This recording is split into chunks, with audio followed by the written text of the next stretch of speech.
Golly, Frankie, it really is nice of you to invite me home with you. I'm really looking forward to it. Oh, you love it, Gomer. You like Italian cooking?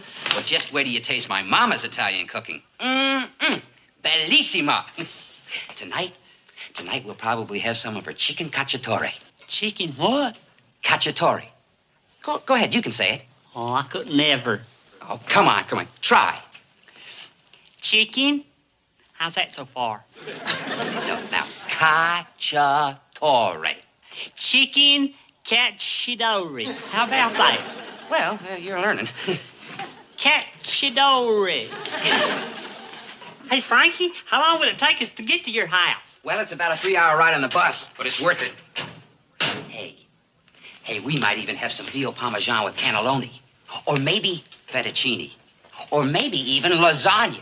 Golly, I hope them things are easier to eat than they are to say. Gomer, you meet the whole family. Everybody will be there.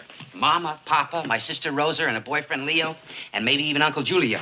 They always get together on the weekend. Sure sounds nice. Yeah, it is. You know, Gomer, I don't want this to sound like I'm bragging, but I got the happiest family in the world. Oh, that's nice. That's the most important thing, and you should brag on it. Yeah. Gee, they're great. Wait a minute. One person talk at a time, huh? I talk first. Now. Papa, I don't want to talk about it anymore. And let's not embarrass Leo when he comes here tonight. Tonight, but he's always here every night. And when is he going to ask you to marry? Please, Mama, let's not bring up the marriage thing again. But, Rosa, how long, huh? How long? You're not getting any younger. In another year or two, you're going to be, come si dice sul viale del tramonto? Over the hill. Yeah, over the hill. Mama, it's my life, and I'm not worried. You don't have to worry. I'm worried enough for the two of us. She don't worry. Look, Frankie's coming home for the weekend. Why upset him? Let's not drag him into this. Because he's your brother. Why shouldn't he know how long your Leo is taking to... Mama! She's right, Mama. Basta. Knock off. All right. I won't say another word. All right, no more about you and Leo. When Frankie come, everybody happy, okay, huh? Good. That's good. Straighten up in here. I go look in the stove. Hey, he's here. Hey,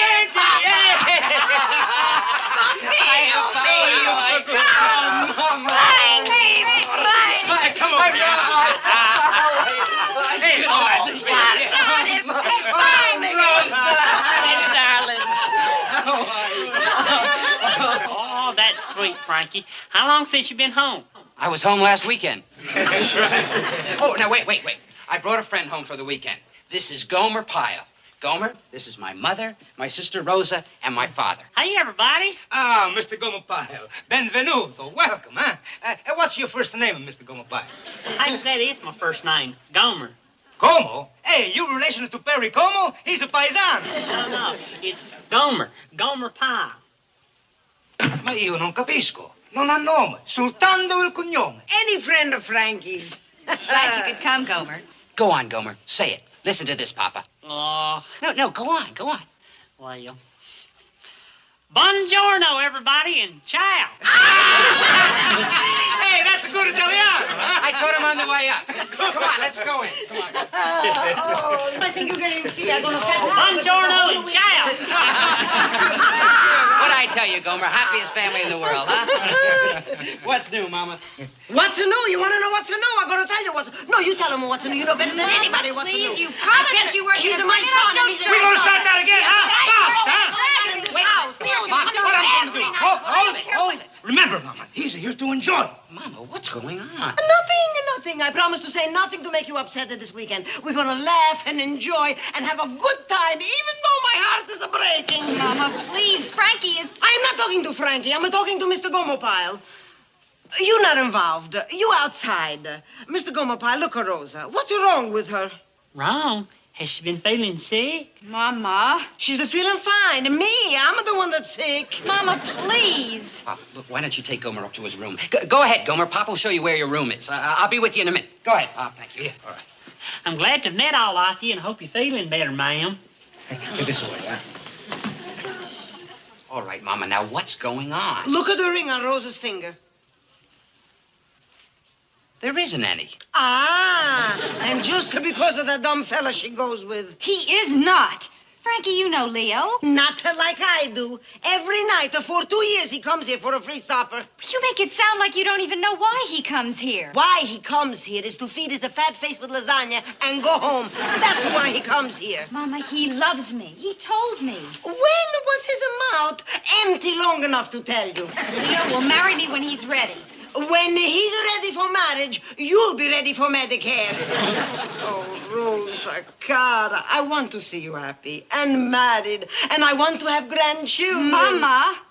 All right. You want to waste your time with Leo? Va bene. But if one day I kill myself, you'll know why. Mama, you just...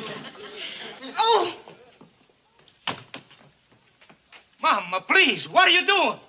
Ma queste femmine fanno si paccia per la Madonna. Non so che cosa devo fare in questa famiglia. Mama. Oh, Frankie, what are we going to do? Come on, sit down. I got to talk to you. That Leo, he's just breaking your sister's heart. All of that waiting. Well, Mama, what can I do?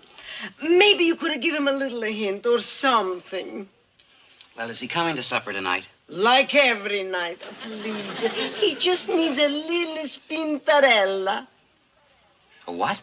A push. A push. All right, Mama, I'll try.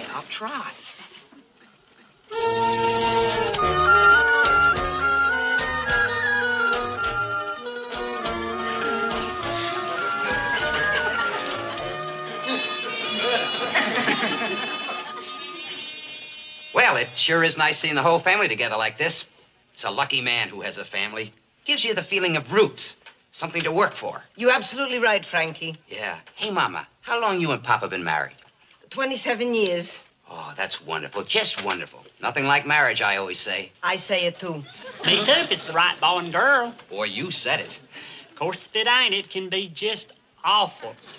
That's the reason couples shouldn't rush into these things. Eat, Mr. Gomer Pyle, eat. But it's true. My mama used to always say, marry in haste and repent in leisure. Your mama used to say that? Oh, Mama had a million sayings like that. She had another one that went... Eat, Mr. Gomer Pyle. We talk later. Leo, Mama tells me you got your own butcher shop now. How's business? Pretty good. Oh, that's nice. Your own business, going pretty good. Guess the next thing you'll be thinking about is settling down. I don't know. I owe money on fixtures and things. I gotta take care of that first. You're 100% right. Man's got to settle up before he can settle down, right? Your mama say that, too? That's right. Your mama didn't have no daughters, did she? I didn't think so. Oh, Leo, some bread. Rosa made it. In fact, she made everything. Yeah, no kidding. But I thought you made the dinner, Miss Lombardi. Me? Well, where did you get that idea? Frankie told me. Said you was the best cook in the whole world. Said a feller today might as well stay single. That none of the girls today can cook like their mamas. Did my big mouth son say that? Frankie?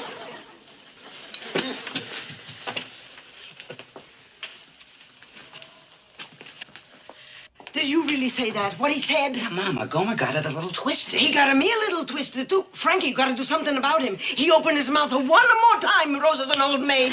Please, Frankie, talk to him. Shh. Mama, I'll explain things. Now, look, you go and ask him to come in. All right. Why? Why don't we all go into the other room, sit around, have coffee, talk? After you, Leo. That's a real fine idea. Not you. You see Frankie in the kitchen. He wants to talk to you.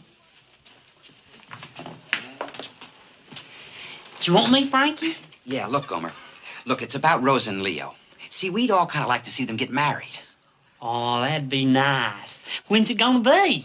Well, that's just it. See, he hasn't asked her yet. We have to encourage him. So, look, try not to say things like marry in haste, repent in leisure, you know? Or that Mama made the dinner. See, that kind of spoils things. Well, I'm sure sorry. I never meant to spoil anything. Golly. Well, I know you didn't, Gomer. Well, you see, Leo's the kind of guy that needs a little pushing. I mean, that's what we're trying to do. Well, I tell you what I'll do. I'll make up for it. I'll pitch right in and tell him how nice it'd be to be married. Good boy.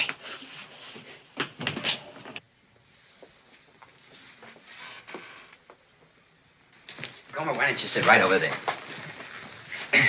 Well, it sure is nice seeing everybody again. Hey, Leo, ain't it kind of lonesome being a bachelor? No, not really. I live with my sister and brother-in-law. Oh. Still, it's not like having young'uns around. They got 8 kids. Oh. But it's not like having your own home.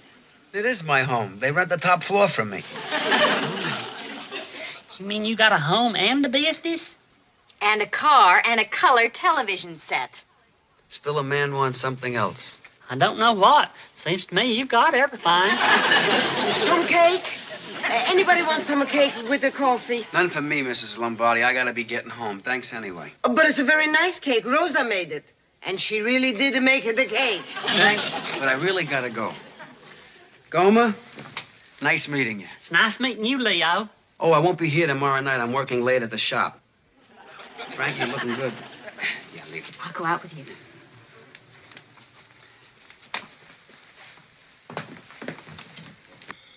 That's the way it is. He eats, he goes, he comes back. He eats, he goes, he comes back.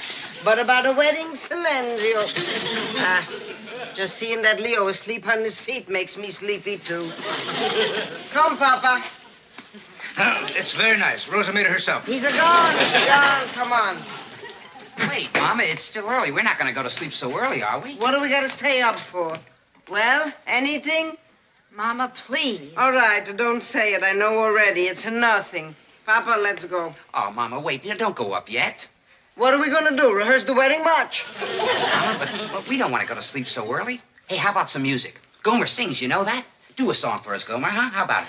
Well, I hadn't really figured on it. Oh, come on, Gomer. And Rosa, you can follow him on the piano. Come on, Gomer. You know, like you do in the barracks sometimes. Come on. Here you are, Gomer. I do happen to know an Italian song, if you'd care to hear it. Great. Crank it up. Well, okay. Do you know Anna Cori? I think so. Wait, Mama. Come on, Mama. You'll enjoy it. Gomer's got a real nice voice. I know. I heard it. Mama, now listen, you mustn't worry about Leo. Besides, he's not the only fella in the world. Rosa will get a man. Where? When? Who? How? Life I give for you. Mama, basta. Andiamo. Wait, Papa. I only live What's that?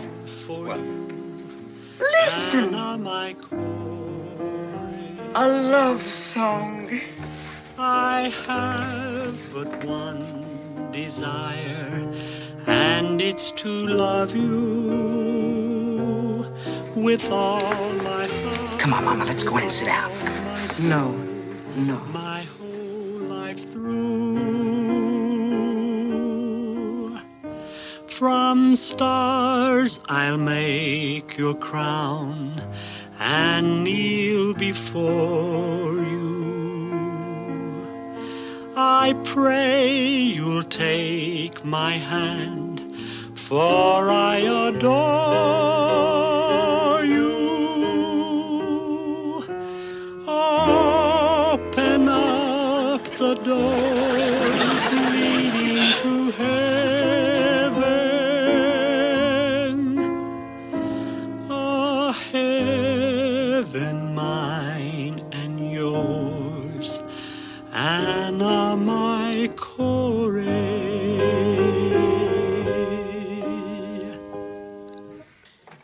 That was very nice, Gomer. Beautiful. You really accompanied good, Miss Rosa. Thank you, Gomer. Now, if you'll excuse me, I'm getting a little tired myself. See you in the morning. Good night. Night now. Good night. Night, Rosa.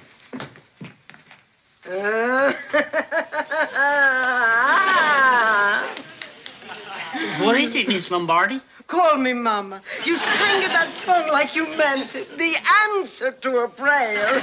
Now, look, Mama. That's why he said all of those things to Leo. Mama. Sure, he wants Rosa all to himself, and that's why. Look, Miss Lombardi. Don't spoil it with talk. Tomorrow we talk. And we got a lot to talk. Papa. Yeah, Rosa made it herself. What's your name, Frankie? She means, Gomer, welcome to the family.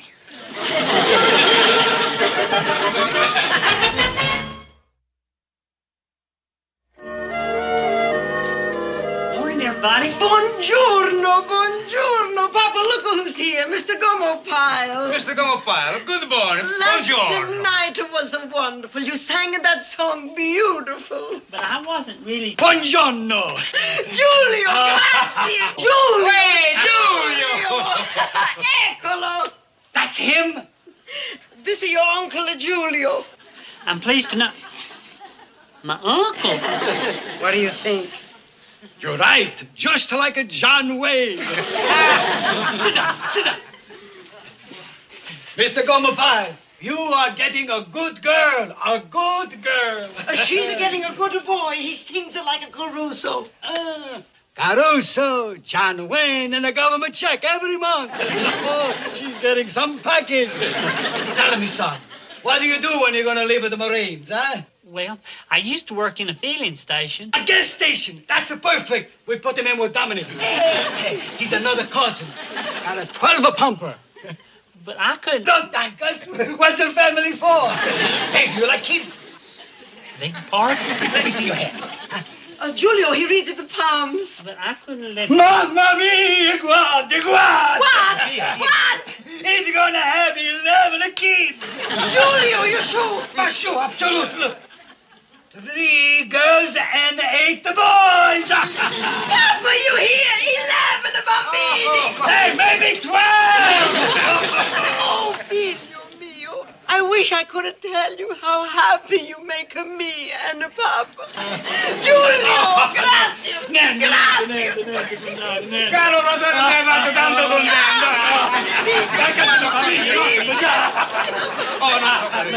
Excuse me. I'll go up and see how Frankie's doing. Yeah, you go up and talk to Frankie. Mama, such a hand I never saw. Frankie? Well, how'd it go? You tell him?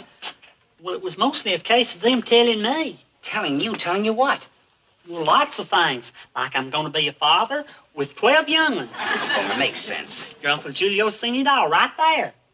Well, didn't you tell him you're not interested in Rosa? Fact is, I didn't. Before I could say a word, they... Good morning, Gomer. Hi, Frankie. Hey, Miss Rosa. Hi, sis. I heard about what happened after I left you last night. I can't begin to tell you how sorry I am. It's all right, Miss Rosa. Mama just doesn't seem to understand that Leo and I really are going to get married someday. But she's just getting herself into a panic. You sing a song to me, and she's ready to grab hold of you, of anybody. I understand. Rosa, don't worry. I'll explain it to the folks. Thanks, Frankie. Anyway, I did want you to know how I felt. Mama means well, of course, but she's just getting a little ridiculous. I am sorry. See you downstairs. Oh, your sister sure is a nice girl. It'd almost serve that Leo right if another fella did come along and take her. And that could happen, too, because if you don't... Hey, maybe you got the answer. Huh? Look, if Leo proposed, everything'd be perfect, right? So how do we get him to move? We throw a little scare into him that he's going to lose Rosa. Scared? You mean make up a story? Because if you do... No. By telling him the truth. What are you talking about? Hi, Leo. Hey, Frankie. What are you doing, cleaning up? Yeah, just getting ready to close the place. You remember Gomer? You met him at the house last night. Sure. What do you say there, Gomer? Hey, Leo. What brings you guys down here? Oh, well, we just thought we'd drop by and see your place. Yeah? Gee, it sure is nice. Gee, we missed having you at supper tonight, Leo. Yeah, I missed being there. And I'm sorry you had to leave so early last night. Yeah? Why, what happened? Oh, Gomer sang a song. Yeah? Yeah, it was an Italian love song, wasn't it, Gomer? Uh-huh. Yeah, and he sang it to Rosa. Boy, she sure liked it. Yeah, so? Oh, so nothing. But you should have seen Mama, Leo. Boy, to her, that was it. She grabbed Gomer and hugged him and kissed him. And guess what, Leo? She even brought Uncle Julio over to meet him. She wants him to meet the whole family. Boy, I'm telling you, she... All right, Frankie. What are you trying to tell me? Oh, nothing, Leo. You're trying to tell me my girl Rosa's got a new boyfriend, huh? Him? Well, I just... Why don't you come right out with it? Who sent you down here with that message, Rosa or your mother? Oh, Leo, look, you don't... I don't like for nobody to put the pressure on me, Frankie. I don't like when they put the squeeze on me. Now, you expect me to fall for a story like that? Him and Rosa, they'll make me laugh. All I did was sing a song, and I... Okay, then go sing us some more love songs. See if I care. It's okay by me. Well... Well, go ahead. All right, let's go.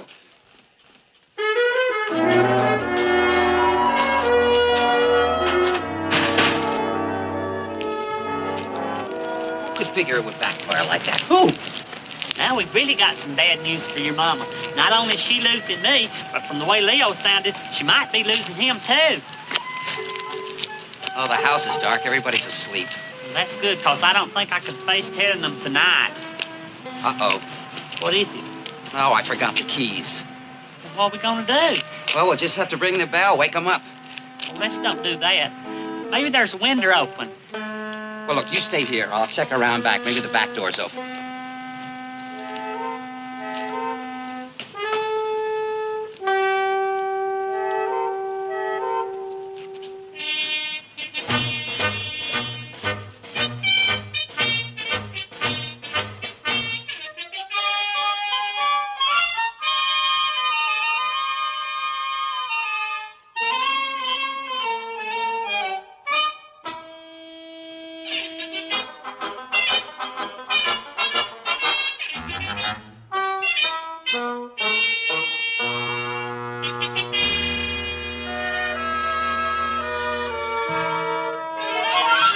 No, you don't. Leo, what are you doing here? So you guys weren't kidding after all. You were on the level. Huh? I was thinking about what you guys were telling me back in the store, and I said to myself, no, it can't be. But it's true. But, Leo, I was just going to... You were just gonna go up there and get her, huh? You're gonna elope. Is that what you're gonna do? You're gonna elope with her? Leo, I was... Well, I got news for you. If anybody's gonna elope with her, it's gonna be me. Do you understand that? But, Leo, I don't think... I'm warning you now, Pyle. Don't try to stop me. I don't care if you are a Marine. When I'm mad, I'm a tiger. Now get out of my way. Leo? What is it? What's going on? Rosa? Rosa? What? What is it? Papa, wake up! It's a burglar! Help! Police! Ayuda! Help! Police! Help! Please! Leo, what are you doing here? What's going on? What is it? I don't know. What's going on? You want to know what's going on? I'll tell you what's going on.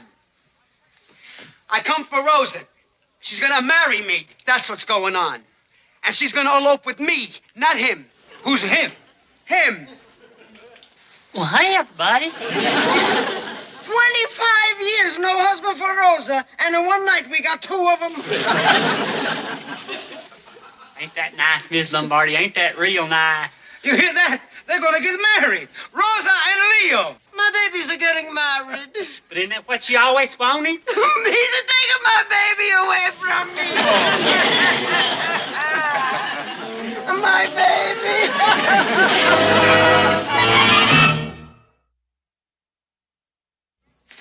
That sure was good breakfast, Miss Lombardi. Hey, where's Rosa, Mom? Isn't she up yet? Up and gone an hour ago. She and Leo went looking at furniture. I guess it's going to be all right. Mama, it'll be perfect. Poor Mr. Gomer Pyle. But Rosa could only marry one. She's been going with Leo for 2 years. He was a first. I understand, and the best man won. Oh, you say that, but I know deep in your heart it's a different. You're a healthy young man, and it's only natural that you should want to get married more than anything in the world. But don't worry, everything is going to be all right. Don't go away. Good old Mama. She's worried about you suffering. Bless her heart.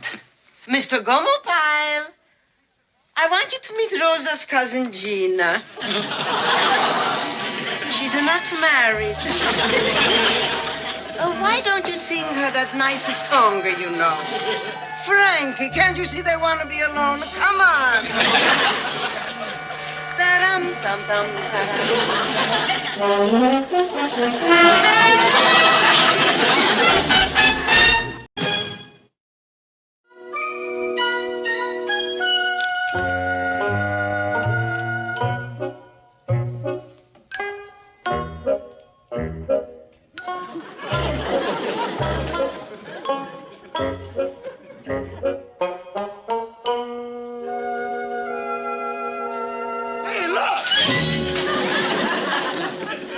I'm sorry, Sergeant. What'd you say? Yeah. Listen to this. Assignments. Paris Island to Honolulu. Stopover Camp Henderson. Sergeant Jim Mason. Jim Mason, that's my old buddy from Korea. Well, ain't that nice? And he's stopping off here? Yeah. Oh, Jimbo. That's my old buddy, Jimbo. Hey, I wonder when he's coming in. Maybe headquarters or not. This is Sergeant Carter here. Tipton? Look, Tip, do you have any information on a Sergeant Jim Mason stopping here on his way to Honolulu? Yeah, I'll wait. Oh, boy, Jimbo and me. Did we have times together? Man, I'm telling you... Huh? Today? Hey, that's great. What? I'll only be here 24 hours. Look, Tip, do a favor for me, will you? When he checks in, send him over to see me. Yeah, he's an old buddy. Yeah, thanks a lot. Jimbo, that old son of a gun. Pyle, if you knew what he and I went through together, we couldn't have been closer. We've been brothers. Pyle, he's my oldest, and he's my best friend. Ain't nothing nicer than seeing old friends. Grandma Pyle used to always say, make new friends, but keep the old. One is silver and the other's gold. Yeah. And he's Marine, Pyle. All Marine. Well, for you to talk about him like that, he must really be something special. He is, Pyle. He really is. Well, I get this place all spick and span for your old buddy. I guess you two got a lot to reminisce about. Yeah, you're not kidding. How long's it been since you seen him, Sergeant? Well, let's see. Yeah, I guess it's 13 years. The last time I saw him was right before they took us to the hospital, the day I saved his life. You what? Oh, well, I saved Jimbo's life. You mean you actually saved his life? Like if you hadn't have saved his life, he would have died? That's right, Pyle. Golly, Sergeant, you're a hero. Not a hero, Pyle. Just a man who did his duty. No, sir, Sergeant, you're a real hero. You saved a man's life. That must really make you feel proud. How'd you save his life, Sergeant? Was you in combat? Well, I'd rather not talk about it, Pyle. Okay, Sergeant.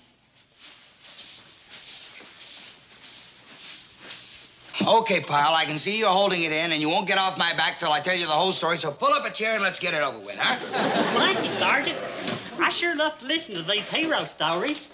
Well, like I said, it was in Korea, during the worst part.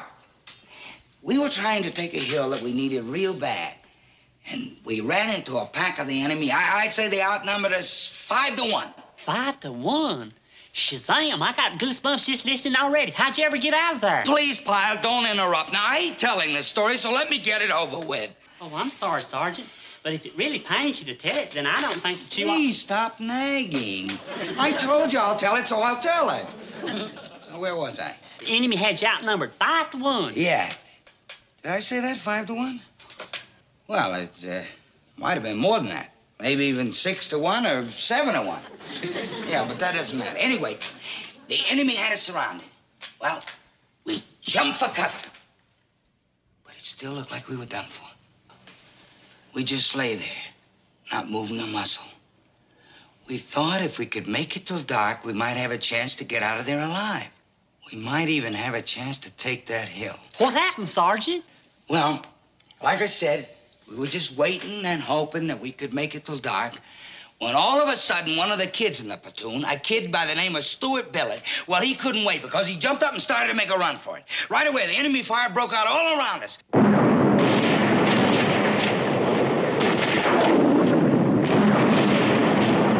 Well, my old pal Jimbo and I were together. We could see Billett a little ways ahead of us. Luckily, he wasn't hit. He'd slipped and fallen as he started up the side of the hill and gotten tangled up in some barbed wire. The poor kid was trapped, just laying there like a sitting duck. We knew we had to do something to try to save him. We shook hands and started. The plan was for Jimbo to crawl to him going wide on the left side, and I'd try going wide on the right side, just hoping one of us could make it. We'd gone a few yards when it happened. A mortar shell went off right between us. Luckily, it missed me. Now, from here on, everything that happened is a little hazy. But after I shook off the effects of the blast, I looked over and saw Jimbo. He wasn't moving. I thought sure he was finished. Right away, I knew there were two things I had to do. I had to get Billet, and I had to get my buddy Jimbo. I leaped up, and protecting myself as best I could, I raced over to Billet. He was tangled up in barbed wire, and I knew the kid couldn't make it on his own power. So I threw him over my shoulder and ran to Jimbo. Jimbo was in kind of a daze, so I grabbed him and ran for cover.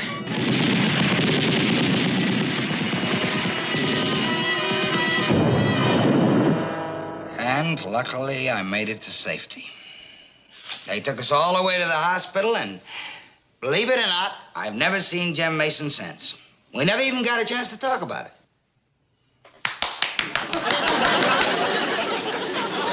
What are you doing, Pyle? Why, you're a hero, Sergeant. Fact is, you're a hero twice. You saved two men's lives. Why, they gonna be thankful to you forever. I know. That's what I'm afraid of. As soon as Jimbo gets here, he's gonna spend every moment he's here talking about it and thanking me and falling all over me. It's gonna be downright embarrassing. Oh, it shouldn't embarrass you, Sergeant. You should be real proud. I bet there's a white, fluffy cloud up there in heaven with your name printed right on it, just waiting for you when you get there. Thank you, Pyle. Well, look, let's get this office cleaned up before my old buddy gets here, huh? Is there a loud fat sergeant by the name of Vince Carter around? Hey, Jimbo!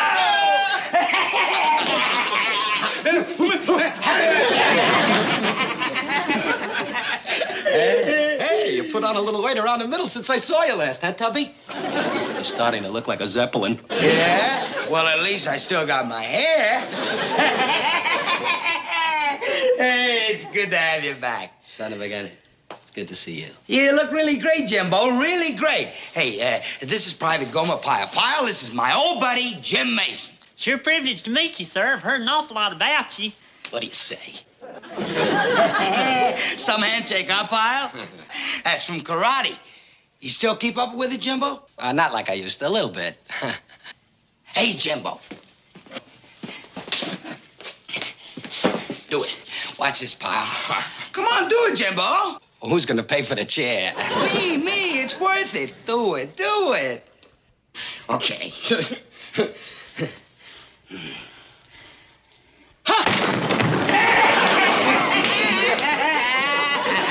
Not bad for an old guy.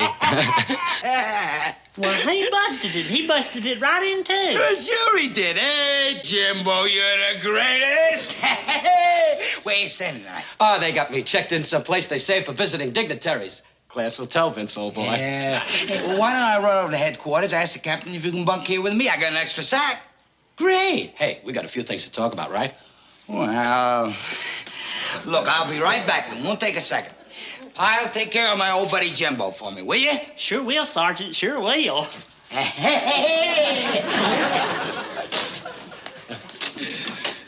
Sure is good to see my old buddy Vince. What a guy he is. What a guy. He sure is. And he couldn't be a better sergeant. Why, he's just like a mama to us. A real strict mama. But a mama anyhow. He's all Marine. Ain't he, though? We had some times together, especially in Korea.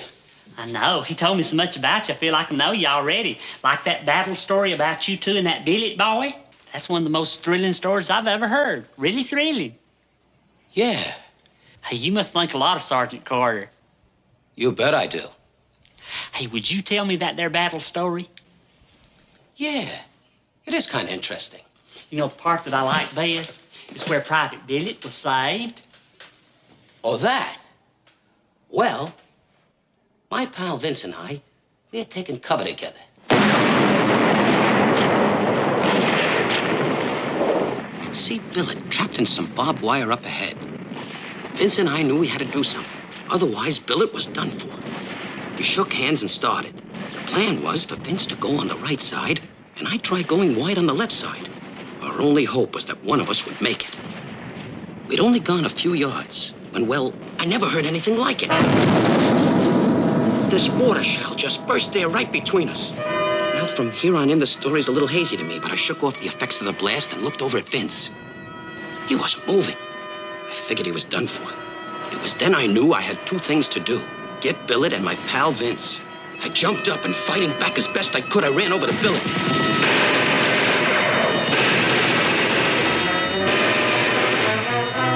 He was tangled up in the barbed wire, and I could see he could never make it on his own.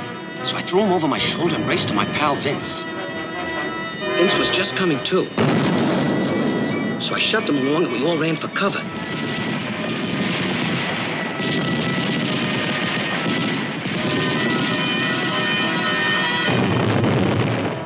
Well, that's how we all made it. Haven't seen Carter since it happened. Boy, I hope he don't embarrass me and start getting sloppy and thanking me for it. I was only doing my duty, you know.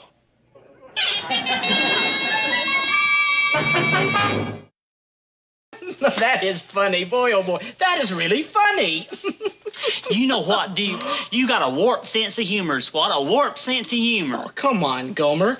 You mean for 13 years, Carter's been telling everybody he saved Sergeant Mason's life, and Mason's been telling everybody he saved Carter's life? Gomer, that's a riot. They each believe it. They each honestly believe that they're telling the truth. That's even funnier. Can you imagine what happens when they finally get together and compare notes? Powie. I know. That's the reason we got to do something. Duke, you just got to help me out. This Sergeant Mason is a karate expert, and he could hurt Sergeant Carter. Really? Now, you don't want Sergeant Carter hurt. Well, it's simple, Gump. You say Sergeant Mason's only going to be here for 24 hours. Just keep them apart so they can't get to talk. But how? Sergeant Mason's sitting over there in Sergeant Carter's office right now. Look, Gomer, I told you how to solve your problem. I can't do everything for you. Well, thanks, Duke. Hey, buddy. But I don't know what I'm going to do if they ever get together. Here comes Sergeant Carter now. Please, Duke, you got to do something. You just can't let him see Sergeant Mason. What? Well, anything. Try to keep him here a few minutes, and I'll see if I can't get rid of Sergeant Mason. Please, Duke, you got to, for Sergeant Carter's sake.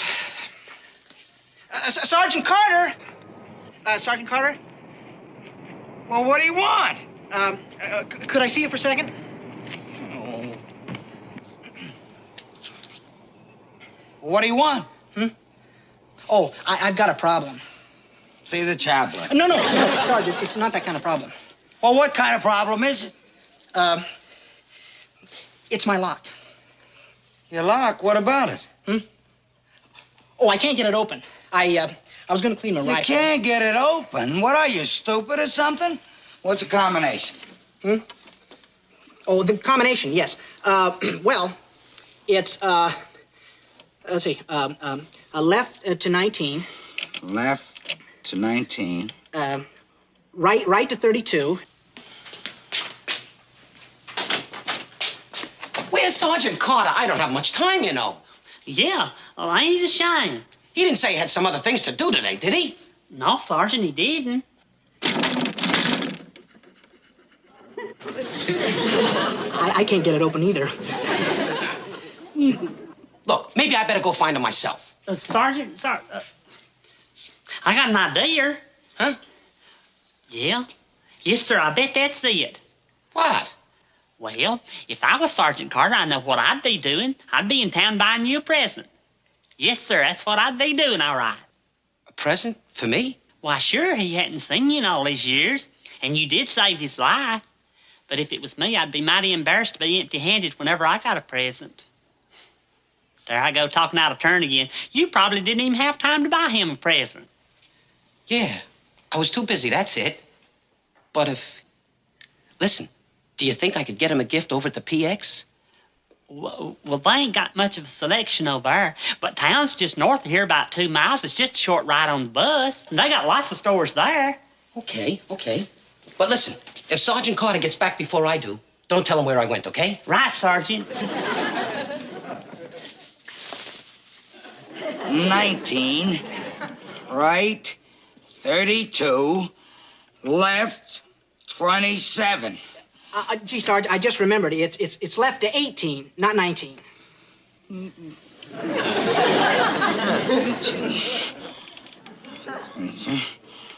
27.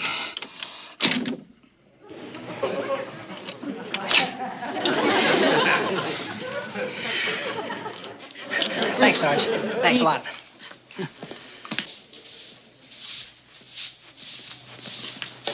I forgot to ask you. Where do you get the bus? It's right out by the gate. Why don't you go out the back door? It's a whole lot closer. Thanks. Go right out this door. Hey, Pyle, where's Sergeant Mason? Well, he ain't here. Well, I can see he's not here. Where'd he go? I ain't supposed to tell. What? Promised I wouldn't. Where did he go? Into town. What did he go into town for? Well, I ain't supposed to tell that either. Pyle! Well, if you must know, he went to buy you a present. A present? That's the truth. You know, for old time's sake, I think he feels sort of sentimental about the occasion. Well, what do you know? Old Jimbo buying me a present. What'd you get for him, Sergeant? Well, Of course, you didn't have time. You just found out he's coming this morning. Sure, that's right. I just found out this morning. Ain't too late, though. You could go over to the PX and be back in 2 shakes. Yeah. Look, if he gets back before I do, don't tell him where I went, huh? Right, Sergeant. How often do those buses run? Every 15 minutes. Oh. There.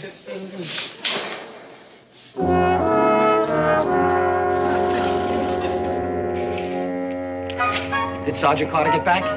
Uh-huh. But he went out again. Again? Is he inside?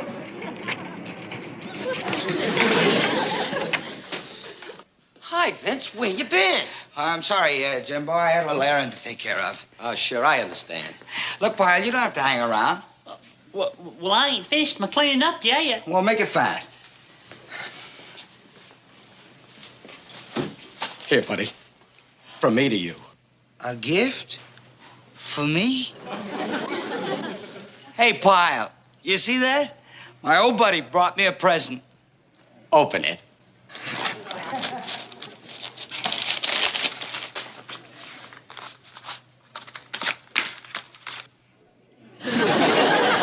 You like it? Oh, yeah. Sure, it's, great. Push the button on the side. It's an electric finger. It's great for massaging your gums. You don't have one, do you? Oh, Good, I figured that. It's the kind of thing you wouldn't buy for yourself. no. Yeah. It's great for scratching, too, but mainly for massaging your gums. Try it. Yeah. I'll try it tonight. The directions are in the box. Well, thank you, Jimbo. But don't think I forgot you, huh? Here. Oh, Vince. You didn't have to. What a guy. A wallet. Real plastic. Look inside. I put a little something in it for you. Oh, Vince. It's a picture of me, for good luck. Oh, Vince. I'll carry it with me always. There was a picture of Ann Sheridan in it. I took it out. You can have it if you want. No. You will be just great. Boy, it's good to see you again, Jimbo. Same here. Good to see you. It brings back memories. Yeah. Hey, remember that dame in Honolulu? You mean Toby Eigler, the one with the two-tone hair? Yeah. Every night for a month, she made me take her out dancing till 2 o'clock in the morning. I was exhausted when I found out she had a twin sister, and they shared everything. Hey, wait a minute. You remember the gal that flipped over me in Tokyo? Yeah, the dancer. You remember? She used to write me those wild letters in Japanese, and the only guy on the base that could translate them was the chaplain. Oh, those were the good old days. They sure were. But it all wasn't fun and games. I know what you mean. Korea. I guess we'll never forget what happened there. You ain't kidding. You know, of all the things that ever happened to me, I remember that day in Korea clearer than anything else. I guess you'll never forget it, huh, Jimbo? Well, Remember, Jimbo? There we were, outnumbered 5-1, trying to take that hill, when all of a sudden that kid just... What is it? What's wrong? Maybe Maybe it's appendicitis. Pyle, you all right? I think so. Okay, Pyle, why don't you knock off for now, huh? No, Sergeant, I'm all right. You sure? Uh-huh.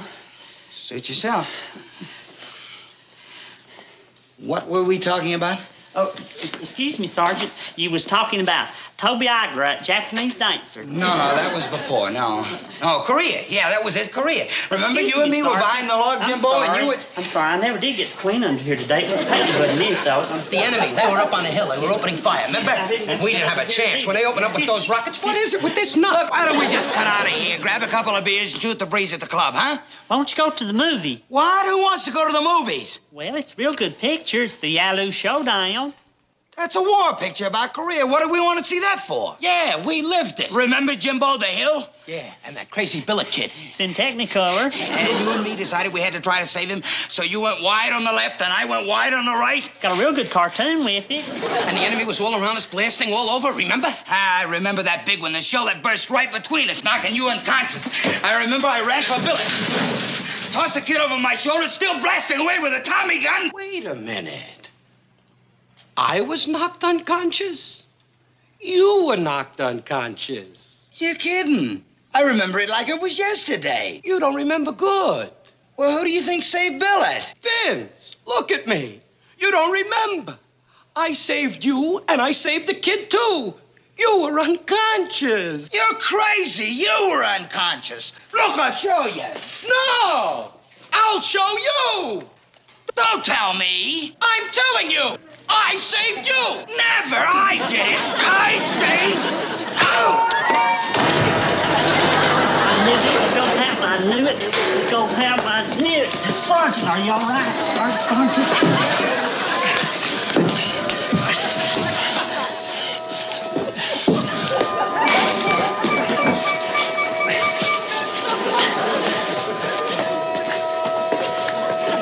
Come on, sit down over here. Wait a minute. Hey, Jimbo, does this remind you of something? Yeah. Do you know what I think? Are you thinking what I'm thinking? I didn't save your life. No. And I didn't save yours. Billy?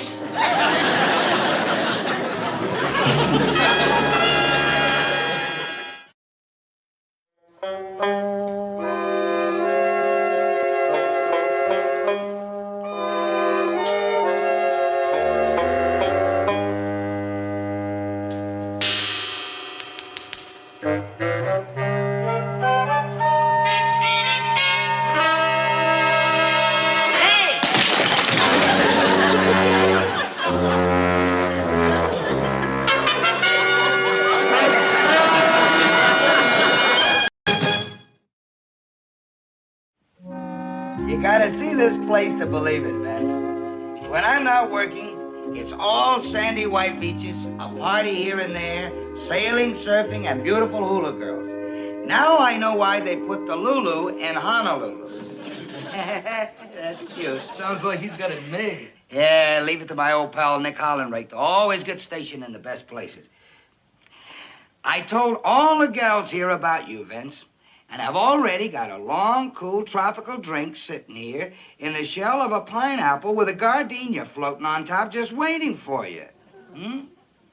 If you can steal any time, don't miss out on this. It's once in a lifetime. I got a house right on the beach with plenty of room, so come on down. That's great, Sarge. You going? Am I going?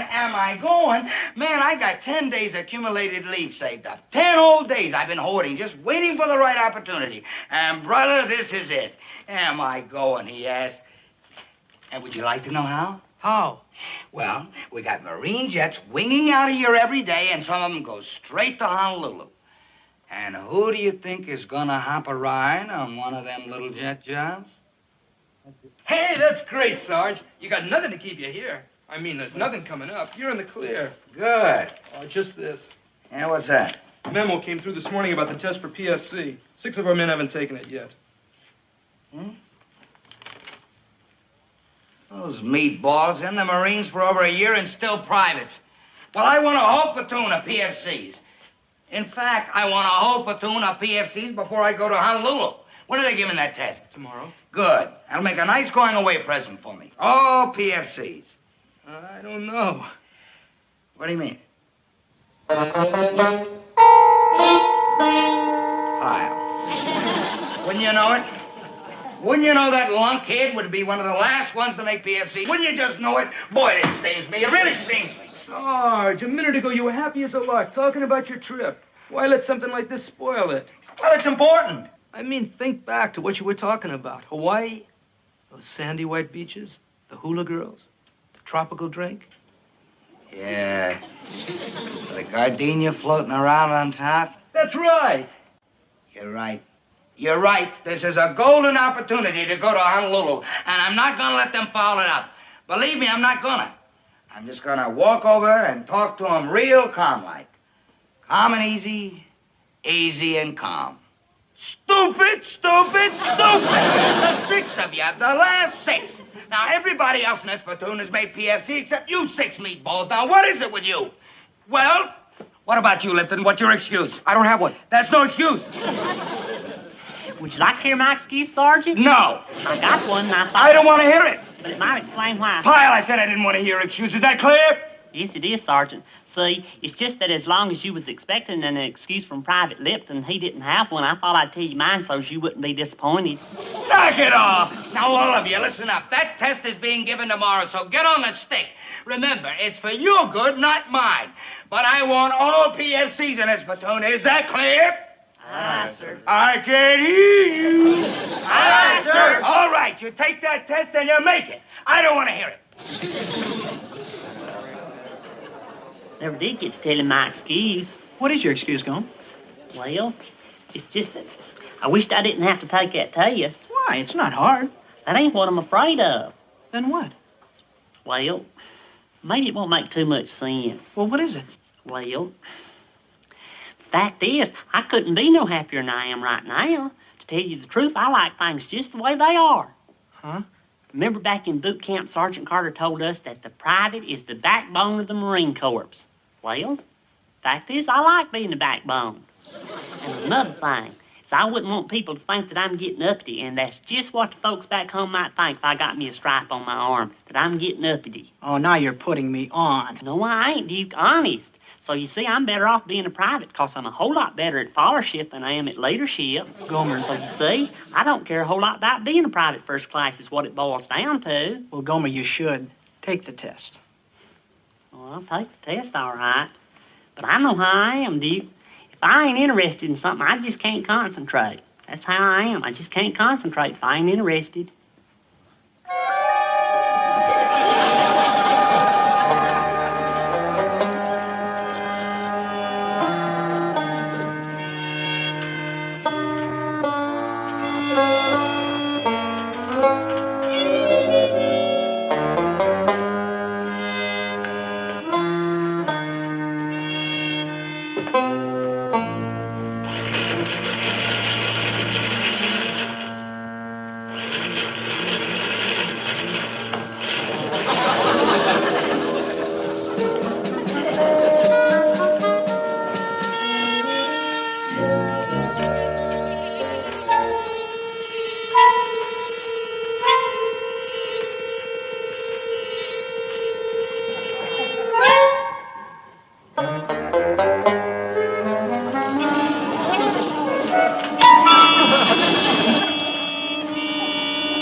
Sergeant Vincent J. Carter, Marine Jet X22007, non-stop destination Honolulu.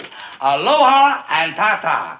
Bom, bom, bom, bom, bom, bom, bom, bom. Great, Sarge. 4 days from today, I'll be wearing a garland of flowers around my neck. And will I be thinking of you? No, I will not. Nothing personal. What's in there? You want to see what the well-dressed sergeant wears on the beach in Hawaii? Huh? Well, what do you think? One thing's sure, you won't get lost. Can I help it if you got no taste? What's the news on the PFC test? The results come in yet? Didn't you hear me? Did you get the results on the PFC test? Yeah, I heard you. Well? Look, Sarge, you're not going to let this spoil your trip now. Come on, come on. Naturally, I could have told you. You didn't have to tell me. I could have told you. Pyle is the only one who didn't make it. Sarge, you got 5 out of 6. That's good. That is not good. I want 6 out of 6. That's what I'm going to get. 6 out of 6. Adams, Colarusso, Duncan, Lipton, Pyle, Rigsby, all of you falling right in front of me. I just got the results of the test you all took for PFC. The following men made it. Oh, wait a minute. Why should I waste all that breath reading off the names of those who made it? It'll be much easier just to read the names of those who didn't. The following men did not pass the test for PFC. Pyle. That is the whole list of all the men who did not make it. All the rest of you earned your stripe. All right, everybody except Pyle, pull out. Pyle, remember the other day when you said you had a reason for not wanting to take the test and I didn't want to listen? Remember? Yes, Sergeant. Well, now I happen to have a little extra time. I'm ready to hear your excuse for taking the test and failing. Let's hear it. I'm waiting. How did you fail that test? How? I couldn't help it, Sergeant. All the time I was taking the test, my mind just kept wandering. Wandering? How far could it wander in that vacant lot? It's like I told you. Where was your head, Pyle? Where was your head? Well, like I said, my mind just kept wandering. I kept thinking about all the happy times I've had as a private. Huh? I just couldn't stop thinking about the time that you told us that the private was the backbone of the Marine Corps. That's correct. I'm still waiting for your excuse. How did you fail? I'm leading up to it. All right, leave. Well, it's like this. If I pass the test for PFC, then they might want me to take the test for corporal and then sergeant. And I'm just so happy like I am. What? Fact is, I guess I just plain ain't interested. You ain't interested? I reckon not. Uh-huh. Well, I reckon we'll just have to get you interested. In fact, we'll just have to get everybody here interested in getting you interested. All right, everybody, over here. Now, here's the story. Pyle is the only one who hasn't made PFC. I want 100% PFC platoon, and you are going to help me to get it. How? There's another PFC test being given tomorrow, and Pyle is going to take it. Now, this is an order. You are all taking a 2-hour shift tonight, right around the clock, helping Pyle bone up for that test tomorrow. When he walks in there in the morning, I want his head so full it'll be coming out of his ears. You see, I think I know the reason for his failing that test. One word. Stupidness. So you are going to help him get over his stupidness. Is that clear? Aye, Sergeant. Is that clear to you, Pyle? Yes, Sergeant. I must be crazy to stick around here and let you drive me nuts. I don't know why I do it, but I do. Every day it's something different. It's always stupid. Same thing over and over and over and over.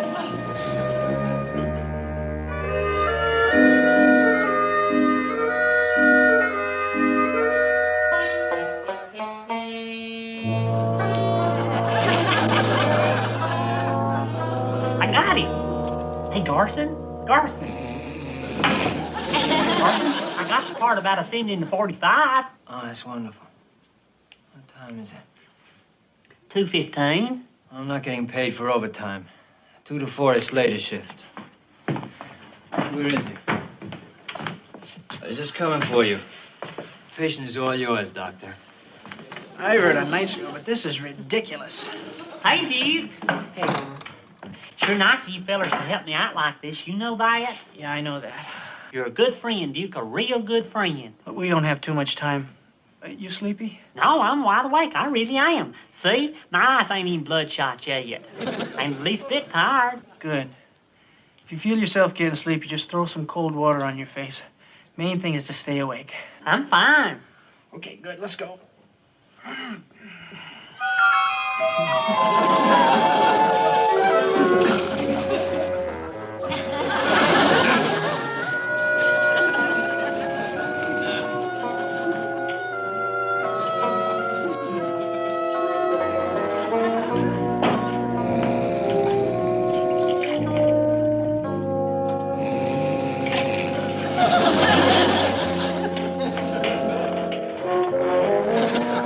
All right, men, your examination books are there on your desk, but I don't want you to open them until I tell you to. Now, you've got 1 hour, 60 minutes to complete this test. If any of you finish early, hand in your books and leave the room quietly because other men around you may be still working. Remember, no talking. The word is quiet. Okay? Everybody ready? Go.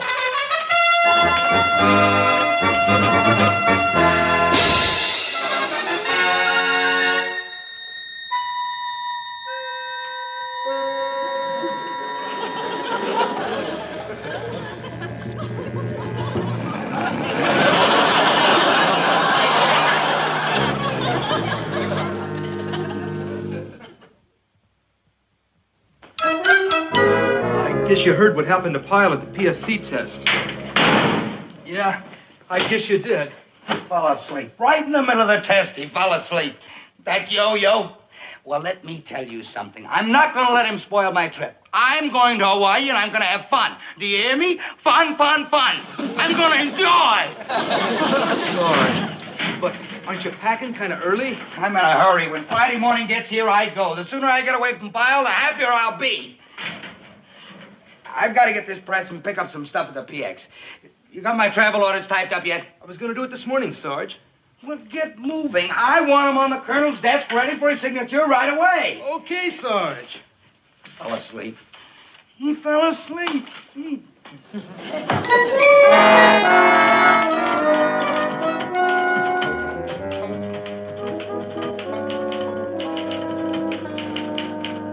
Hey, Corporal.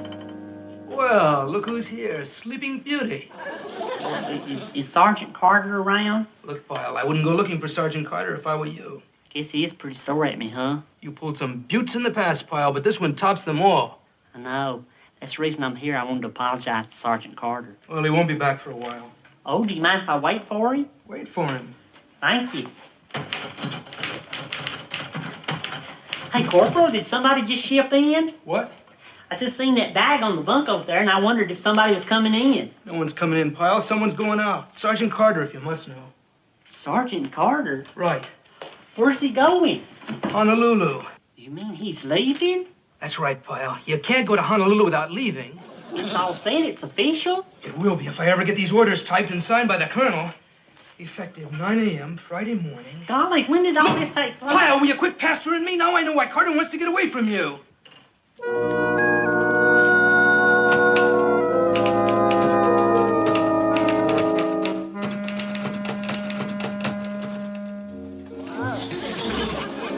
To wear sunglasses all the time.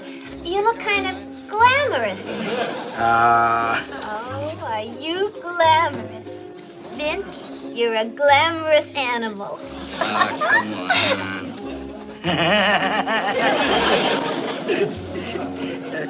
Look, the sun gets pretty strong in Hawaii. You got any with darker glass? Sure. Ah. How do you like it? Yeah, it's not bad. Hey, Sergeant. These are the darkest you got? Sergeant, could I speak to you a minute? At 1:30 in the afternoon? Isn't it way past your bedtime? I know you're sore at me, Sergeant. You got a perfect right to be. But I just want you to know that I'm sorry. Good. Now beat it. I'm busy. I've got some things to take care of. That's because you're gonna leave, huh? That's right. I'm leaving. How did you know? Corporal told me. Sergeant, why are you leaving? You want to know why? I'll tell you. To get away from a certain meatball, that's why. That's what I thought. You mean me, don't you? Do you know any other meatballs, Private Pyle? And all because I didn't pass that test. And I didn't make PFC. Sergeant, I feel just awful. Just because I failed that test, that's the only reason you're leaving? I mean, if I passed the test, you wouldn't go? Pyle, if you passed the test, why would I want to go? There'd be such a celebration, a banquet, parties. I'd be crazy to leave. Wild horses couldn't drag me away. But you didn't pass the test, so I am going. Now, if you don't mind, I have some packing to do. Shirley, I'll take these glasses and some razor blades, some toothpaste, some apple shavings.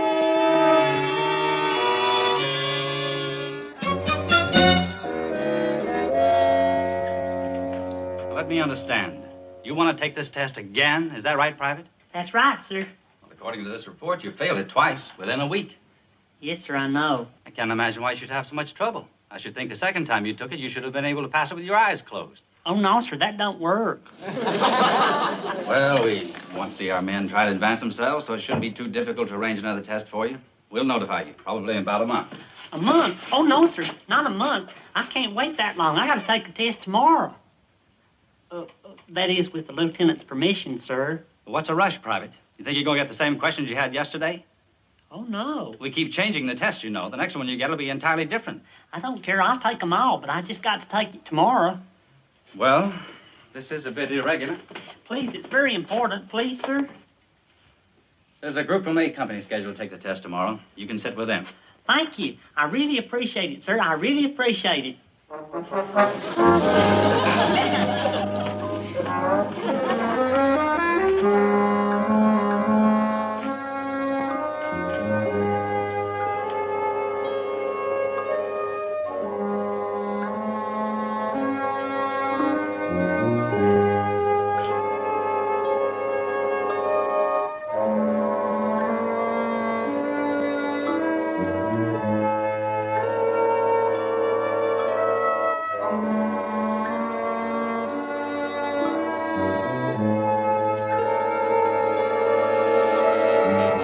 Time's up. Everyone stop writing. Check to see if your names are clearly written on all your papers. Leave them there on your desk. Return to your company area.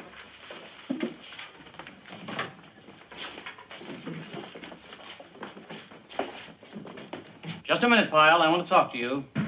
Yes, sir. How do you think you did, Pyle? Oh, I'm sure I passed. I think I made 100%. I'm sure you did, too. All right, come on. Let's have it. Huh? A little piece of paper you've got hidden in your pocket. Your cheat notes. My what? You know what I mean. A little special something you've got in your pocket that helped you get that 100%. You mean this?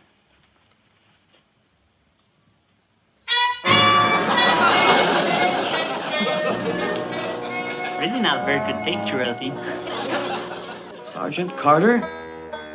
This is what helped you pass your test? He's the reason I got interested in taking the test and passing it. Well, what's that, Sarge? You said it. In 45 minutes, I'll be on my way to paradise. Now, remember, for the next 10 days, you're in charge of the platoon. Keep them on the ball. You can count on me. Good. Well, I guess that's about it. My travel letters, you got them? Huh? I don't have them. What do you mean you don't have them? You said the colonel sent them over yesterday all signed. He did. I put them right there on the desk. I thought you took them. Huh?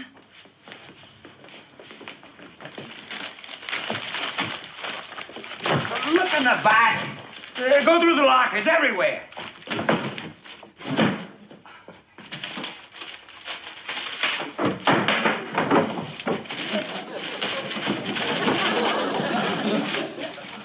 Hey, Sergeant. Cleaning up your desk? It's a real good habit. Wally at the filling station back home used to say if you keep your desk nice and clean, you'd never misplace anything. A place for everything and everything in its place. He was right, don't you think so, Sergeant? I'm not interested, Pyle. Whatever you got on your mind, I'm not interested. Ain't what I got on my mind, it's what I got on my sleeve. Huh? You made PFC? Surprise, surprise, surprise. Lieutenant gave me special permission to take the test over again yesterday, and guess what? I passed. Yeah. That's great. I not only passed, Sergeant, but I made 100%. Yeah. Congratulations. But the best part of it is now you don't have to leave. Huh? Yeah. That's what you said, remember? If I made PFC, you wouldn't have to leave. Huh? Well, I didn't want to see you transfer out to High Warrior. Transfer? What are you talking about? Wasn't you going to transfer to High Warrior? No, Pyle. I don't know where you get your information. I wasn't asking for a transfer. I'm going to Hawaii on a furlough, a vacation. Vacation? Yeah. You was going on a vacation? Yes, as soon as I find my travel orders. My travel orders are missing. Have you found them yet? I don't see him. Sergeant? Not now, Pyle, but keep looking. They gotta be there someplace. But, Sergeant? Don't bother me, Pyle. I got a plane to catch. Not anymore. Where are you looking back there? Did you look under that?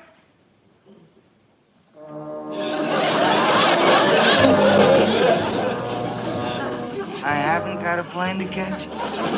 See, I thought you was leaving for good, because I couldn't make PFC. And in the PX, you said if I did make PFC, then you didn't have to go. Yeah? So I come by here earlier to tell you that I passed the test. And I seen your travel orders on the desk there. And? So I took them to the colonel and told him you didn't want them. I'd go right back over there and get them, except he tore them up while I was standing there, little bitty pieces. So it was just a little old vacation. You wasn't going to transfer out at all. But what difference as long as I made PFC? Ain't that right, Sergeant? And I did make PFC. Hold me. Hold me. Hold me. You are surprised, I can tell. Surprise, surprise, surprise.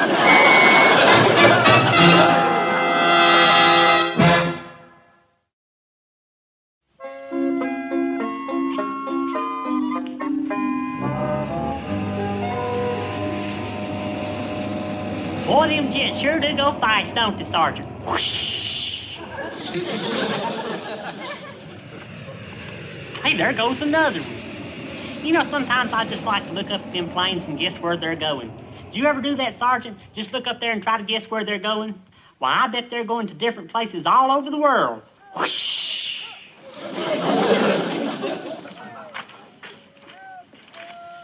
Now, there's what I call a clean window. Must be this new cleaning rag I got. It's really a shirt. Sure does clean good, though. You know where I found it?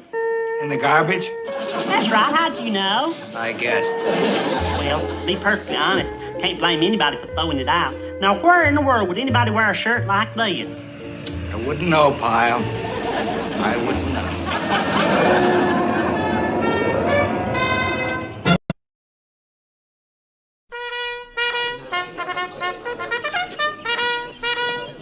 Thank you, sir.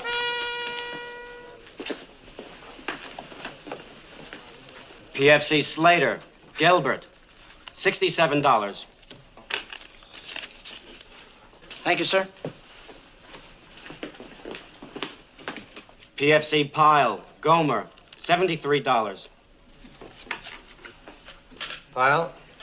Sir, I hope you don't mind my saying so, but I just can't get over it.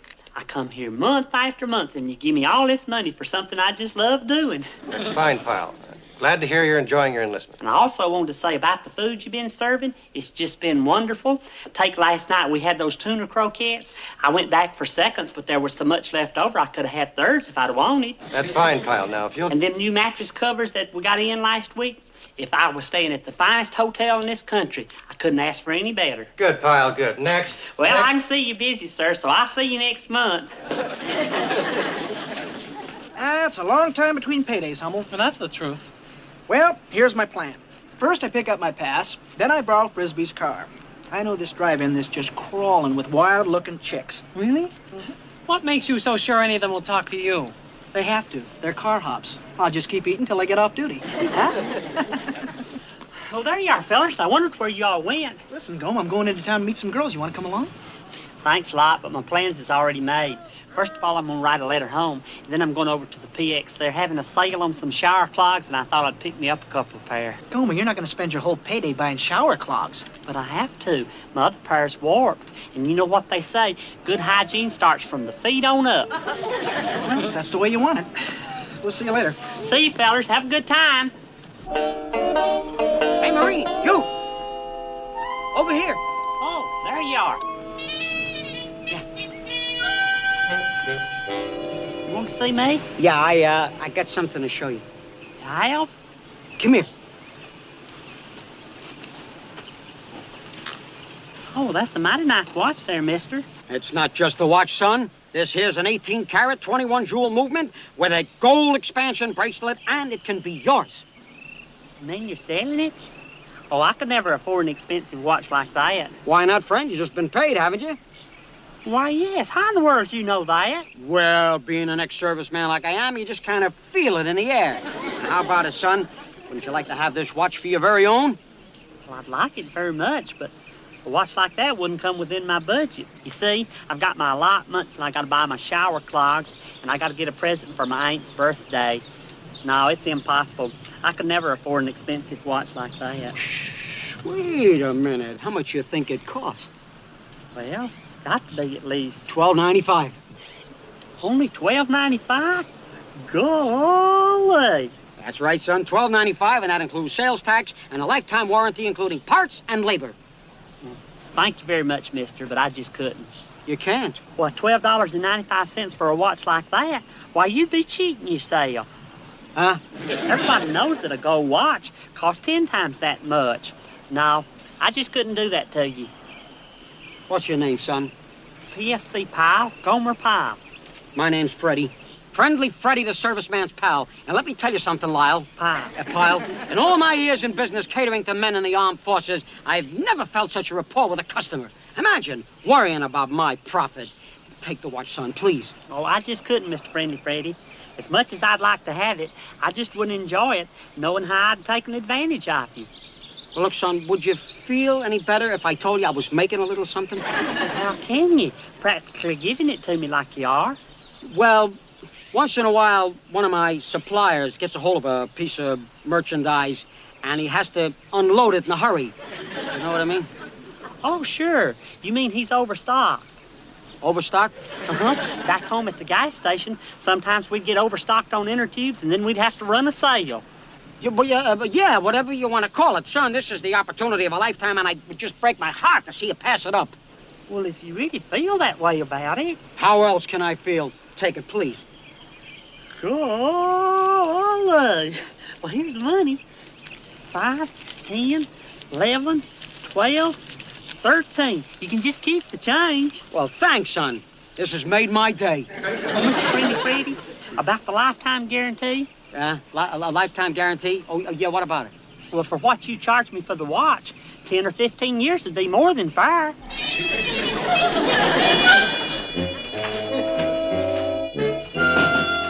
A happy afternoon to you, Sergeant Carter. What is it, Pyle? I'm trying to catch up with this paperwork. What do you want? Oh, I thought I'd just stop by and kill some time. Well, kill it somewhere else. I gotta clear all this up before I can get out of here, so beat it. Well, maybe I could pitch in and help. I got plenty of time. Pyle, you got your pass. Go into town to a movie someplace. Just get out of here. Right, Sergeant. But before I go, would you happen to have the right time? Pyle, will you clear out of here? I'm sorry, Sergeant. I just wanted to show off my new gold watch. Huh? My new gold watch. That's right, you hadn't seen it. Let me see that. You don't have to worry about dropping it either, Sergeant, because it's guaranteed shockproof. And it's also waterproof and dustproof. Gold, huh? You mean this is really gold? Positively. 18 carats with 21 jewels to boot. And it's waterproof, dustproof, shockproof. What'd you do, Pyle? Blow your whole pay? Guess what it costs, Sergeant? Just guess. Well, a gold watch like this should cost at least 100 clams. You're just a little bit off. You paid more? No. Then what did you pay for it? $12.95. $12.95 for this watch? Including sales tax and a lifetime guarantee. Do you think I got a good deal, Sergeant, for a watch that's shockproof? Good deal, Pyle. How can anybody sell you a gold watch for $12.95? Those were my feelings exactly, Sergeant. So I asked Freddie, that's Friendly Freddie, he's the feller that sold it to me, and he explained it to me that his supplier was overstocked, and he had to unload. Overstocked? Pyle, when it comes to brains, you're understocked. In fact, you've got the lowest inventory on the entire base. Huh? Look, Pyle, use your head for a minute. A gold watch selling for $12.95 has either got to be a phony or else it's hot. Hot? You don't mean that it's... Yeah, Pyle. Swiped, stolen, filched. It happens every day. A guy goes into a washroom, takes off his watch, and the next thing you know, it's gone. But, Sergeant, Freddie said he bought it from his supplier. You mean his fence? Now, let's face it, Pyle. Right now in town, there's probably some poor guy walking around without his watch, and you got it. You bought a stolen watch. Well, I never. You did too, Pyle. Well, I don't want it. Why, that's terrible. Stolen goods? Well, why didn't I go to the PX and get my shower clogs? What am I going to do, Sergeant? I don't care, but I'm going to do something. I've had it, Pyle. It's not just you, but every payday there's some petty crook waiting around in ambush for one of our guys, and I'm getting sick of it. But what are we going to do, Sergeant? First thing I'm going to do is get your money back, and then I'm going to make this Freddy character wish you'd never seen this base. Now, where is he? Well, last time I saw him, Sergeant, he's out by the back fence. Oh, I feel awful about this, Sergeant, just awful. All right, Pyle, you go back to the barracks and wait. I'll handle this crook. Well, Sergeant, would you tell that Freddy something for me? Tell him after what he's done not to expect any word of my business from me. Thought you could get away with it, didn't you? Coming around here fleecing my guys. Well, you've had it, Buster. You have had it. What do you want, Sergeant? Just tell me what you want. I'll tell you what I want. The money back for this watch.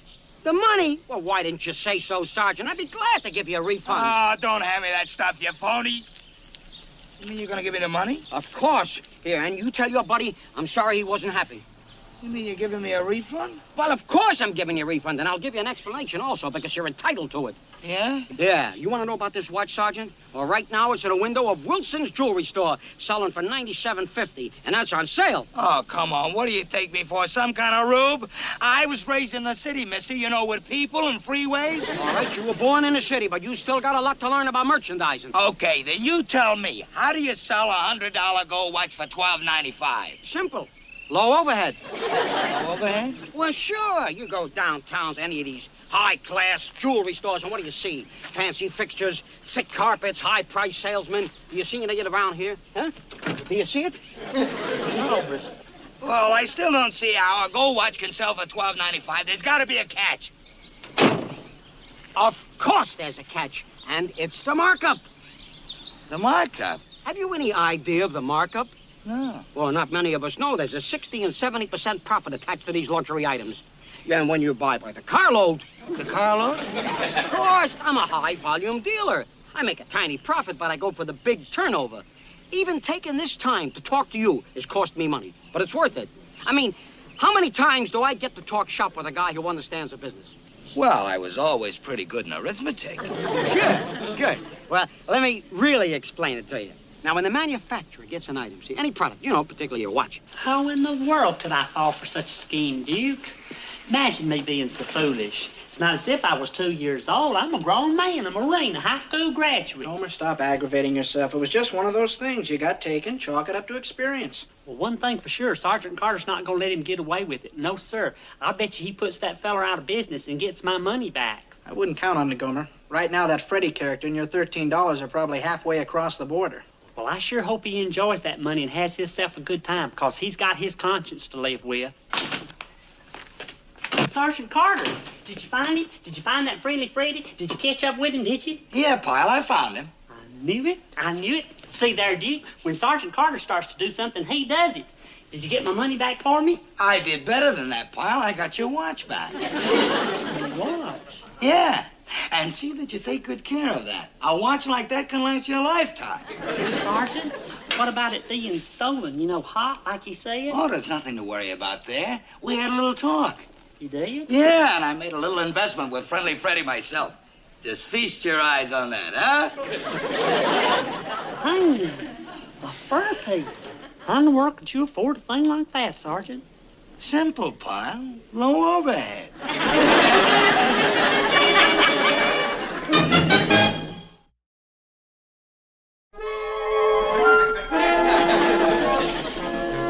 This ain't just a fur piece, Pyle. This is a genuine silver-frosted ranch-grown fox. Man, it sure looks great, Sarge. Yeah.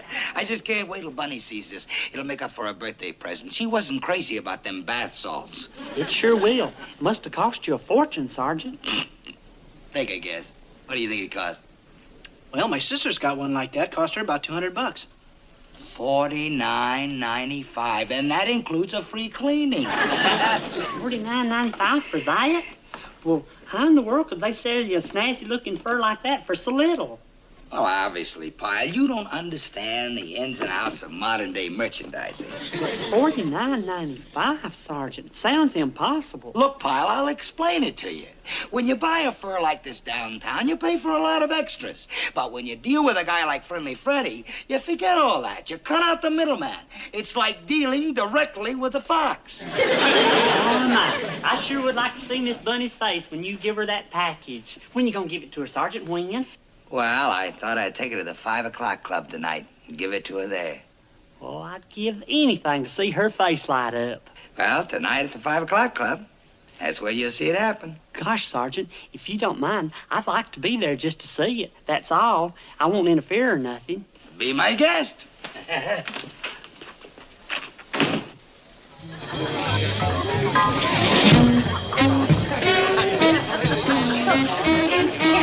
No. Please. No. Oh, come on, Vince. Now tell me what's in the package. I can't stand the suspense. I already told you, Bunny, I want it to be a surprise. The evening is still young. Oh, surprises. If I guess it, will you tell me if I'm right? Okay, but you'll never guess in a million years. A shower curtain. No. Ironing board cover. No. Not another box of bath salts. I told you wouldn't get it. So just be patient. The pizza will be here a minute. We'll drink a toast and then we'll open it. Is that okay? Okay, but I should have known better. With you, everything has to be done by the numbers.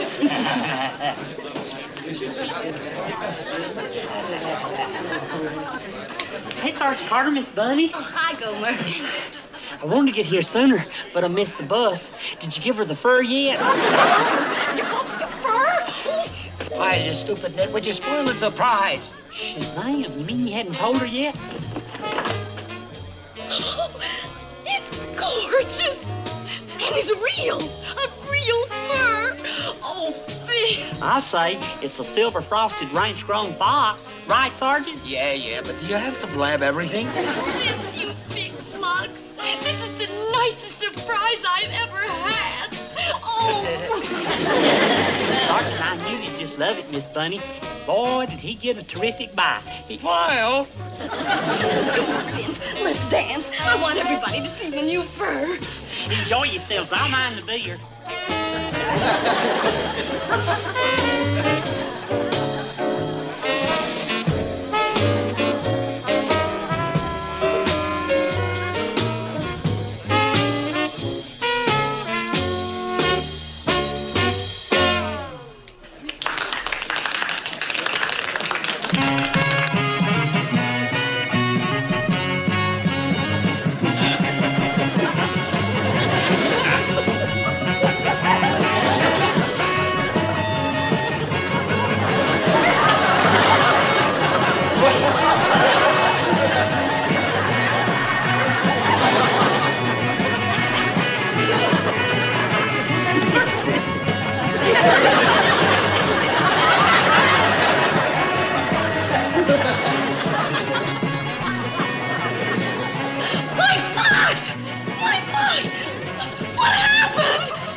Bunny, I don't know what happened. I got... It's a fake! Oh, Vince Carter!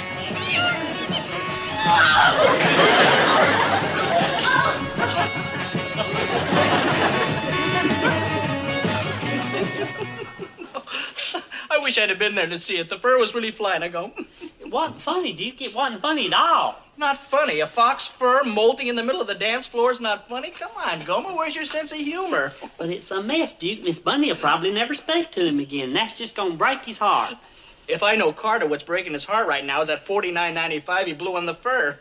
If I could find that Friendly Freddy, I'd get Sergeant Carter's money back for him. Kiss it goodbye, Gomer. The best thing for you to do right now is forget about it. It's just like my grandma used to say.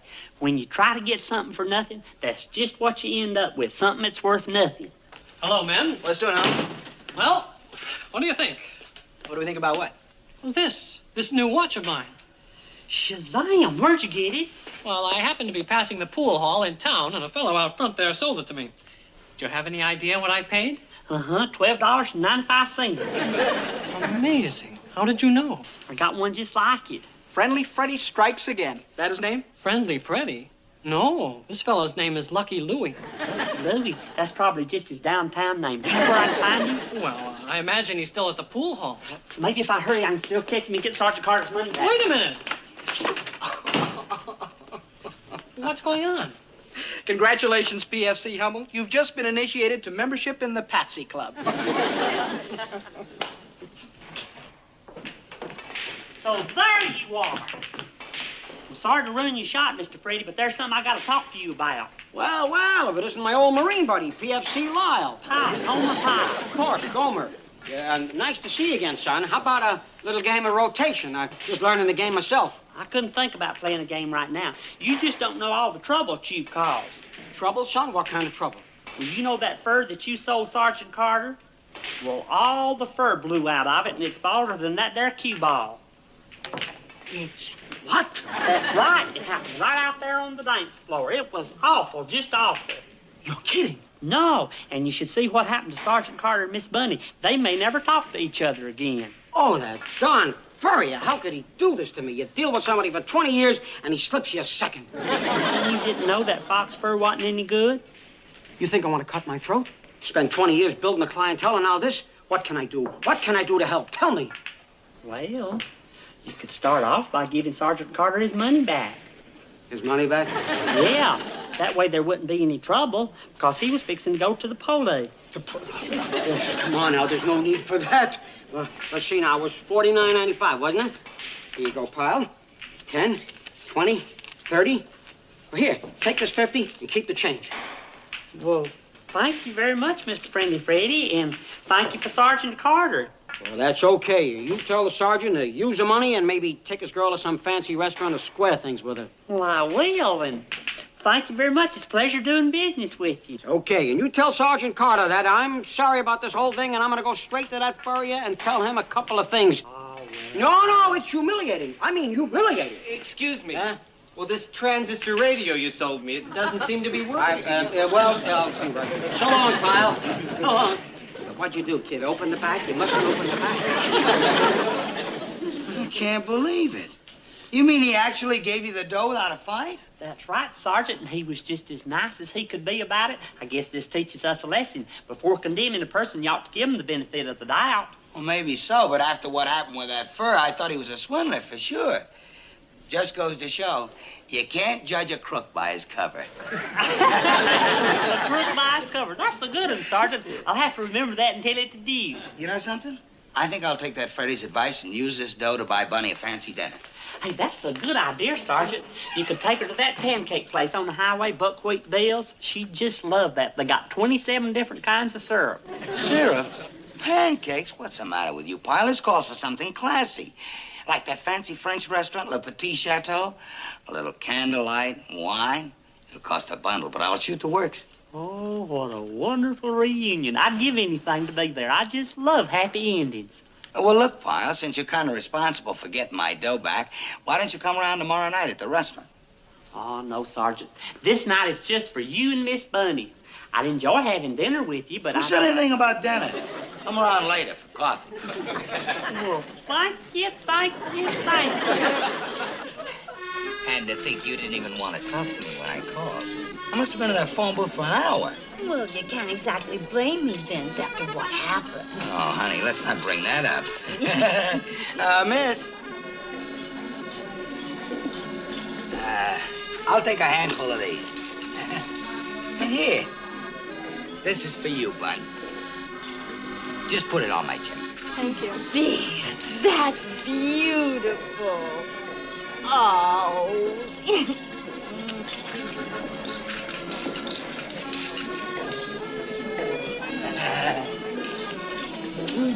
Hey, everybody. Oh, hi, Gomer. Pyle, it's you. Grab a chair. Bunny and me was just having a little after-dinner talk. I saw what you was doing, Sergeant. Didn't have nothing to do with talking. Oh, it's a sight for sore eyes to see you two lovebirds feeling and cooling.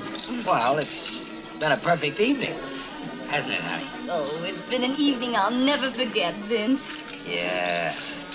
Look, it's getting a little late, and Bunny has to get home. Garson, the check. Young. The check, monsieur. Ah, a $50 bill. It's The smallest thing I have. Well, Bunny, shall we have a last one for the road? Why not? Who should we drink to? How about Pyle? No, not me, Sergeant. I know. Why don't you drink to the man that made this evening possible, Friendly Freddy? I'll drink to that. I will, too. To Friendly Freddy. And to you, Vince, for showing me the nicest evening a girl ever had.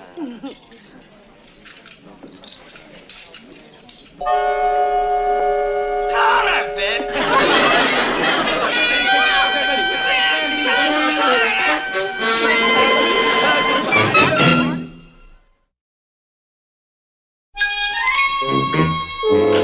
no use, Pyle. She's just not gonna answer. Well, don't aggravate yourself, Sergeant. Maybe she's just taking a shower. That's a long shower. I've been dialing since last night. Boy, I've never seen Bunny this steam before. Things could have been worse. If that restaurant manager hadn't let you go, you could have gone to jail for passing off counterfeit money. That's federal offense. What do you mean, let me go? I had to sign a sworn statement I'd pay that tab next payday. We sure been having a run of bad luck, haven't we, Sergeant? Yeah, a lot you got to complain about. I got stuck with a bum fur, a phony bill, and my girl won't even speak to me. At least you got that watch. What watch? The watch you're wearing. Oh, that's not a watch. That's just the green band that the watch left before it stopped running and I throwed it away. You mean that watch is no good either? Of course not, Sergeant. It's like you said. You can't expect to get a gold watch for $12.95. Pyle, do me a favor, will you? Just shut up.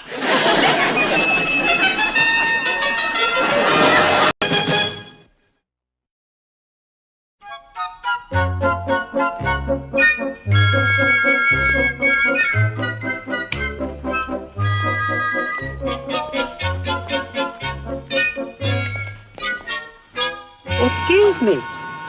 Well, Mistress Mary, how did your garden grow today? Hey, Sergeant Carter, Corporal Boyle. Well, the garden's coming along just fine. See those little leaves there? Radishes. And do you know what? In about 3 weeks, they'll be on our mess hall table, ready to eat. Think of that. Little leaves, and one day real soon, there'll be a little red crunchy feller. Wonderful.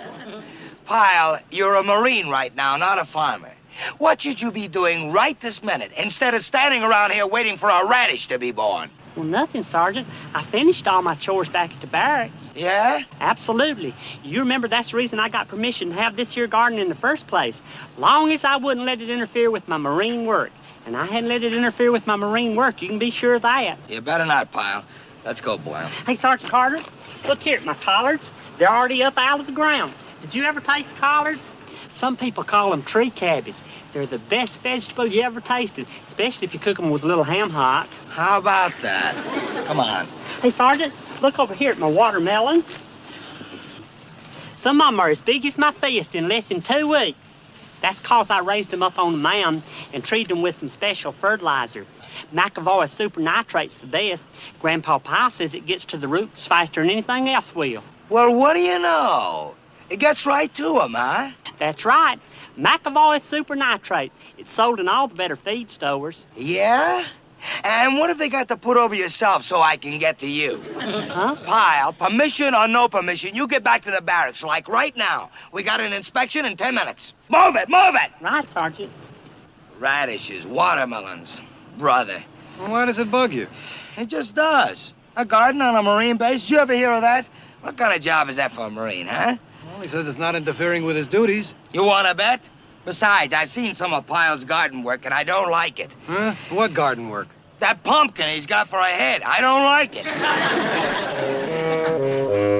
Not bad, Matthews, not bad. Watch them corners. Okay, Farmer Brown, let's see how well prepared you are. All right, Pyle, what is this? Some kind of joke? What's that stuff you got in there? Summer squash and chard. The chard's the one with the little curly legs. Get it out, Pyle, get it out. Well, I can't, Sergeant. You can't? Did I hear you right? You can't? On account of their heat loving. Their what? That's right. They need warmth and shelter just like they was a little baby. Else they'll die. Just one night of frost will do it. Honest, Sergeant, they'll die. Really? Well, we all have to go sometime. Please don't ask me to take them out, Sergeant. Pyle. You wouldn't want that on your conscience, would you, if they died? Don't worry about it, Pyle. I'll see that your squash gets a decent burial. Summer squash, there's a difference. You see, you can tell the difference by the leaves. Knock it off. Just get it out of here. Well, yes, Sergeant. And I'm sorry, I don't mean for my garden to upset you like it seems to. I suppose you got a horse and plow in here. Can you believe it? Can you believe it? All right, Pyle, that does it. If you're gonna act like a knucklehead, then I'm gonna treat you like a knucklehead. No, check that, like two knuckleheads. First, get that junk out of your footlocker, but fast. But, Sergeant... Out! Hut! As you were. Afternoon, sir. Afternoon, Sergeant. Where are you taking those? Well, out, sir. Out? Where? Just out, sir, anywhere. Don't do that. Sir? That's summer squash and chard in there, isn't it? That's what it is, all right, sir. Well, you set summer squash out on the kind of nights we've been having, and they wouldn't stand a chance. Sir? Well, they'd die, every one of them. That's what I told the sergeant. Those were my exact words, wasn't it, Sergeant? How's your garden coming along? Well, the watermelons and the radishes are doing real fine. I think it's that fertilizer I'm using. McAvoy Super Nitrate, oh, it's a marvel. Good. By the way, Pyle, this is Captain Shamley, our base public information officer. Sir? Pyle? He heard about your garden and wanted to take a look at it so he can send a photographer down from the local paper. You know, tough Marine cultivates garden in spare time. Captain Shamley thought it might make a good human interest story. Well, yes, sir. I'd be glad to. It's right out here in the back, right this way. My local newspaper. Might even get you a national release of it. You never know. Carry on. Well, what do you say to that? I say don't put your summer squash out and always use McAvoy Super Nitrate.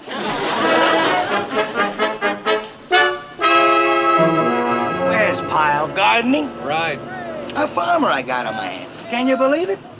Not a Marine, a farmer. Vince, it's with the Colonel's blessings. Relax. The Colonel's a gardener himself. Yeah, but Pyle? Pyle of all people? Pyle? What do you think? You think he'll really grow anything? Sure he will. I can just see what a meathead like Pyle will grow. Like a circular carrot. Or maybe a potato with no eyes, just noses. You can't tell. He sounds like he knows what he's doing. Sure. Just wait. You mean you think nothing will come up the way he expects it to, huh? I'll bet on it. You give Pyle a watermelon seed, and I'll lay you 10 to 1. Wait a minute. Wait just a minute. Huh? What you just said about nothing coming up the way Pyle expected it to just gave me a brainstorm. What do you mean? Sure. It's a natural. Hey, how would you like to play a trick on Pyle, huh? Like what, for instance? You'll see. All you gotta do is go down to the market and get the biggest watermelon you can find. One with a stem. Stem? Right. And last but not least, get a big bottle of vodka and bring it back. Vodka? I think I can understand the watermelon, but what's the vodka for? Here, get it. You'll see. There we go. Just like the good old days. It's called plugging a watermelon. So that's how it's done. The cheapest party a guy could throw. 2 bits for the melon, a couple of bucks for the booze. Presto. Instant refreshments. Tastes wild, just wild. I've heard of a Bloody Mary, I've heard of a screwdriver. But vodka and watermelon? What do they call that? Huh? It's the all-purpose drink. What? You can eat it, drink it, wash your face in it, and get smashed all at the same time. That's beautiful, Vince, beautiful. Yeah. Now, see how the plug fits back nice and neat? You can't even tell where it's been cut out. Hey, you're right, I can't. Now, we just set this bomb in Pyle's watermelon patch and wait. Listen, Vince, I think it's a funny gag, all right, but I'm not sure I get the point. What are you going to accomplish with it? What am I going to accomplish? I'm going to accomplish the end of Pyle's gardening, that's what. Yeah? Yeah. He just gets a taste of a watermelon that he grew. He wakes up drunk. Pyle's never been drunk before. He wonders what hit him. And I tell him he's been poisoned. I point out that's the risk you run when you grow anything in this here soil around here. Presto, end of gardening. Well, aren't you going to a lot of trouble? Why don't you just make him give up the garden? Why? He's liable to complain to the colonel. Believe me, I'm doing this for his own good. Yeah? Yeah. Come on. It's time to take baby home to roost.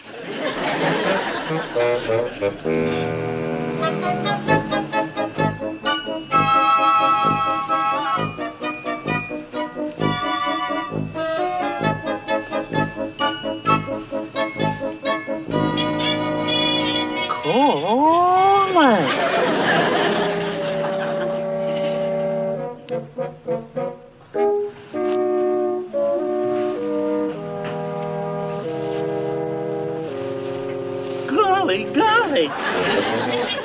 Sergeant Carter!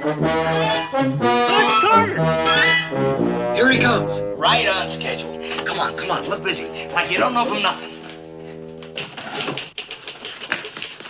Wait till you see, Sergeant, wait till you see. Huh? What's up? Wait till I see what? Just look at that, just look at that. Where did you get that? From the mess hall? No, I found it out in my garden this morning. It was growing. You're kidding. No, I found it in my melon patch just now. That thing grew in your garden? Boy, look at that. Oh, boy, Pyle, you really must have a green thumb. A green thumb, a green arm all the way up to the shoulder. It's just one thing I can't figure out is how it grew so fast. All the other melons out there on the vine are just about that big. And practically overnight, too. It don't make no sense at all. Wait a minute. I know what it is. You do? Sure. That Macintosh stuff. Huh? You know, that super-duper fertilizer you've been using. McAvoy Super Nitrite? That's it. I'll bet you instead of spreading out, it concentrated all in one place so that only one melon got all the vitamins. Gosh, Sergeant, I don't know. Sounds logical to me. Of course it's logical. Let's face it, Pyle. Nobody is perfect when it comes to spreading fertilizer. Not even a natural-born farmer like yourself is perfect every time out, right? No, sir, I guess not. And this melon here proves it. So there you are. The only thing that really matters is that you've grown yourself a prize-winning watermelon. How about that? Well, thank you, Sergeant. And that's just the way I want it to be. I want you to be the first to know about anything I do, good or bad. Good. Yes, sir, Pyle. It looks like you're going to have yourself some mighty fine watermelon eating there. So take it and enjoy yourself.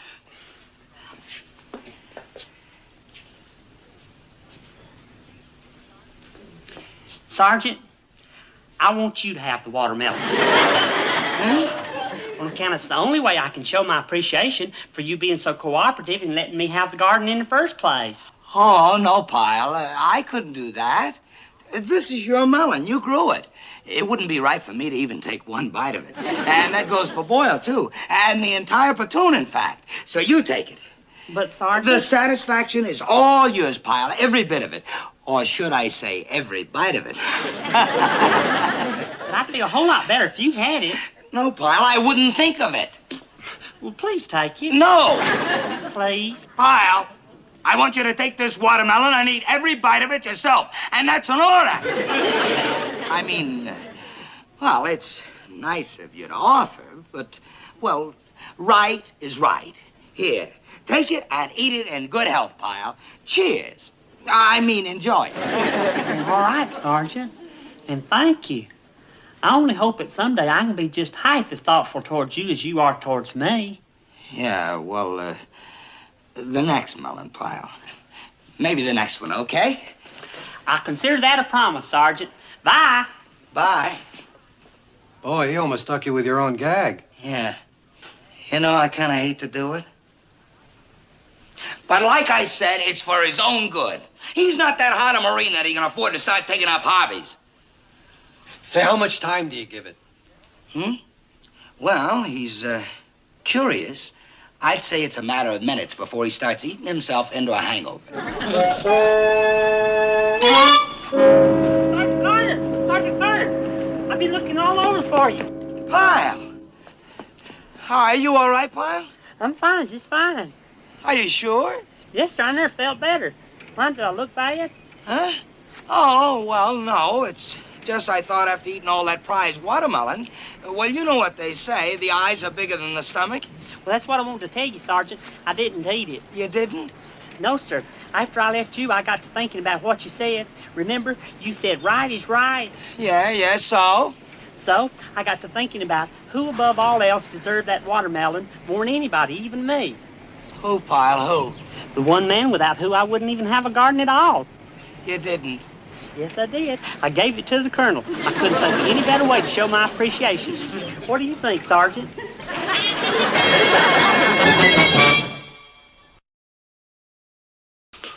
Talk about a joke backfiring. What are you gonna do? All I know is I gotta get that watermelon back from the colonel and fast. And what do you think will happen when he gets a taste out of it? I don't even want to think about it. Can't you guess? You know the colonel. He's death on any kind of drinking. Yeah, and a watermelon pump full of vodka's a lot of drinking.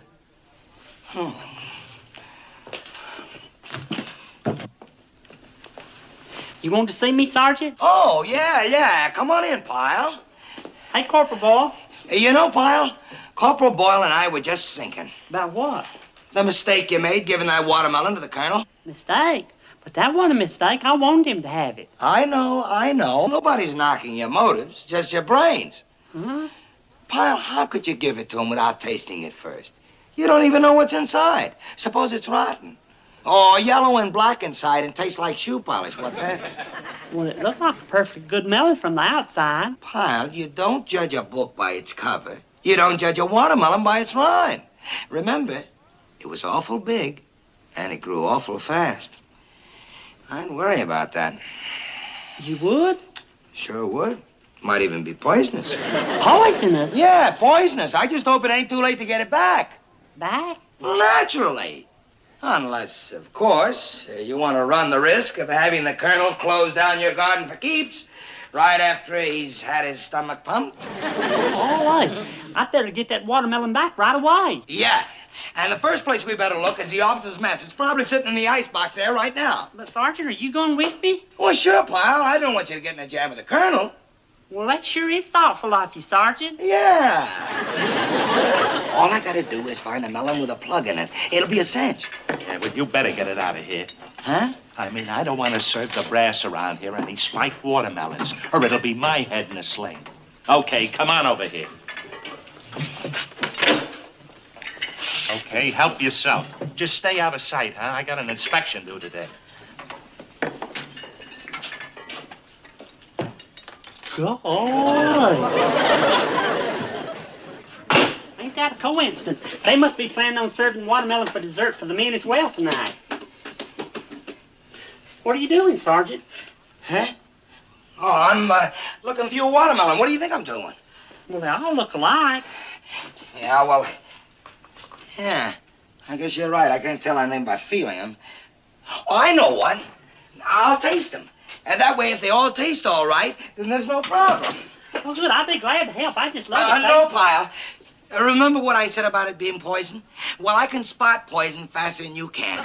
So if you just wait outside and see that nobody interrupts me, everything will be okay, okay? But, Sergeant, Pyle, there are taste buds and there are taste buds. Now, mine happen to be razor sharp.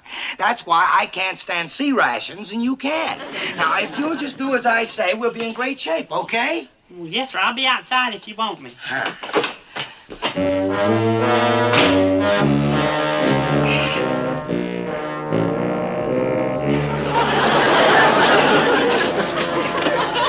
How you doing, Sergeant? Did you find my watermelon yet?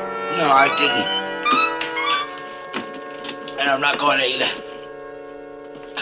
Because it's not in there.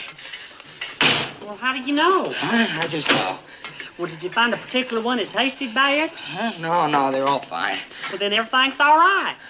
Well, you miserable freak! Huh? You cut open every one of those melons, didn't you? If I get one here, Where do you suppose that melon could be, Sergeant? I don't know. I'm sure it's not in the officer's mess. Are you sure he just didn't leave it sitting there in its office? Now think. Well, I don't know, Sergeant. I left right after I gave it to him, and all he said was thanks and how he better get it on the ice right away. Well, he didn't get it on ice. No. What, Sergeant? Someplace else he could put it on ice. Huh? His home. His own home.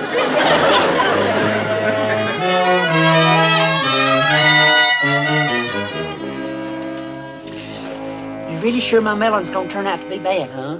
No. This is just insurance. In case yours turns out to be rotten, we'll put this one in its place. Smart? Really is. Now the whole trick is switching the melons. You better wait out here.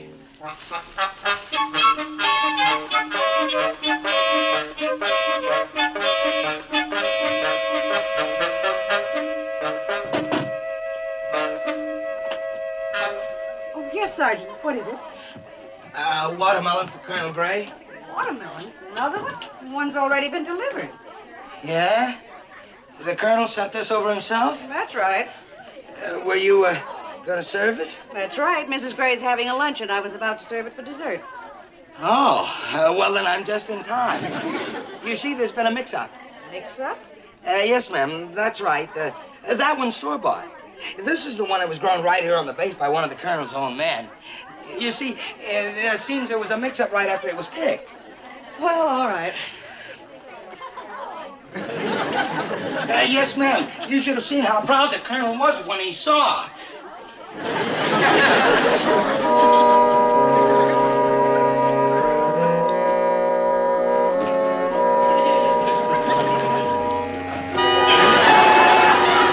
Sergeant, aren't you leaving one of those? Huh? Oh, yeah. I just wasn't thinking.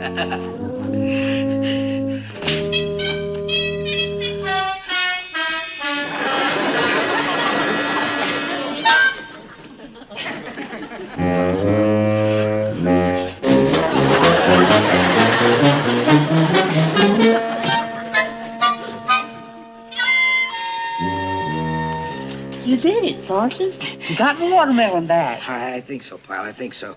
With a little luck. Looks perfectly all right to me. Wouldn't it be funny if it turned out to be sweet and red and juicy as any other?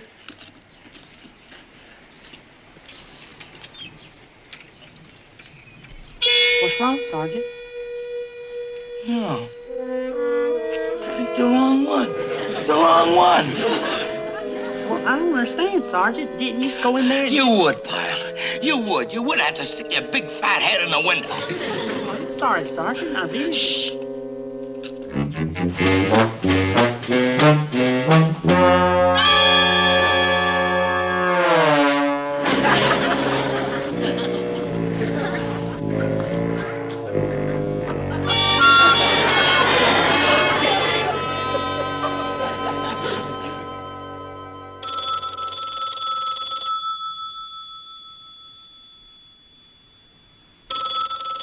You? Company B, Corporal Boss speaking. Yes, sir. Yes, sir. Right away, sir. It's the Colonel. He wants to see Pyle in his office right away. He does, huh? Yeah, he does. Yeah. Well, go tell Pyle the Colonel wants to see him in his office right away. Just like that. You got nothing to do with it. Just throw Pyle to the wolves, huh? Look, Boyle, don't give me that stuff. You went on the gag, too. Thought it was pretty good, as I recall. All right, but the gag didn't work out the way you wanted. So? So, you gonna let him face the Colonel alone? What is he gonna say? I'll say it again. I was doing it for his own good. It was just a way of getting him out of gardening and back to being a Marine. Look, if it had worked out the way I wanted it to, I'd... All right. I'll go see the Colonel, too. Maybe I can weasel word my way out of it. My combat record and all. Gunnery Sergeant Carter and Private First Class Pyle reporting as ordered, sir. At ease, man. I don't recall asking you to come in, Sergeant. I know, sir. But I can explain everything. Don't listen to him, sir. It's all on me. I'm the one to blame. Sergeant Carter didn't have nothing to do with it. Blame? For what? What are you talking about? For the way that my melon tasted. Sir. But the watermelon tasted fine. In fact, according to my wife, sensational. Sir? That's what I called Pyle in to tell him. Did you hear that, Sergeant? They liked my watermelon after all. Liked it. They loved it. Mrs. Gray said it was the hit of the bridge luncheon. It wasn't. Do tell. It was the first time in 7 years that a bridge luncheon ended with the girls singing. That's that. Yes. I heard that when Major Brady came to pick up his wife, she actually danced out to the car. Did you hear that, Sergeant? Did you hear that? I grew as good a watermelon as anybody. Even better. How about that? How about that?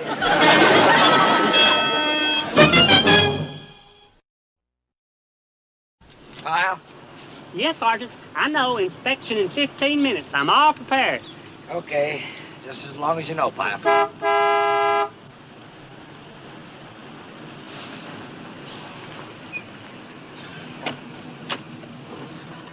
Morning, sir. Morning. How's our prize garden doing? Oh, fine, sir, just fine. Any more watermelons? No, sir, but my cucumbers is doing real good, see? Oh, yes. Notice, sir, the way Private Pyle has laid a mulch blanket around the main stems. Cuts down on his weeding time. Really? Peat moss? No, sir, it was... Leaf mold. Plain, ordinary leaf mold. Right, Pyle? Best thing in the world for nutrients. In this here sandy soil, it's the only way to fly. You mean it doesn't choke off the feeder roots? No, sir. As long as you have enough irrigation. Sergeant's right, absolutely right, sir. Really, Sergeant, I didn't peg you for the type to take an interest in this sort of thing. Oh, yes, sir. Like the colonel once said to Private Pyle here, every man should have a hobby. And well, with a garden like this right in front of my nose, I figured, what the devil? I mean, what could be more exciting than bringing something like an artichoke into the world? Now, you take these here perennial green gloves. Excuse me, Pyle.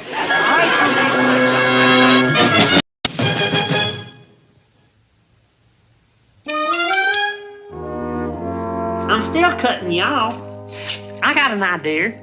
Joey, why don't you and Lester get down there in the front on your knees, and that way everybody else can squeeze in real tight. That's a lot better. You know what would be nice? If all of you put your arms around each other like Marine buddies, you know, gung-ho. Hey, that's it. Now I got everybody. Everybody ready? Say cheese. I got it. Just a moment, Pyle. That picture isn't going to come out. You forgot the flash attachment. Oh, it wouldn't come out anyways. I don't have any film in the camera. We went through all that for nothing. Well, I just bought this brand new $6 camera, and I was just trying it out to get used to all the features. You certainly are a busy little bee, Pyle. Checking out your camera, buying guidebooks. Do you think you'll have much time for sightseeing in Washington? Well, I sure hope so. However, that Navy relief show is real important, and I imagine I'll be rehearsing most of the time. I never have sung in front of that many people before. As soon as we get to Washington, I'll lose him. How can you lose him? Your assignment calls for you to get him to Washington and stay with him for 3 weeks right up to that Navy show. All right, I'll take care of him part of the time. But there's somebody else that needs taking care of in Washington. Who's that? Rose Pilchick. Rose Pilchick? Who's that? 36, 24, 36. Does that answer your question? Yeah, but you still didn't tell me. Who is she? She was Miss Armored Division of 1961, and she was still growing. Oh, I get the picture. She's a waitress now. She dropped out of nursing school. Well, how'd you get to meet her? Well, when I was stationed back there a few years ago, she was going with a sergeant in chemical warfare. And I came along, I was like a breath of fresh air. Well, how are you going to be able to get away from Pyle? After all, you're going to be rooming together.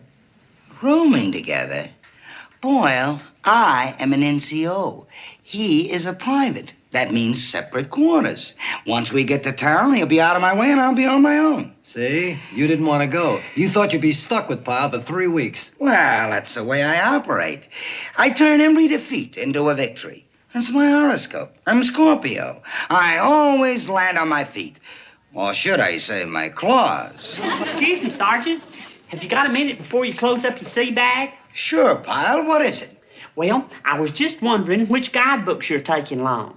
Huh? Well, if you take the one for Washington, then I'll take the one for Virginia. And that way we don't have to worry about using up good baggage space for two of the same thing. Yeah.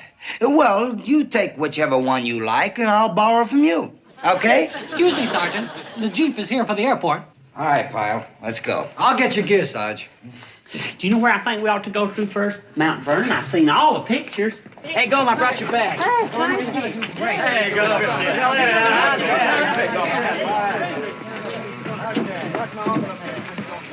Well, so long, Sarge. Have a ball. Give my best to Rose Poopchick. Pilchick, Pilchick. All right, you guys, watch your feet. Come on, let's go. Bye. Bye. Bye, bye, Pyle. And don't forget to say hey to the president for us. Bye.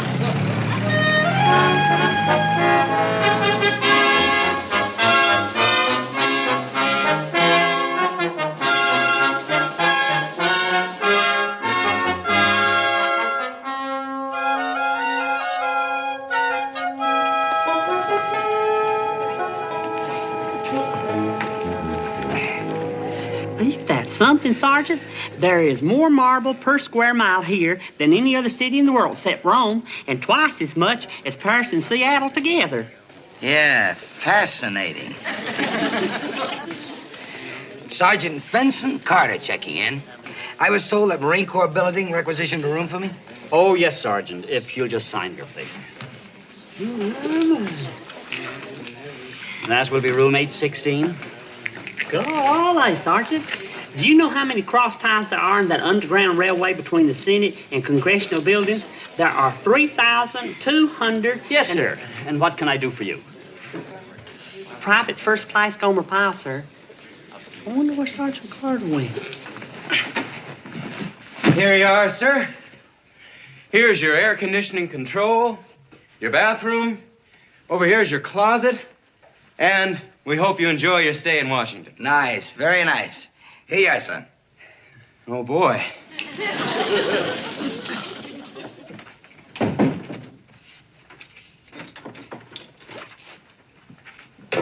Hey, what's all that? I already got all my gear. Surprise, surprise, surprise. Pyle? Ain't that something, Sergeant? Looks like we're going to be sharing the same room. Huh? That's what the clerk downstairs said, room 816. Reservations. Actually, it's just as well. That way we don't have to run from room to room when we make out our sightseeing schedule. Hello. This is Sergeant Carter in room 816. I think there's been a little mistake. You sent a private first-class Pyle to my room. This is Sergeant Vincent Carter. And the man you sent to my room was private first-class Pyle. And I assumed... I understand. Okay, Pyle, but I get the bunk nearest the window. I don't blame you, Sergeant, seeing what a fine view you got from over there. Sergeant, if you look way over to the left here, you can just see the dome of the Capitol. Good. Can you believe it, Sergeant? That is the capital of our entire nation under that dome. 555 rooms to be exact. I wonder what's going on right this minute in them 555 rooms.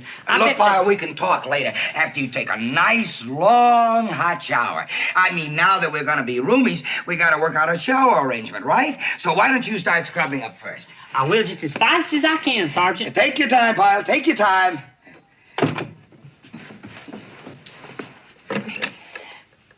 Hello.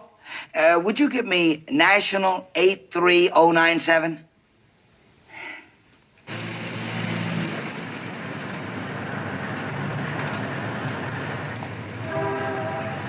Thanks for the cab ride, Pyle. I'm sorry I can't go along with your sightseeing, but you know how it is, old friend of the family and all that. Maybe next time. I sure hope so, Sergeant. It'd be a shame if you missed all them sights. Yeah, well, I'll tell you what, Pyle. You can keep me posted, okay?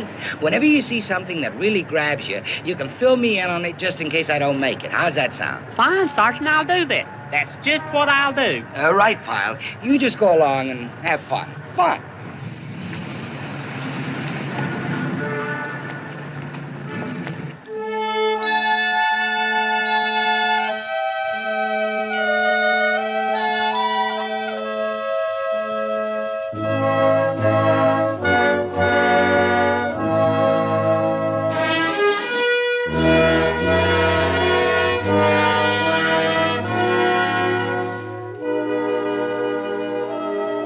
In the year 1883, the Washington Monument was finally completed after many delays in the year 1885. Yes, a question? Excuse me, sir, but if I ain't mistaken, the building part was actually completed on December 6, 1884. Ain't that right? Yes, that's quite right. But although completed in late 1884, it was formally dedicated in February of 1885, but not open to the public until 3 years later in the year 1888. That's right. That's exactly right. Thank you. Now, if I may continue, the monument is actually a giant obelisk, rising to the spectacular height of 555 feet. And 5 1/8 inches, that is, if you want to be exact. If you want to be, yeah. I gotta tell you, Rosie, you ain't changed a bit. Not a bit. Except for maybe going back to brunette. Yeah? Well, I found out brunettes have as much fun as anybody. Yeah, don't we know, huh? Uh-oh, the manager. I better get back to work. You want another beer or something, honey? No, I'll wait till you get off duty. Excuse me, are you Sergeant Carter? Yeah? Well, you want it on the phone, but you can take it at the bar. I wonder who that can be. Sergeant Carter here. Hey, Sergeant, it's me, Gomer. Pyle? It's a good thing I remembered the name of the place I dropped you off at so I could reach you. I'm fitting you in just like you told me to. Sergeant, it has been thrilling. Really thrilling. And now look, Pyle. Are you sure you can't break away? The tour's getting more exciting by the minute.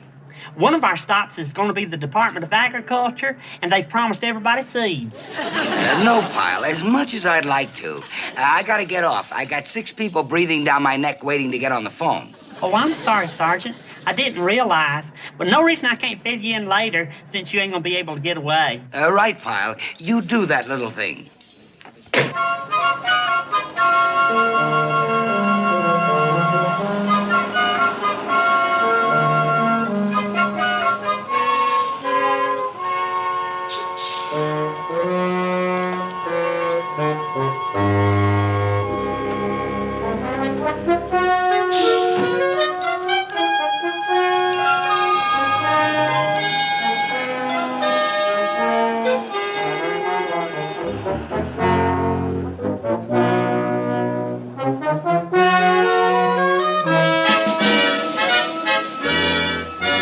And here it is, ladies and gentlemen, Charles A. Lindbergh's famous Spirit of St. Louis. This is the actual plane in which Mr. Lindbergh made the first transatlantic flight on May 20th, 1927. Actually, it's a 2-day flight. He took off from Roosevelt Field on May 20th and landed 34 hours later right outside Paris, France. I was just getting to that. One man in that little bitty plane, and he flew over 3,000 miles over the ocean all by himself. And he didn't have no comfortable reclining chairs or no piping hot food or anything like that. Fact is, he practically had a set on one of his gas tanks. It was so crowded in that little bitty cockpit. But Lindy, that's what everybody called him later on in affection. He had to be one of the bravest men that ever lived to try such an amazing feat as that. You know, I thought about you a lot, Rose. Every time they play the beer barrel polka, I think of you. Do you? Excuse me, Sergeant. You're wanted on the phone again. This better not be who I think it's gonna be. Hello? Hey, Sergeant, I'm calling you back later like you said. I said that? That's right, Sergeant. And since the line wasn't busy, I knew nobody was waiting to use the phone, and I could fill you in on the Smithsonian Institution. Now look, Pyle. Sergeant, you are missing so much. That's why I was thinking that maybe you could bring your old friend of the family along and meet me outside the White House. That's where I'm going next, the White House. Pyle, I can't. I'm all tied up. Well, okay, Sergeant. I just hope the president stops and shakes hands with people like he's always doing. That way I can say hey to him like all the fellers wanted me to back at the base. Do you want me to say hey for you, too? Yeah, Pyle, you do that. Who was it? A wrong number. A wrong number since the day he was born.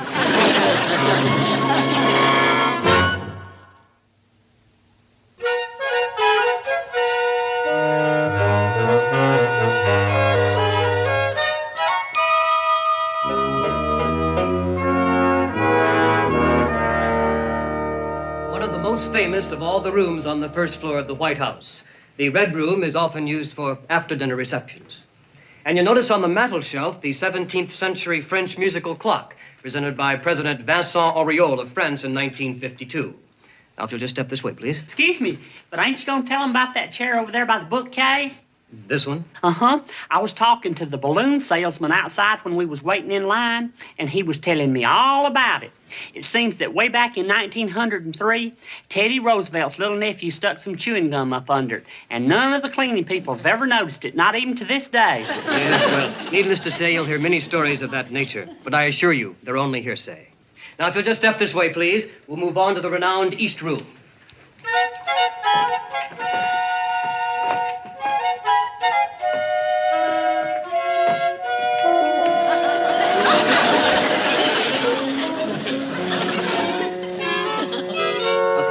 Room, if you'll move right this way, please.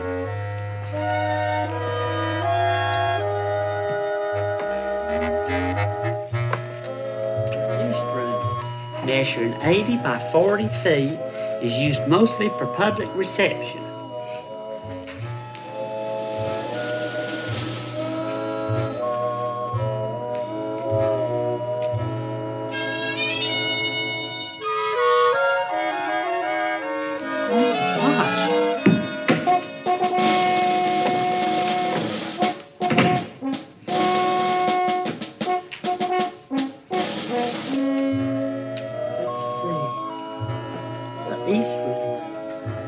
This must be it.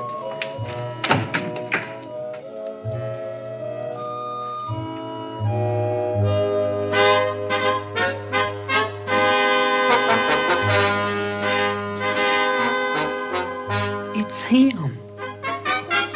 Sir, I know I shouldn't have walked in here like this. For heaven's sakes, how did you get in here? Well, you see, ma'am, I accidentally got separated from my tour, but by that time it was too late because I had my map turned upside down and I didn't know where I was. You see, what I thought was the east wing here was actually the west wing upside down. So you see... Ma'am? Ma'am? Yes, I must have interrupted her polishing. The president's office. Shazam! I gotta tell Sergeant Carter. I gotta tell him right this minute.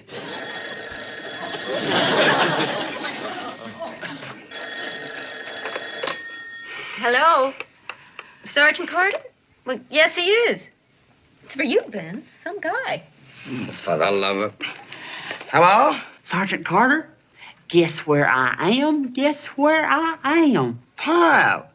Pyle, how did you get this number? From the manager at the cafe. I told him how important it was, and so he told me to try this number. Important? Are you ready? Are you sitting down?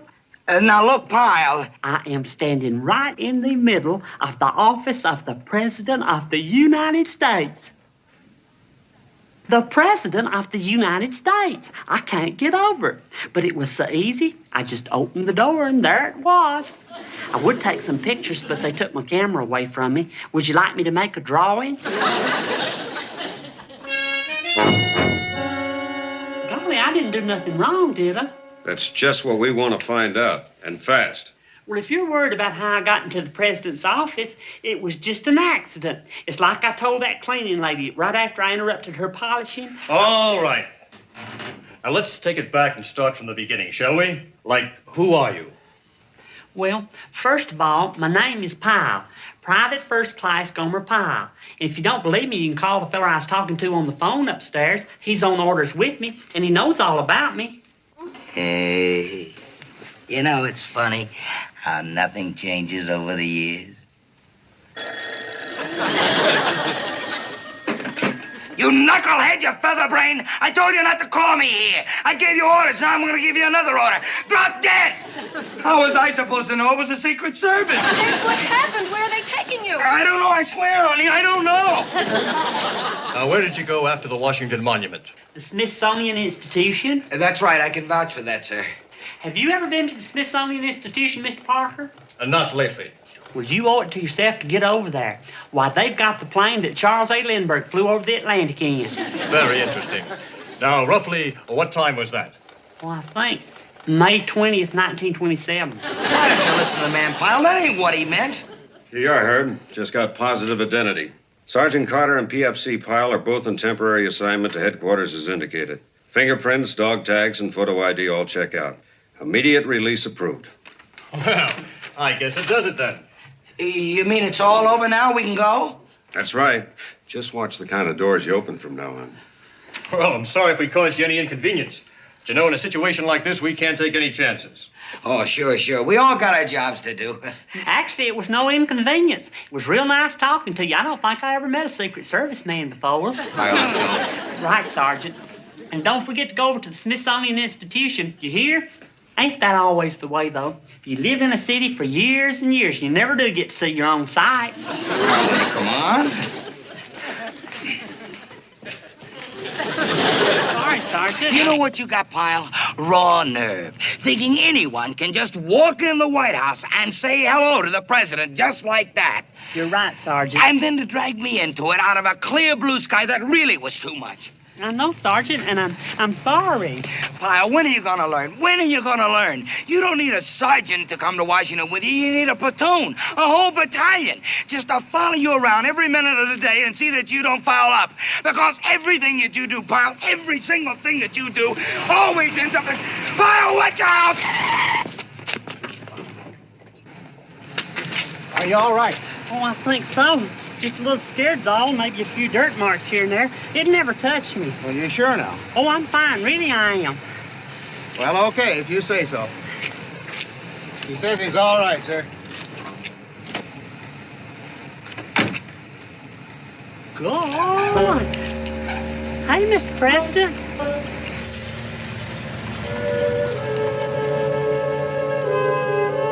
I saw him, Sergeant. I actually saw him, and I said, hey, Mr. President, just like the fellers wanted me to. Ain't that something, Sergeant? I said, hey, to the President.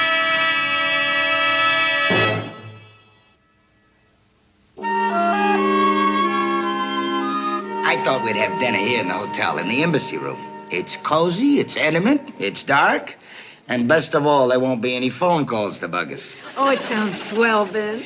Sergeant Carter, Sergeant Carter. Don't look back, run. Sergeant Carter, wait a minute. Am I glad I found you? Yeah, well, we were just on our way to dinner, Pyle. But, Sergeant, I have just had the most frustrating experience. I called the fellers back at Camp Henderson to tell them I said hey to the president for them, and they didn't believe me. Yeah, that's frustration, all right.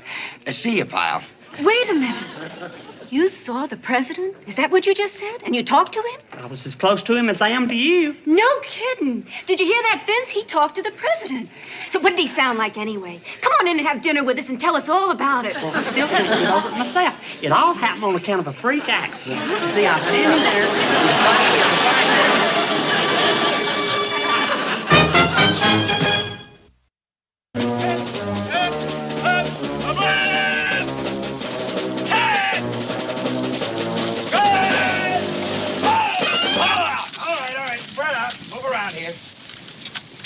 Now, it's morning's field exercise, individual scouting. Remember, good scout knows cover, concealment, camouflage, and principles of movement. He also knows... Where's the phone? Pyle!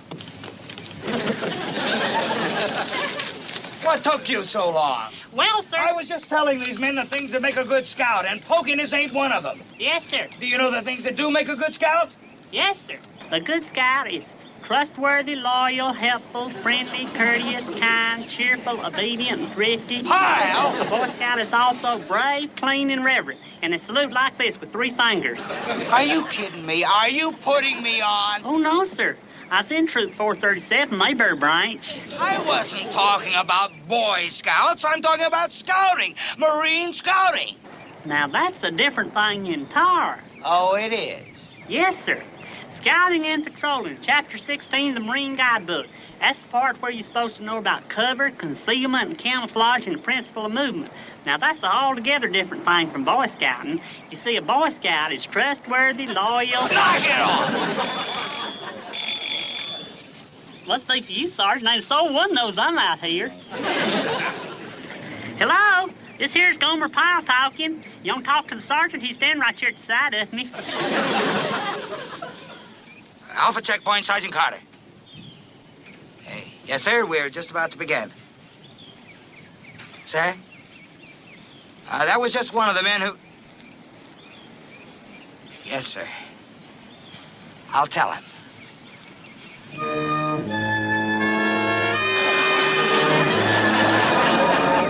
And there's a string of telephone poles along there from D12 to F9. Uh-huh. Any military vehicles? No, no vehicle, sir. Okay.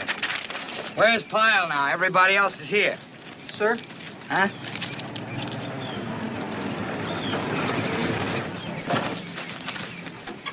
Good afternoon, sir. How's your scouting exercise going, Sergeant? Very good, sir. All checked out except one man. He should be like... It's me, Gomer. I'm back. I'll be down there in a minute. I'll be right there.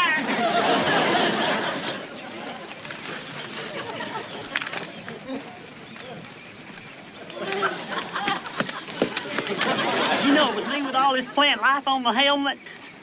Found these buttercups and daisies up there while I was looking for some camouflage branches. I picked them for your desk. Thought they'd look real pretty. Things look so drab in that office. Let's see if you like your butter. Drop 'em, drop 'em. Was this one of the men on the scouting exercise? Yes, sir. He was just reporting in. Weren't you, Pyle? Yes, sir. Well, report in. Well, sir, there's a right nice stretch of land over yonder. Alfalfa's coming up there. Melons would grow real good there, though. Soil's kind of sandy. It's not too salty. I tasted it. And there's a whole string of bushes along the path from F2 to H4. But they're just awful bushes. They're just full of stickers. And there was a telephone pole by the side of the highway with a poster tacked up. It said, Mayfair Theater, tonight, Ma and Pa Kettle in Hawaii, selected short subjects, and Thursday night's family night. Sergeant, can I have a word with you, please? Sergeant, that is the poorest excuse for a scout I've seen yet. Yes, sir. I would suggest a little more lecture time on scouting and patrolling. Maybe you could use a little yourself. Yes, sir. Carry on.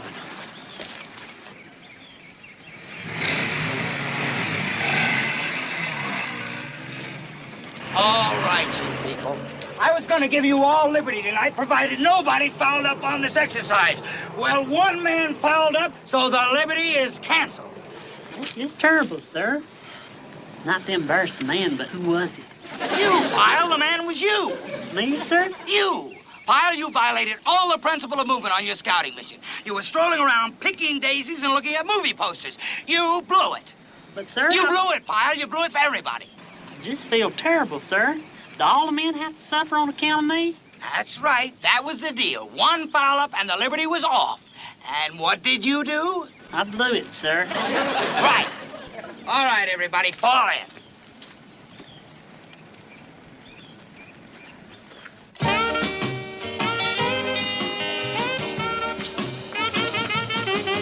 Daisies he picks for me, daisies. Where do they find them? I had to cancel liberty for the whole platoon. You know what he needs? A good rap on the head. Something that might jar something loose upstairs. Yeah, I know what you mean. Everything all right, fellas? Great. Oh, hi, Hannah. Ow, Hannah, it hurts. Well, the company rules. You can look, but don't touch. I'm sorry, I lost my head. Oh, kills me the way she does that, you know? How'd you like to be married to that? The dragon lady? I don't think so. Better not let her hear you call her that. She'll kill you. And she can do it, too, Benson. I think she could take you. Not if I train for a couple of months.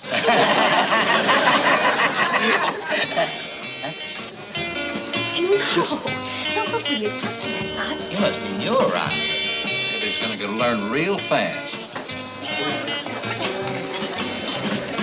Let's go.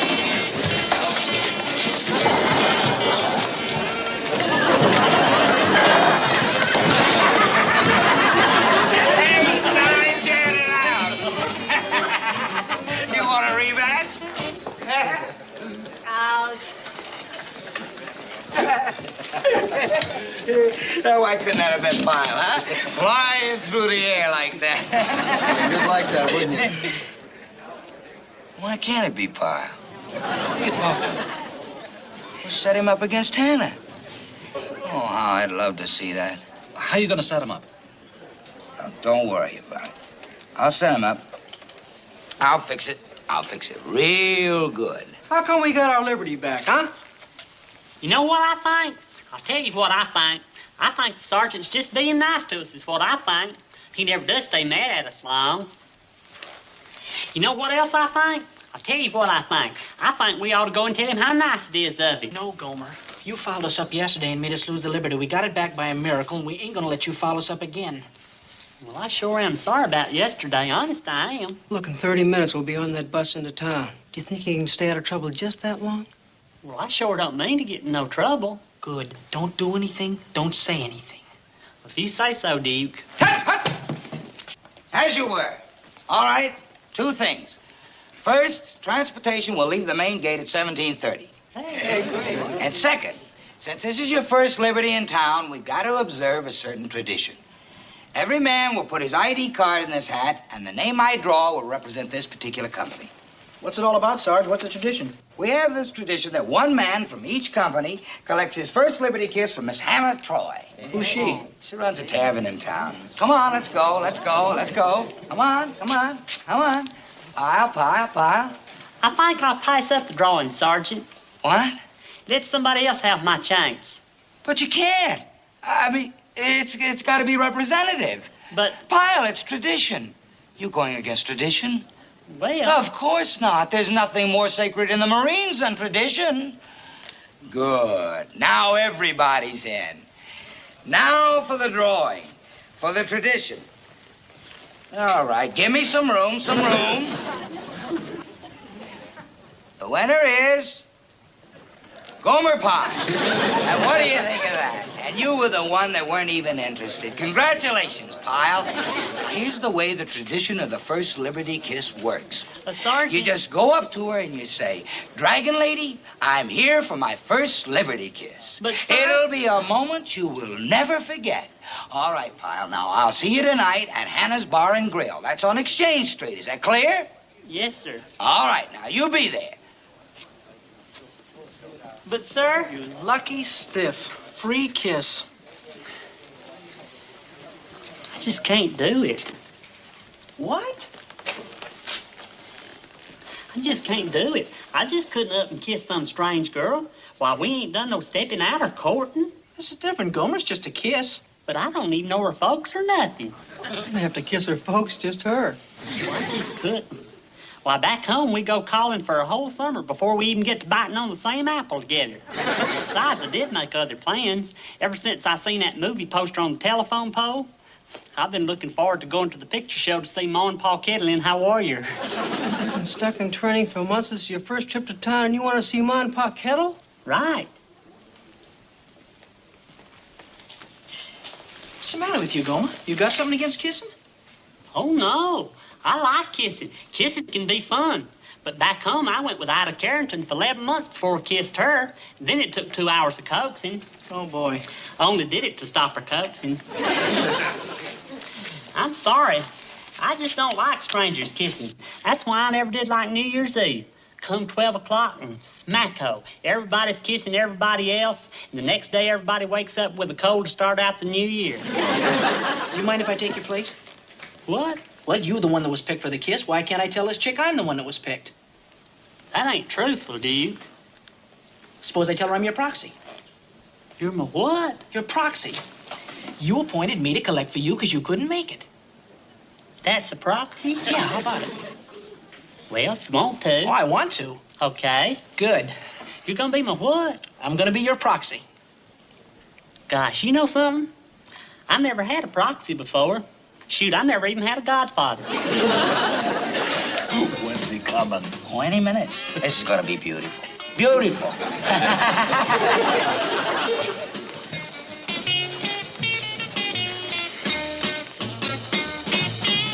That must be her, fellas. She likes like the boss lady. Gomer don't know when he passed out. Hey, Vince. Isn't that one of your people over there? Don't wait up for me tonight, kid.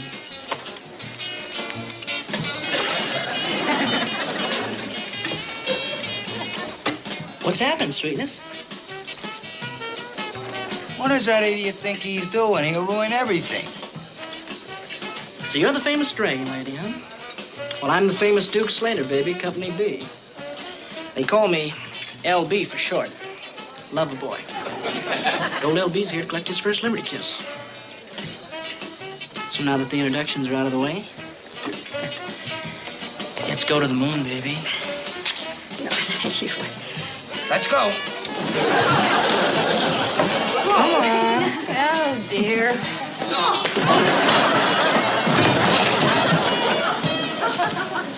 Why does she always throw them toward us? Now, we ought to talk to her. This is like drinking beer at the wrong end of a bowling alley. What'd I do? You have just been formally introduced to the Dragon Lady. What do you think you're doing? Where's Gomer? Gomer let me take his place. He what? Well, he didn't want to come, so he let me be his proxy. His proxy? Oh, you fixed it. You fixed it real good. Huh? That was supposed to be him stretched out there, Pally. You mean it was a phony? It was all a setup? Yeah.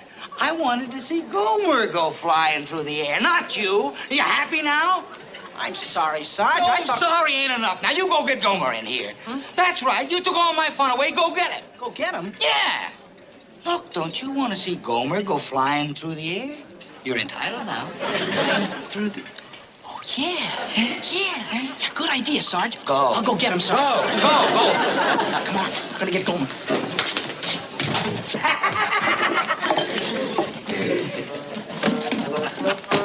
Second floor show coming up.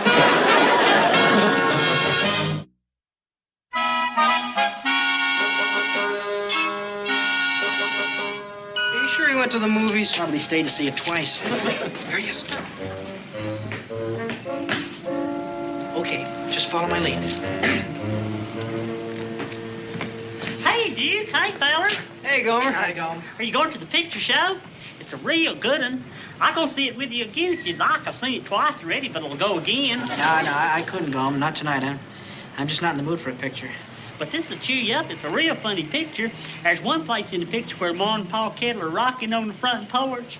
Well, Pa Kettle, he don't notice this loose board. You're probably wondering why I don't feel in the mood, Gomer, so I'll tell you. It's the sergeant. He's hurt. Very hurt. Was there an accident? He's hurt inside. Because tonight a Marine Corps tradition was broken. And his company wasn't represented when the first Liberty Kisses were passed out. He really feels bad, huh? Very bad. Because you didn't show up. But wasn't you going to take my place, Duke? Wasn't you going to be my, what do you call it? Proxy? Yeah, proxy. Yeah, that's what made it worse. It absolutely has to be the man chosen from the hat. The lady wouldn't kiss proxy? Absolutely not. For years, this tradition has been faithfully observed. An unbroken chain until tonight. And that's why he's so sad. No tradition means a lot to Sergeant Carter, Gomer. Well, it does to me, too, honest, fellers. I wouldn't be surprised if he even transferred out over the shame of it, huh, fellas? Yeah. He might. Gosh, I didn't realize it was this big a tradition. Oh, it is. Yeah, it's like West Point, Gomer. You know, the flirtation walk. Why, it's even bigger than the Semper Fidelis March. No fooling. No fooling. But still, to kiss a strange woman. Well, least you can do is come talk to the sergeant, tell him why you can't do it. Well, I guess I do owe him that much. It's bigger than Semper Fidelis. You really mean it. It's getting late. Think your Gomer Pyle guy's gonna show up? Oh, no. Hey, isn't that your pigeon coming in now? He got it. Good old Duke. He's made an old man very happy. Hey, Sergeant. I'm sorry about things, sir. I honest never wanted you to go into your shell, not for a minute. Huh? We told Gomer you felt real bad about the tradition being broken, Sergeant. You might even transfer out. You know, because your company didn't come up with a man for First Liberty Kiss. Oh, yeah. Yeah, but it could have been worse. So I'll just transfer out. Maybe even leave the Corps. So what if I put in 18 years of my life? Through thick and thin, through war and peace. So what? I'll leave. You just can't leave the Marine Corps, sir. You just can't. Better than have it said that I was the one who broke tradition. No. It's a far, far better thing I do. I'll cut out. I never heard anything more beautiful than all my put-togethers. I guess you don't know me very well. Call me an old sentimentalist if you like, but, well, I'm a fool about tradition. And when a tradition is broken, I just, well, call me a fool. Why, I never would. A fool. And the only honorable thing for this fool to do is to transfer out. Don't say that, Sergeant. I'll do it. What? I'll collect that there First Liberty Kiss. Well, look, Pyle, I don't want you to do anything you don't want to do. Even though you were chosen fair and square, you still don't have to do this if you don't want to. I don't? Well, in that case... No, I'll just transfer out. Call me a fool. I'll do it. Where is she? A sentimental fool. Call me a sentimental fool. You'll do it. You will? Yes, sir. Where's she at? Over there. It'll be over before you know it, I can promise you that. Remember, Gomer, it's a tradition. Right. What I do now? You just go up to her and you say, Dragon Lady, I'm here for my first Liberty kiss. And go.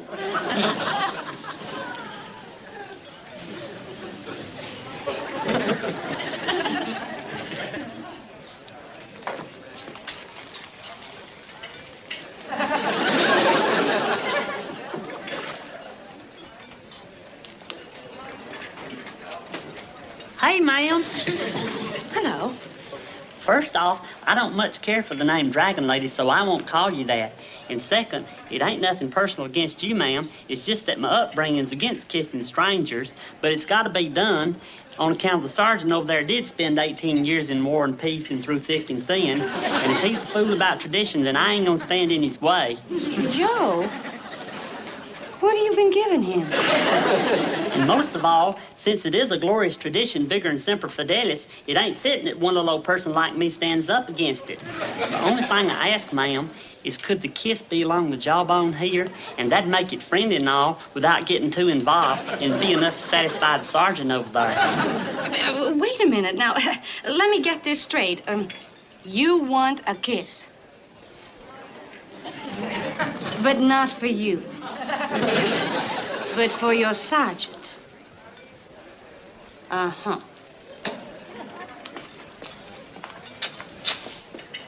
Come with me.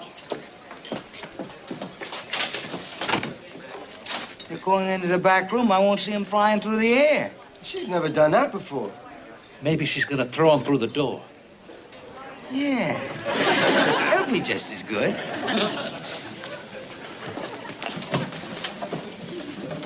See, I never had no choice. It was my name that come out of the hat, so here I am. But you went to the movies rather than come here and kiss me, hmm? Well, you see, it was Ma and Pa Kettle, and they're my favorites. Oh, well, I guess I'm no match for Ma and Pa Kettle. Oh, no, ma'am, don't get me wrong. Most fellers would fall all over themselves for a chance to kiss a pretty girl like you. But, well, you see, that's just the way I was brought up, and I can't change. I hope you never do. Quiet in there. You know, maybe she's toying with him, you know, like a cat with a mouse. Yeah. There they are. Huh? He's still in one piece. Over here. Come on. Here. There we are. Now, put your hand up here, Paula. That's right. Here it comes. Go arms around me. That's it. Now close your eyes. Oh, come on, Gomer. It's the tradition.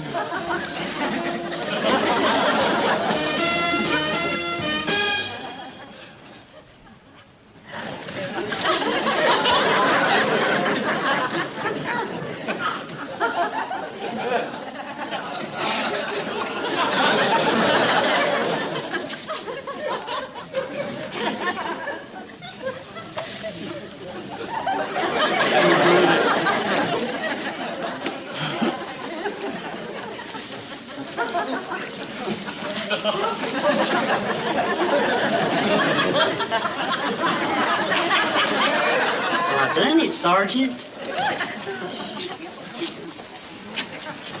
Was it all right? Huh? That's fine, just fine. Gomer, what'd you tell her? Oh, just about traditions. Huh? Oh, you know about how I was there to collect my first Liberty kiss? I explained the whole thing to her. She likes it. She really does. How about that? That's it. That's her weakness. Traditions. She goes for it. She must go for it.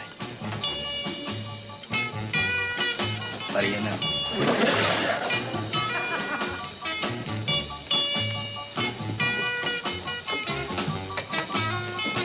You like that tradition, huh, Hannah? Oh, it's sweet. You know whose idea that was? Really? Mm-hmm. I'm just a sentimental fool, honey. Oh. Look, if you like that tradition, I got another one. Yeah? Uh-huh. On the first Liberty night, the sergeant gets some loving, too. After all, I've been around a lot longer than a private. You know what I mean? Oh, yeah. Hmm?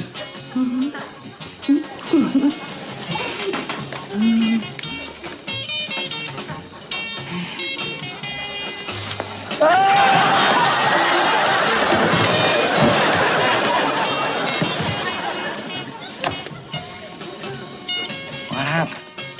You've done it all wrong, Sergeant. You're supposed to put both arms around her. That's the tradition, and you gotta go by the tradition. And you didn't keep your eyes closed the whole time, neither. That's another part of the tradition. If you put both arms around her and kept your eyes closed, she'd kiss you real good. But you didn't do that. See what you done. Oh, come on now. Tell us everything right from the beginning. You really want to hear about it? Yeah. Tell us about it. Right from the beginning. Right from the beginning. Well, right at the beginning, Ma and Pa Kettle was rocking on the front porch. Well, Pa Kettle didn't take no notice that this loose board isn't there. Well, about that time, he rocked some, and that board flew up and hit him right in the face, and Here, for example, is some tree bark that would be edible. And water that you'll find when you dig for underground streams will look like this. However, after you've filtered it with a piece of cloth and boiled it, it would be safe for drinking. Now then, the reason for this particular briefing is because of the special operation this platoon has been chosen for. It's a survival test, and it's just what the name implies. It's a rigorous, challenging test to survive under the most adverse and primitive conditions. Sounds like fun. We feel this is an essential part of your training. It's not uncommon for a group to find itself in the wilderness with inadequate equipment and no food. Under those conditions, you have one main function: to survive, to live off the land. In the test, this platoon will be abandoned in a totally uninhabited area for a period of 5 days. You will operate in teams of 2. How well each team comes out of the test will depend on their own resourcefulness. Any questions? Sir, is that the only kind of food we can expect to find, roots and berries? Correct. Berries, edible roots, the bark of some trees, certainly enough to sustain. However, I must point out, you'll probably all come back 5 or 6 pounds thinner. That's to be expected.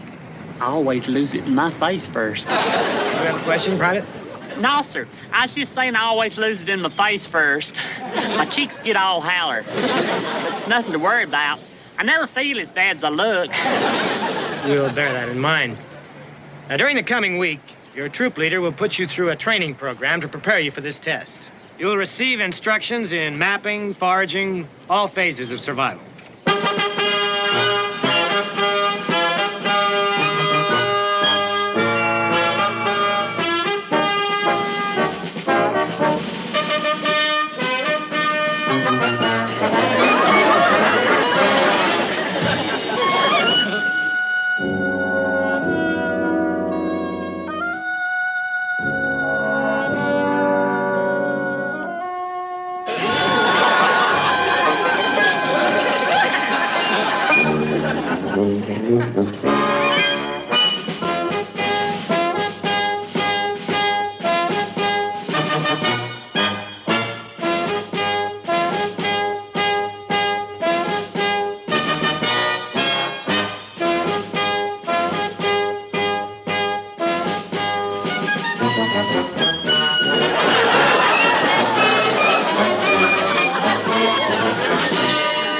Carry on. Good luck. Thank you, sir.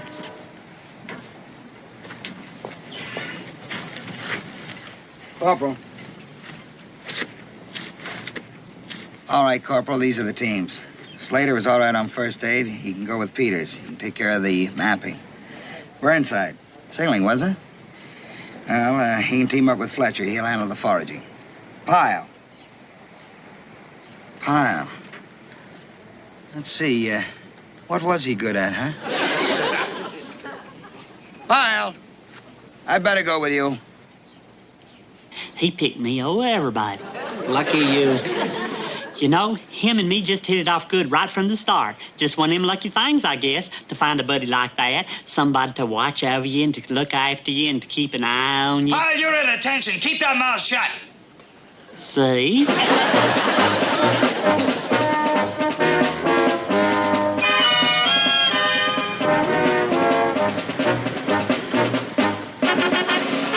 All right, first team out. You guys have a lot of fun down there. Watch this snake in the crowd.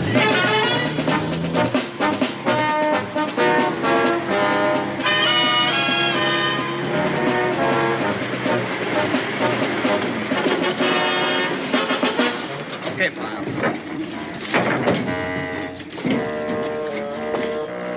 All right, Charlie.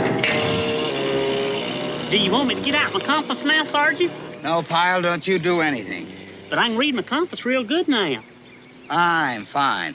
Just do as I tell you and life will be beautiful. Yes, sir. This is really gonna be fun out here, just you and me.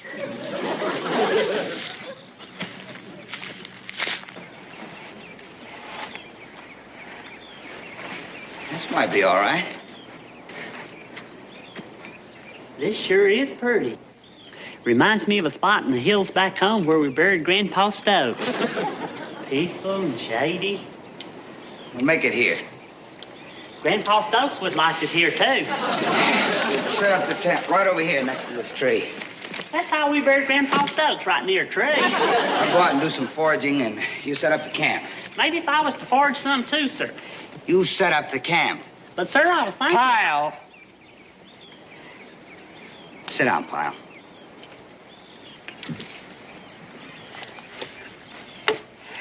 Pyle, we're gonna be cooped up out here for 5 days. 5 long days. Just you and me, nobody else.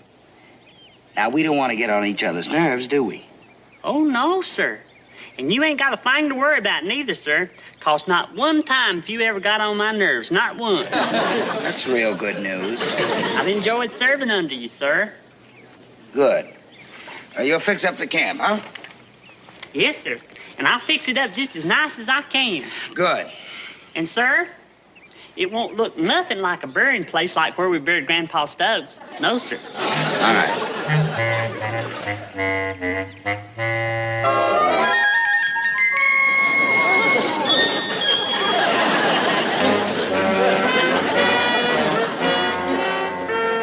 Thought it'd make it look kind of homey. Pyle, in case it hasn't been made clear to you, this is a military operation. We're not setting up housekeeping. No, Sergeant, but I Pyle, just suppose we were suddenly surrounded by the enemy and they started shooting at us. Gosh. You'd be caught with a helmet full of snapdragons. Black-eyed Susan, you see the petals is a little smaller. Get rid of them. It's a different fragrance entirely. I said get rid of them. Yes, sir.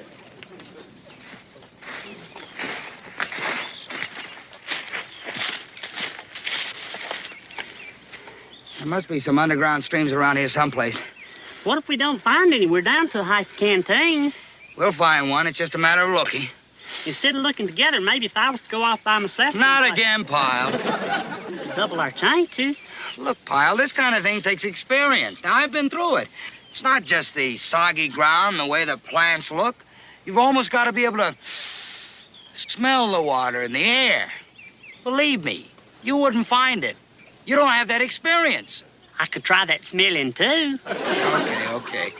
Keep your eyes open for some more berries. More berries? 5 days of berries, it looks like.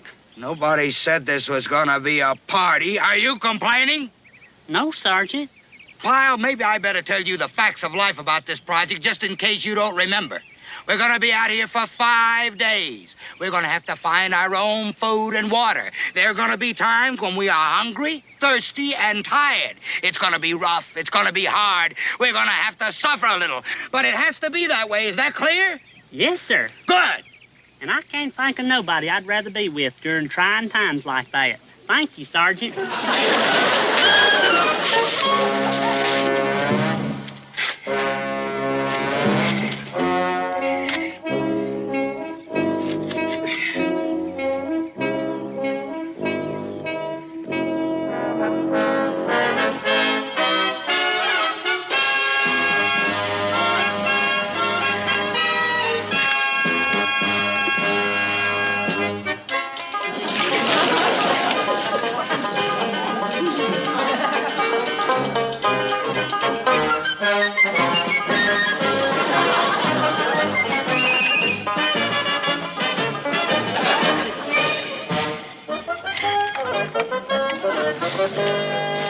Hey, Sergeant.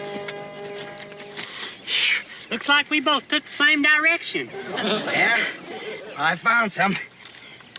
Oh, I sure gotta hand it to you, sir. I couldn't find no underground streams no place.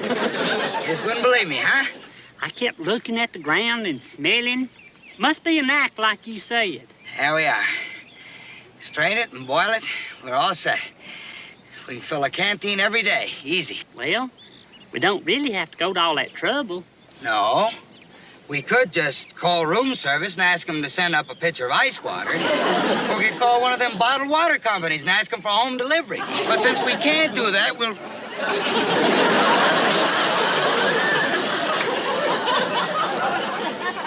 That's what I was trying to tell you, Sergeant. I couldn't find one of them underground streams no place. So I done the next best thing. I found one of them overground streams. You don't have to boil mine or nothing. I know.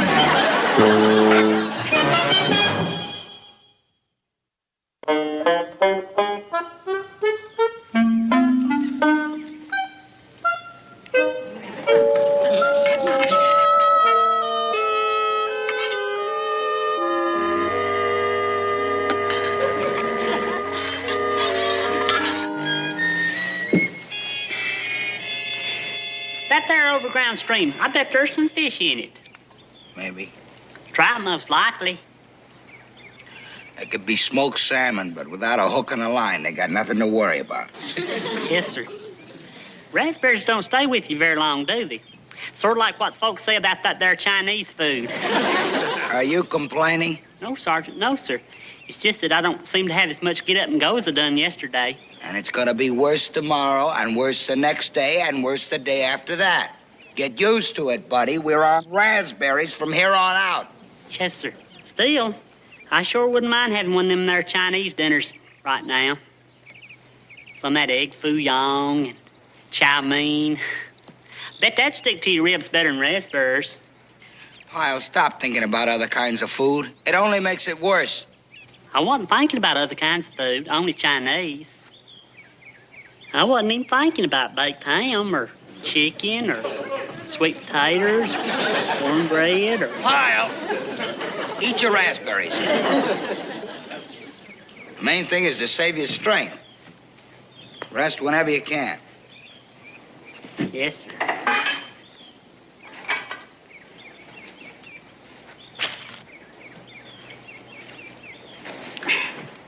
I bet they'd run around 10 inches. Trout, that is. Rainbow, most probably. I've been thinking I might go back there and try to scoop some out of the water with my hands or my helmet or something. Pyle, when you're on short rations, you gotta save your energy. It don't make sense to hike all the way back to that creek and then strike out. So let's drop it, huh? But if I was to... Drop it! Drop it! Yes, sir.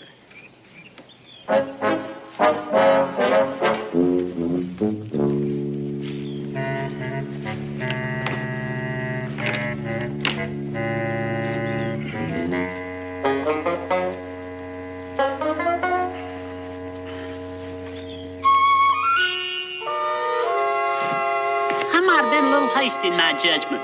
They could run 12 inches easy. I just want you to have the facts straight, sir. I don't want to hear one more word. Not one more word. Do you hear? I'm sorry. Not one more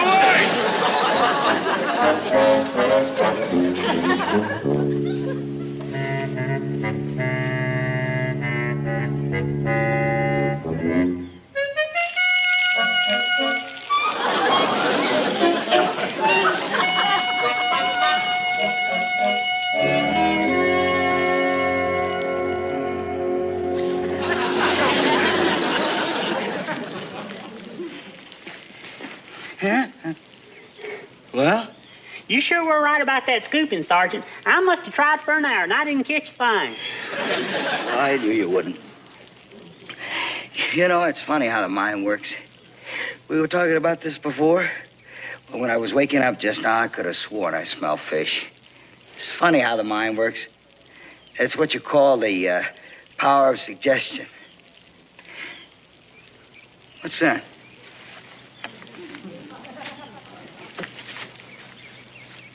sharpened my key ring on a rock, and it worked just fine. You caught those? Yeah, Sergeant.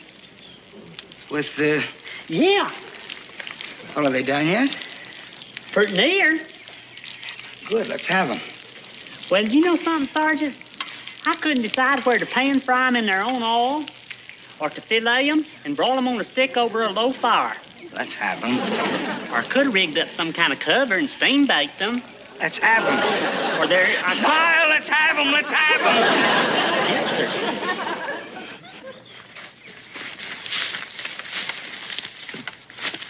Another mile, we ought to reach the given point. Not a sign of a berry or nothing. It's too bad we had to leave that stream back there. There's fish in there just begging to be caught. Chew on your bark. It ought to hold you for a while. You sure this is the right kind? Seems like I've carved my initials on more nourishing stuff than this. At the moment, it's all we got. Eat your bark. It'd be funny if we really got to like it. Might turn into half man, half termite. Hey! Hey, Sergeant. Did you find something? Plant roots. I told you I'd find something, didn't I? What do they taste like? They taste like plant roots. What'd you expect? What's that for? To put on the fire? You don't cook plant roots, you eat them raw. Sergeant? Yeah? I got to thinking back there. There might be some rabbits here in this wood, so I made me a trap to try to snare one. Pyle, don't tell me. You caught 7 rabbits. They all weigh 10 pounds, and each has a head of lettuce in his mouth so we can have our salad. Oh, no, Sergeant. Pyle, there are no rabbits in these woods. You're right, there sure aren't. I wasted my time even thinking about it. You should have asked me first. Yes, sir. I didn't catch no rabbits. I knew you wouldn't. But I did catch a wild pheasant.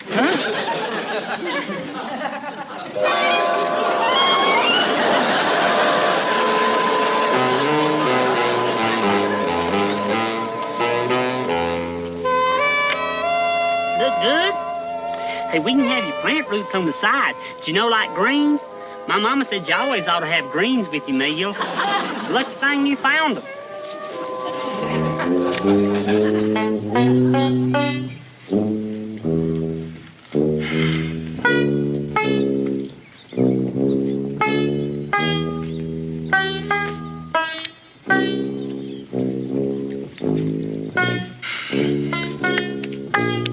Hey, Sergeant, you want a cigar?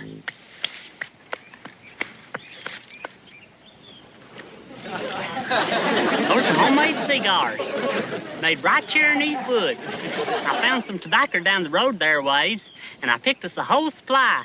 Want to know how I made it? No.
It's the usual. They all seem to lose about 5 pounds.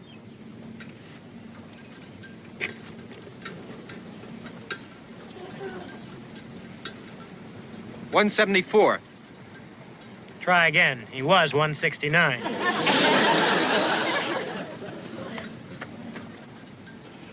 Right here's where it all is, sir. Wait over there a moment. Yes? Sergeant?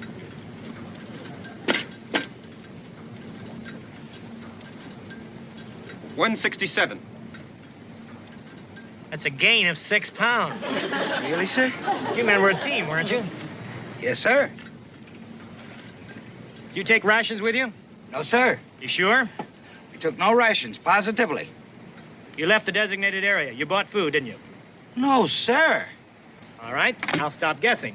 And you tell me how you go out on a survival test and gain 6 pounds. Well, for one thing, I found a lot of berries. Lots of berries. And on the second day, I come across this trout stream. But you didn't have any equipment. Well, sir, I tried scooping them out with my hands, but like the sergeant said, that wasn't no good. So here's what I done. I also discovered some edible roots. I cut off this branch, and I got one of my shoestrings, and I tied on the end of it, and for a hook, I sharpened off my key ring, and I attached that. A few hours later, there was this wild pheasant sitting in there in that snare just as pretty as you please. Well, I must say you certainly were resourceful. That's amazing, absolutely amazing. I also discovered some bark. No wonder you picked Pyle to be your teammate. Pretty sly. Yes, sir. And then I found some plant roots. We work real good as a team together. Pyle, I want you to put this all down in detail. Yes, sir. Hey, you want a cigar? I made it myself. Want to know how I made it? I was walking along and I found this tobacco. Picked up the whole wood.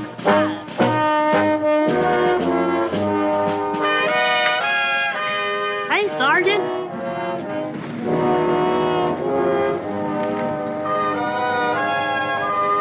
I just can't figure it out. That's the way he's been to me ever since we come back. So? You know something?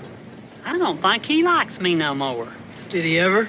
Well, sure. Used to when he was always yelling at me. I knew he was good friends. But he ain't yelled at me in 2 days. He don't like me no more. You want to know why he doesn't like you anymore?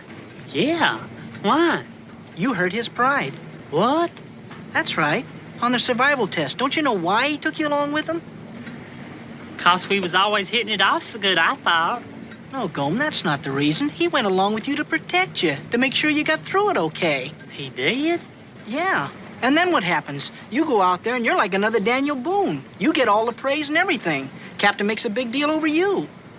Well, it hurt the sergeant's pride, Gomer. Shazam.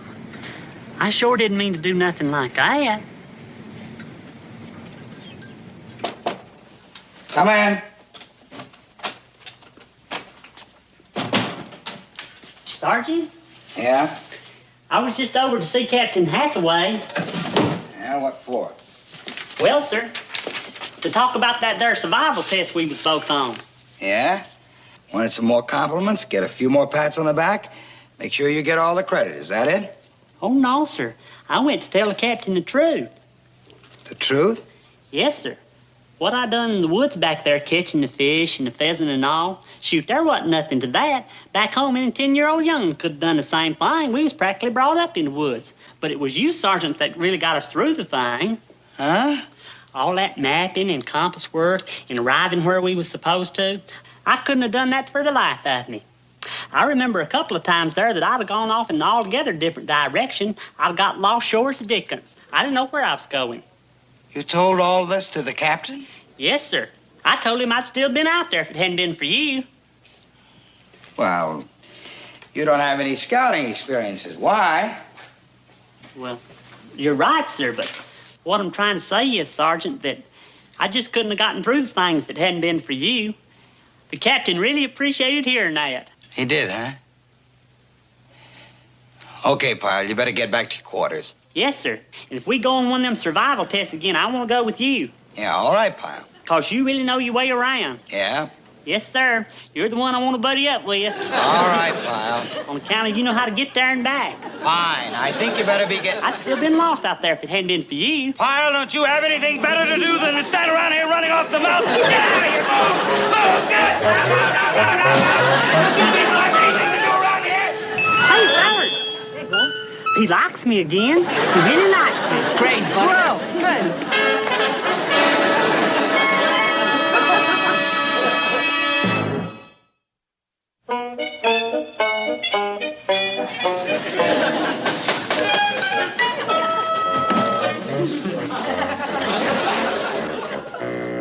Come in.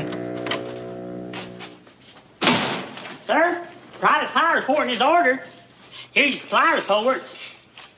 Oh, thank you, Pyle. Are you rolling yourself a cigar, Sergeant? Yeah. Well, if I may suggest, sir, what you do is you start with the point at the end when you go to put on the outside leaf. Oh, yeah? Yes, sir. And be sure you start her slanty enough so she'll point out proper at the end. and then you tuck it like so, and it comes out like this. See? Yeah.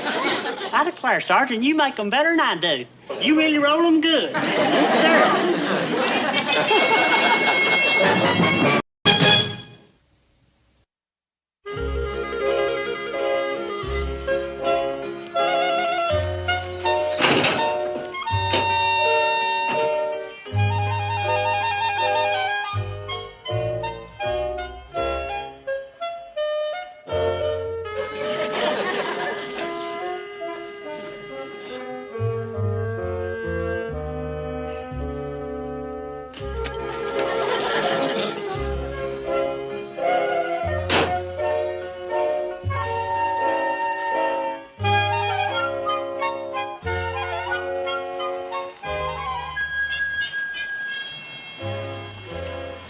Phone call, Sarge.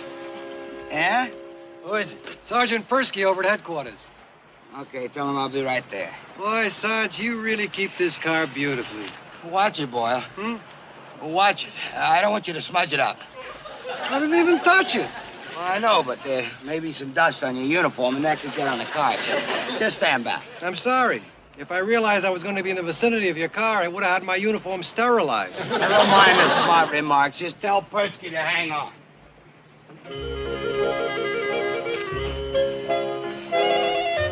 I've got a ribbon if you want to wrap it as a gift.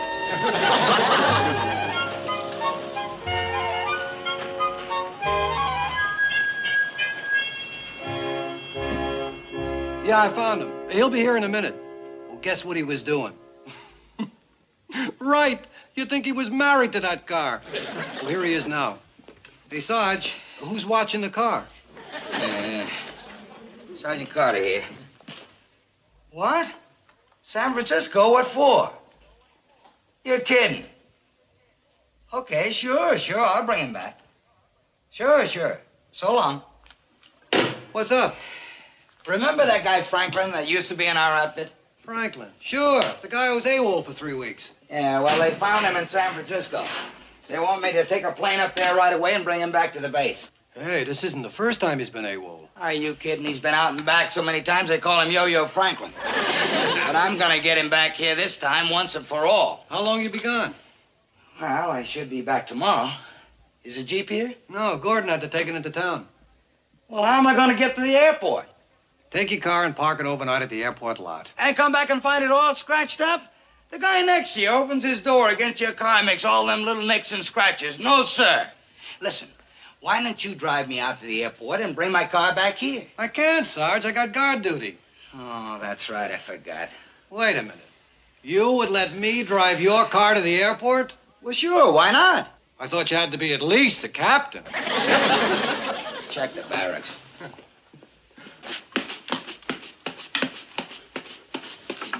Boy, you really go all out when you do something, huh, Gomer? Take care of your things, and your things will take care of you. Keep thy shop, and thy shop will keep thee. You know who used to say that? Benjamin Franklin? No, Grandma Pyle. Did Benjamin Franklin say it too? Yeah. All right, you people, I need a volunteer. Slater, you're it. You have to drive me to the airport right now. I can't, Sarge. I don't have a driver's license. Huh? Okay, Gillette, you just won the prize. You have to drive me to the airport in my car and then bring it right back here. You got a license? No, Sergeant. Hey, Frisbee, you got a driver's license? Sure I do. Okay, let's go. You'll drive me. Sure, Sarge. Be glad to. What happened to your head? Oh, nothing. I was just driving a Jeep yesterday when this guy in front of me stopped short, so I plowed into him. Forget it. You're not driving my car.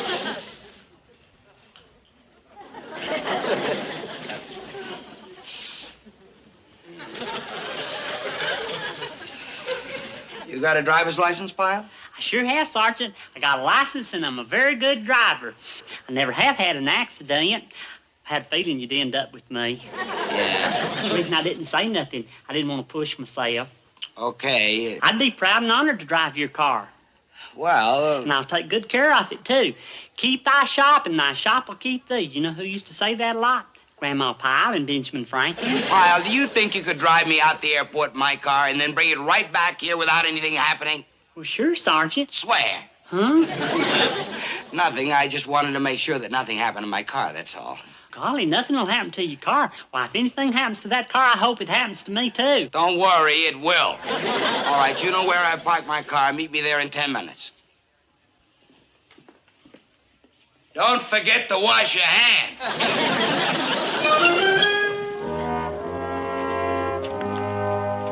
Golly. Looks just like a brand new car, Sergeant. You sure do keep it shiny. Don't touch it, Pyle. I didn't mean to scare you. It's a thing with me. Fingerprints drive me crazy. Now get in. I want to make sure you can drive it.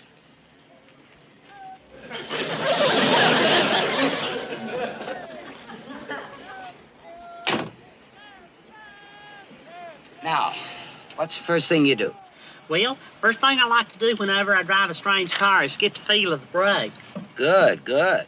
Next, it's important to get the feel of the wheel in your hands, see how much play there is in it. Good thinking. It's just right the right amount of play. Good. Now remember, these are the lights, that's the windshield wiper, that's a cigarette lighter. If you don't mind, Pyle, I'd rather you didn't smoke in the car. Oh, you don't have to worry about that, Sergeant. I don't smoke. Yeah, well, if you take it up, don't do it in the car. That's a directional indicator. That's the handbrake. But honest, Sergeant, I know all that. Well, it never hurts to go over these things. Now, are you sure you can handle it? Absolutely, positively. Okay, now move over. I'll drive.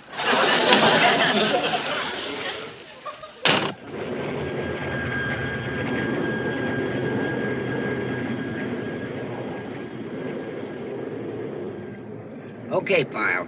There should only be 14 8/10 more miles on the car when I get back, because that's the distance from here to the base and back. Now, from here on, you're in charge of the car. Right, Sergeant. Come on, I want to tell you a few more things.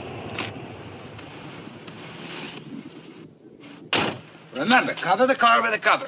Don't worry, Sergeant, I will. And make sure you tuck it in under the wheel so no sand blows against the hubcaps. You can count on me. I'll tuck it in just like it was a baby in a cradle. And remember, Pyle, no speeding. 20, 25 miles an hour is enough for anybody. I'll be careful. And don't turn on the heater. It may make you sleepy. I won't, Sergeant. Let's see. Did I forget anything? I don't think so. Let's see. Don't turn on the radio. Don't turn on the heater. Don't go over 25 miles an hour. Don't open the vents or the windows. Don't jam on the brakes. Don't smoke in the car. Don't forget to signal. Don't drive one-handed. Don't race the motor. Right. Have a nice ride back. Okay, Sergeant, you have a nice trip. And remember, Pyle, I'll be back this time tomorrow. I want to see that car the same way as I left it, right there where I left it. Don't worry, Sergeant. I'll take care of it just like it's my very own.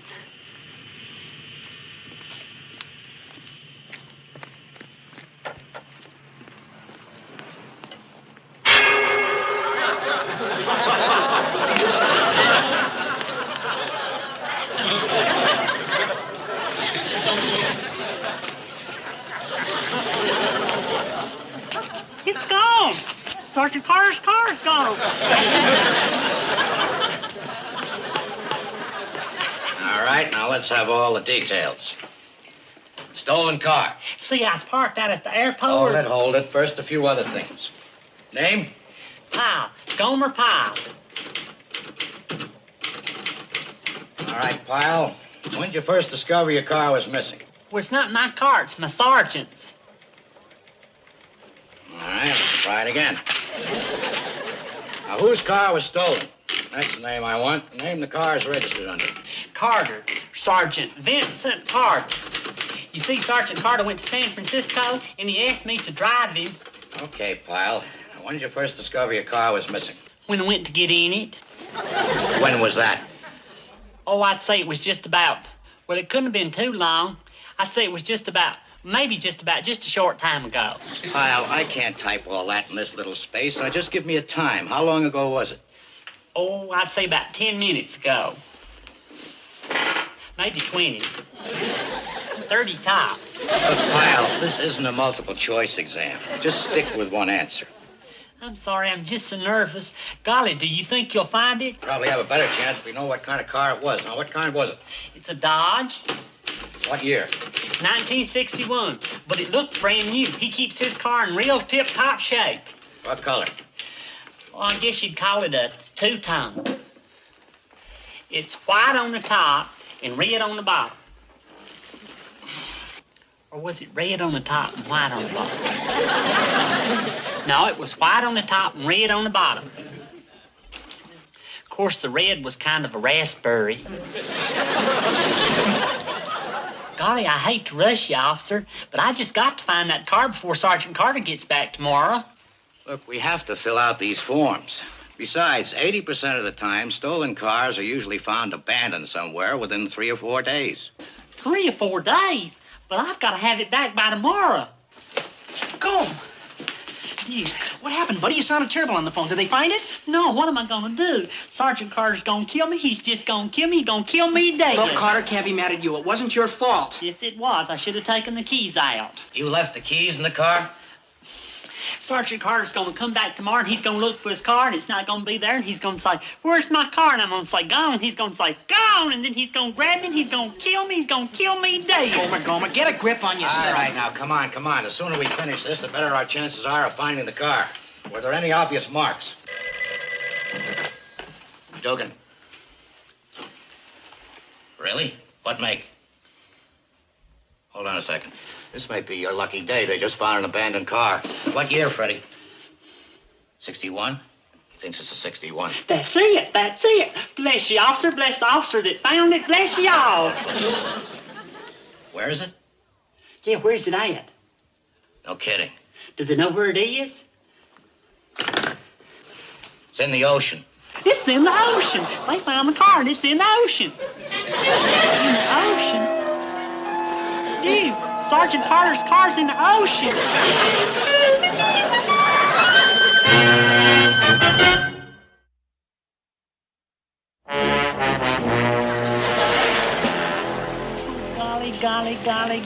Golly. Ah, look, Pyle, maybe this isn't your sergeant's car. Why don't you wait before you panic? Duke, Sergeant Carter's car's down there in that water, and he's gonna come back and he said, why is my car so wet? And I'm gonna say, on account of they found it in the ocean, and then he's gonna kill me. He's gonna kill me dead. Look, Gomer, relax, will you? Relax? I can't relax. Well, you got to. My fingers are going numb. I'm sorry, Duke, but what am I gonna do with that Sergeant Carter's car down there? Well, first you get a great big blotter. That ain't funny, Duke. It just ain't funny. I'm sorry. Any second now. Here it comes. I can't look. Oh, please don't be the sergeant's car. Please. Look, Gomer, it's not your fault. It could happen to anybody. Besides, it's just as much his fault for leaving the keys in the car. Did you ever think about that? No, I didn't. Well, think about it. Why didn't he take the keys out? You remind him of that when he gets back. I will. You're darn right. And then he'll kill me dead. Here it is. Well, Pyle, is that it?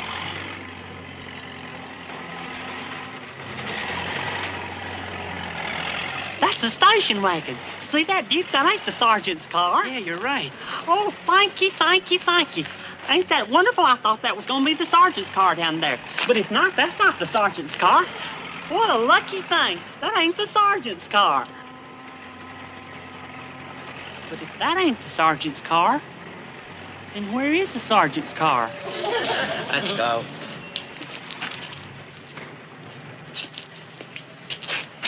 Gee, is there any other place we could go and look?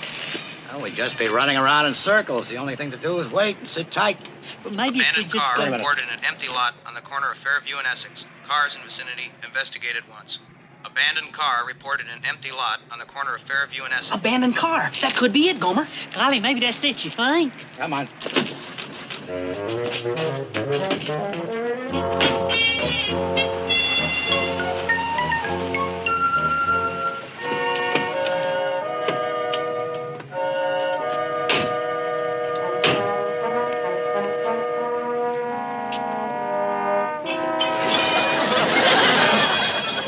Sergeant Carter's car, isn't it? Could have been repainted, you know. No, that isn't it. Or wasn't it.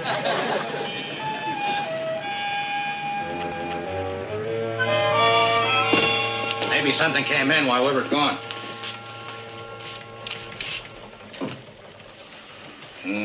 Nope, not a thing. Well, there's nothing to do now but wait. I'll call you if I hear anything. Call me? What do you mean? Look, Pyle, why don't you go back to base and get a good night's rest? But I wouldn't be able to sleep a wink. Please let me stay here and wait. Wouldn't do any good, kid. Why don't you go back to camp, get some sleep? But I just gotta stay here till I find that car. Look, Gomer, it might not show up for days, weeks, maybe never. Don't say that, Duke. Bite your tongue. Well, those are the facts, and you might as well face them. But what about Sergeant Carter? He's coming back tomorrow, and when he gets off that plane, he's gonna say, "Where's my car?" And I'm gonna say, "Your car we was..." know. And he's gonna kill me dead. Go on, Pyle. Go on back to the base. I promise to call you first thing in the morning. Well... Come on, buddy. Get a good night's sleep. You'll feel better tomorrow. Okay, but you promised to call me first thing in the morning. First thing. He loved that car so much, it was his whole life, and now it's gone. And when he comes back, I'm gonna be gone, too. You wanna know why? Because he's gonna get off that plane, he's gonna say, "Where's my car?" And I'm gonna say, "Well," I said, "I parked your car in the parking lot, but it was stolen." And then he's gonna I want to see that car the same way as I left it. The same way as I left it. The same way as I left it.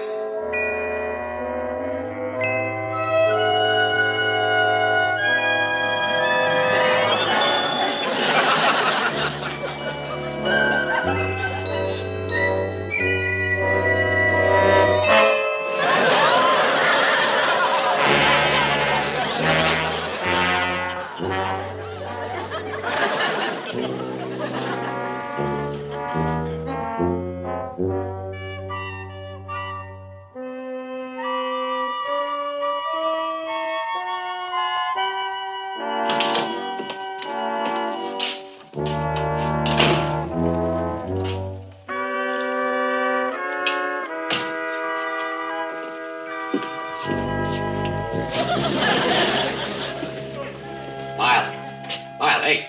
Did you find the car? Wake up, Pyle. Officer Doogie.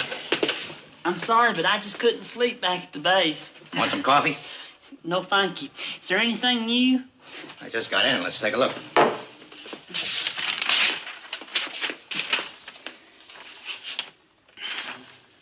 Well, what do you know?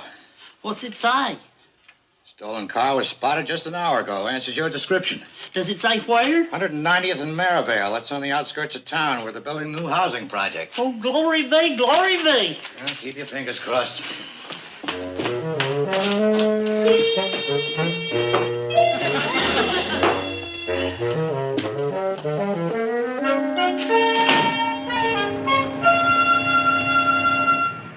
Guess that's it over there. I don't believe it. I just don't believe it. This is it. This is the car. This is Sergeant Carter's car. Hallelujah. And it's perfect. It's just perfect. I can't believe it. You're a lucky man, Pyle. And all because of you. Thank you, thank you, thank you. Duke, I gotta call Duke. Phone booth over there.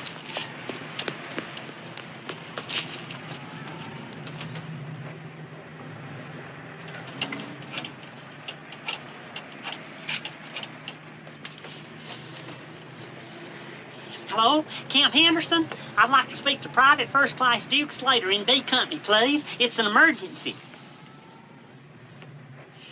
Yahoo!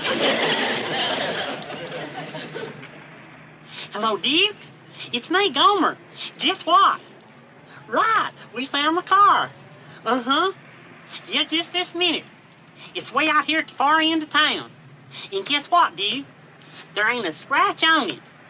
Ain't that something? There ain't the teeniest little scratch on it.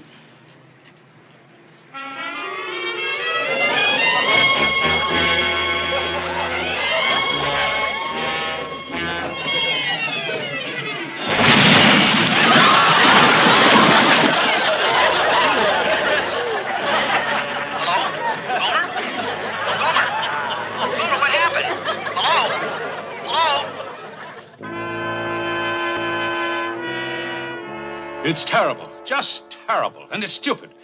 Just no excuse. Case of negligence is what I'd say. Do you have anything to add to what the officer said, son? He's been that way ever since it happened. That's why I came here, Mr. Gibbons. Is there anything you can do? Well, it shouldn't be too big of a problem. I'll just turn it over to my insurance company. I'm certain that after 30 or 60 days, they'll be able to satisfy the claim. What's the matter? You see, his sergeant is coming back today. He had the car all ready to return to him. If it hadn't been for the fact that one of your men left that crane unsecured, So, that's how it is with the lad. Mr. Gibbons, you were in the service once, I'm sure. Can you imagine being in a spot like that with your sergeant? Yes. Yes. Come on.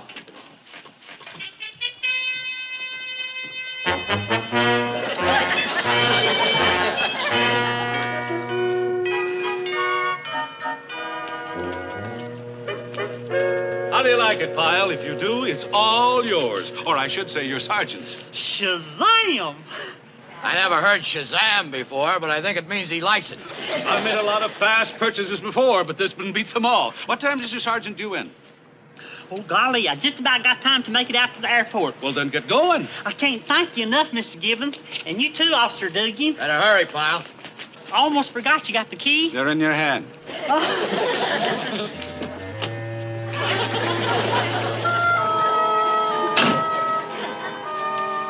Hey, Sergeant. Hello, Pyle. How was your trip? Where's my car?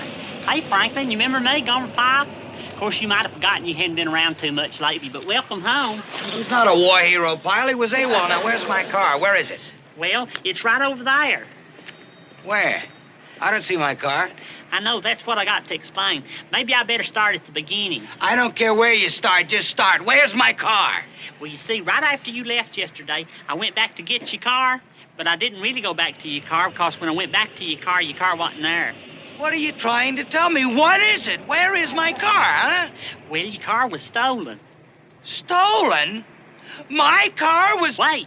See, I left the keys in it, but then I went right to the police. Pyle, where is my car? Where is it? Like I say, it's right over there. And you know where they found it? They found it? They sure did. It's parked right on the street, right near where they was tearing this building down. It wasn't a scratch on it. And then this big steel ball fell on it and just smashed your car to smithereens. My car? But the owner of the construction company felt so bad about it, he wanted you to have this new 1966 car with his compliments. So like I said, there's your car. Free? Just like that? Then you weren't kidding? This is really my car? For keeps. Don't touch it, Pyle. Oh, boy. What a stroke of luck. What a stroke of luck. I can't yell at you, Pyle. You were lucky. And your luck was my luck. But remember, it was just pure luck. And that doesn't wipe out the fact that you were careless. I know, but it No was just... excuses, Pyle. You were careless. You never leave the keys in a car. Well, I was just... I know what you're going to say. You're going to say it was just a short time. But no matter how short a time, you never leave the keys in a car. Do you know how long it takes, Pyle, to just turn a little key in a lock? No time at all, Pyle. So you never leave the keys. Holy Sergeant, you know you're right. You can't leave a key anywhere anymore. Where's my prisoner?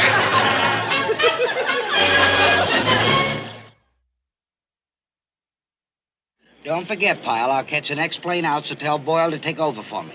I may not be back till late tomorrow the next day. Okay, Sergeant. Are you sure that Franklin's on that plane? Yeah, they radioed the pilot. He said they'll hold Franklin for me when the plane lands in Phoenix. Just my luck. He wouldn't jump a plane to San Francisco. No, he has to go all the way to Arizona.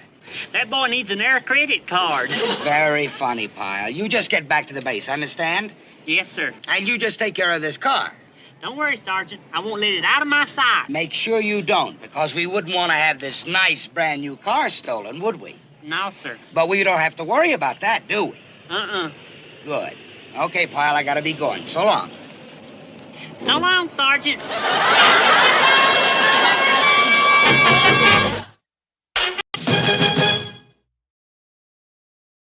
don't know what you're yelling about. We've been to that place at least 20 times. Well, I'm fed up. up with that crummy place. Oh, women, you're all alike. You're never satisfied. Look, Vincent, I'm not hard to please. I'm just sick and tired of you and I going out every night and sitting all alone in the back of some dark, dingy joint. Now, what do you got against the electric company, anyhow? That's your problem. You wouldn't understand atmosphere if you fell over. A candle sticking out of a beer bottle isn't what I call atmosphere. It was a wine bottle. I don't care what it was.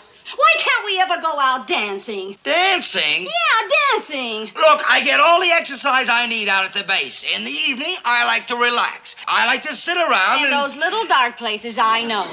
Well, why can't we ever go out with some other people? I work all day with a platoon. I don't have to travel with one at night, too. Just take me dancing. Is that so much to ask? Just one night, take me dancing. You want to dance? Go out with Fred Astaire. Maybe I will. Then do it. As soon as you leave, I just might. I'm leaving. Good. And I'm not coming back. That just suits me fine. Take her dancing. Take her dancing. You women are all alike. You never. You don't know how to treat a girl.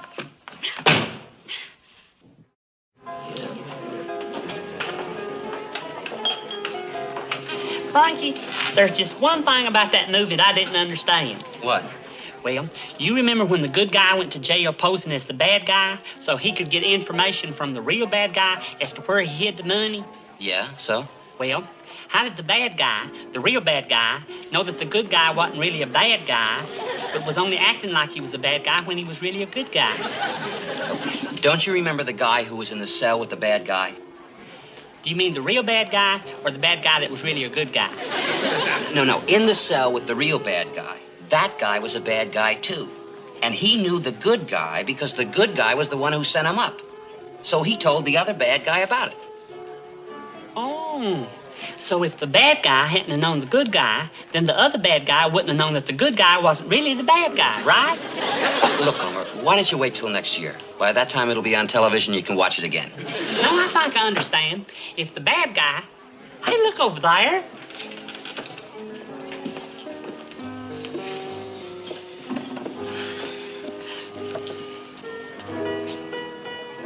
Let me have a beer. Don't, Gomer. It sure doesn't look like the Sarge wants any company. Well, he hadn't seen us yet, Frankie.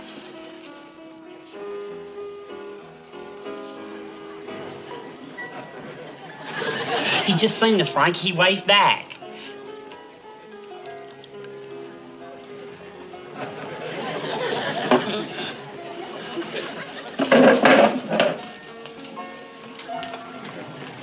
Hey, Sergeant. We seen you when you come in. Oh, hi, fellas. Come on, sit down, sit down. Well, boys, where you been? Nowhere much. We just been to the movies. Good. It's good for you to get away from the daily routine and relax. You deserve it. You work hard.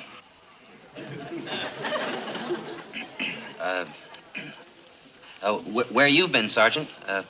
Any place special? You know, I've never been one to look back to see where I've been. I'd rather look forward to see where I'm going. My past lies behind me. There's nothing I can do about that. But my future lies ahead. Dark, mysterious. Life is strange.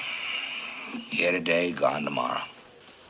Wow, where are you going tomorrow? No, Pyle, it's just an expression. You know, I was just sitting here thinking how little we know about each other. You take a girl, for instance. You think you know her.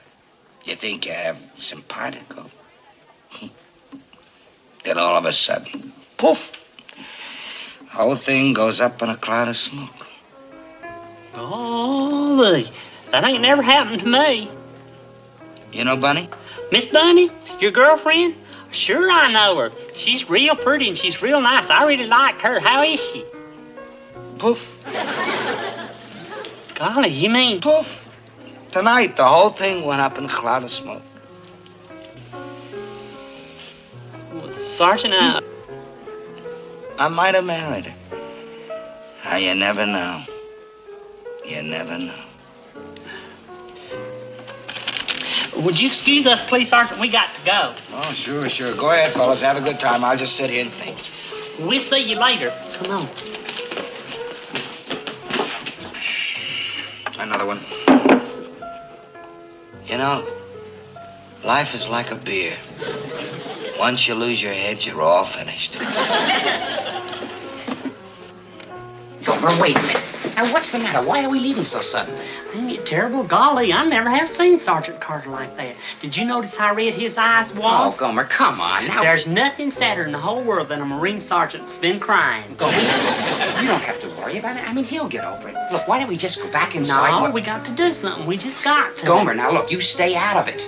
That's the trouble with people today. They're too proud after a fight to admit that either one of them's wrong. Gomer, now you know Carter. He would never go to her and apologize. Right, but why can't I go? You!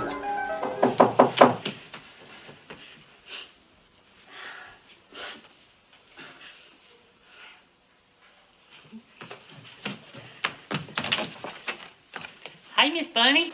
Gomer. If you're looking for Sergeant Carter, he isn't here. No, ma'am. Me and my friend wanted to talk to you for a minute or two. It's kind of important. Well, yeah, sure. Come on in. This is my friend here, Frankie Lombardi. Frankie, this is Miss Bunny. Hi, Miss Bunny. Well, hi, Frankie. Well, won't you sit down? Could I get you something? No, thank you. We're fine. Oh. What's on your mind? Well, we just seen Sergeant Carter. What could that possibly have to do with me? Well, I guess we'll be running along. Now, wait a minute, Frankie. You see, Miss Bunny, he feels just awful about you two going poof. I've never seen him so upset, and he looks terrible, just terrible, don't he, Frankie?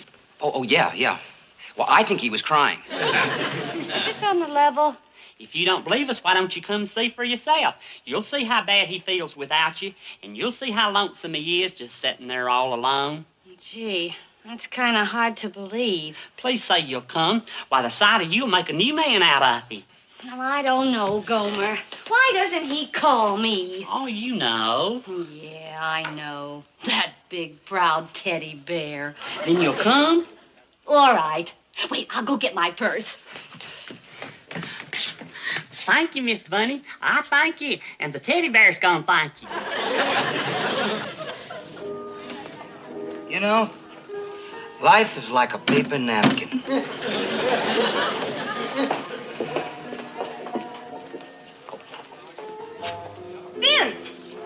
Vince Carter! Vince! Toby Eigler! Not anymore. Toby Comstock. This is my husband, Bill. Bill, this is Vince Carter, an old flame of mine. Hi, Bill. Very nice to meet you. You sure broke a lot of hearts when you took her off the market. Say, can you sit down and have a drink? We'd like to, but we're meeting some friends. Tell him I'll be right over, honey. I just want to sit here and talk to Vince for a few minutes. It's been ages. Okay. Nice to meet you, Bill. Same to you, Vince. Sit down, Tobe. Hey, you look just great, Toby. He's right over there. Wait till you see him. I hope you recognize him. There.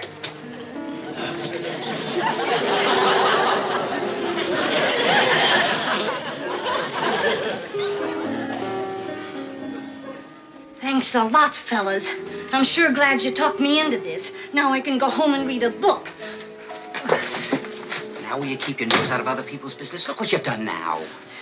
Maybe I should have done it the other way around. Why don't we talk to Sergeant Carter? We? Now, wait a minute, Gomer. Count me out. I sure wish you'd come along, Frankie. It's a kindly, charitable act that I think it'd make you proud. Oh, yeah.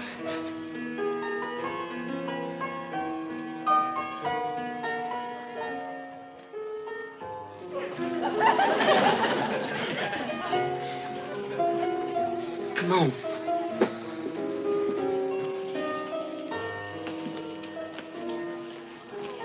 Hi, fellas. Where you been? Well, we went out, and, guess who we seen? Miss Bunny. No kidding. You saw Bunny? Mm-hmm. Where? She was, coming out of her apartment. Right, Frankie? Yeah, that's right. That's where it was. Her apartment. That's where we saw her coming out of. Her apartment. Yep, that was it. I wonder where she was going. Last thing I heard her say was she was going to stay home and read a book. Isn't that what she said, Frankie? Yeah, that was it. I heard her. She said she was going to go home and read a book. Wait a minute. You saw her coming out of her apartment and she said she was going to go home and read a book? maybe she had to go out and buy one. Yeah, like to the drugstore to buy one of those, paperbacks. I think I might have heard her say she was going to go home and read a paperback. She's too popular to sit home carrying a torch for me.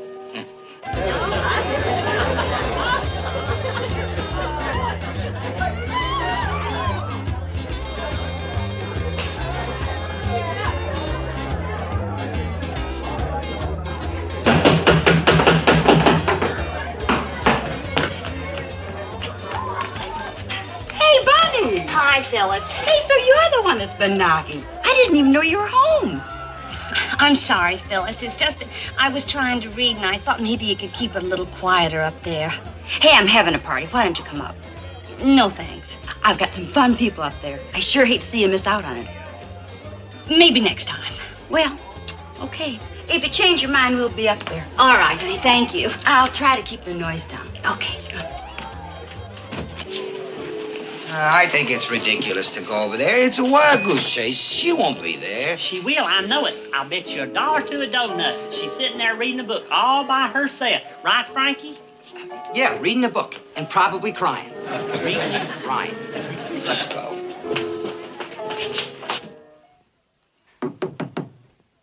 Come in. You won't come to the party, so we're going to bring the party to you. Come on,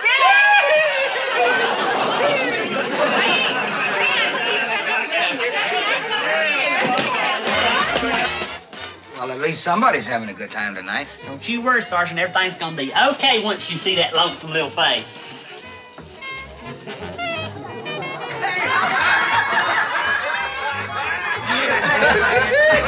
Hey, here comes 3 more. I better get some more soda, too.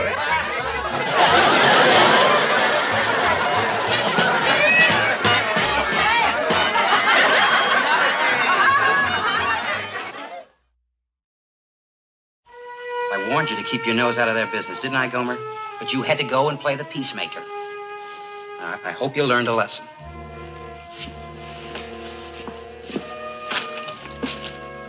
I know.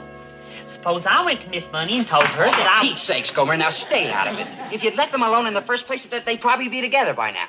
I know, but if I No just... buts about it. Now, look, you want to help Sergeant Carter? Stay out of his life. I suppose you're right. Quick, put some elbow grease into it. Here comes Sergeant Carter.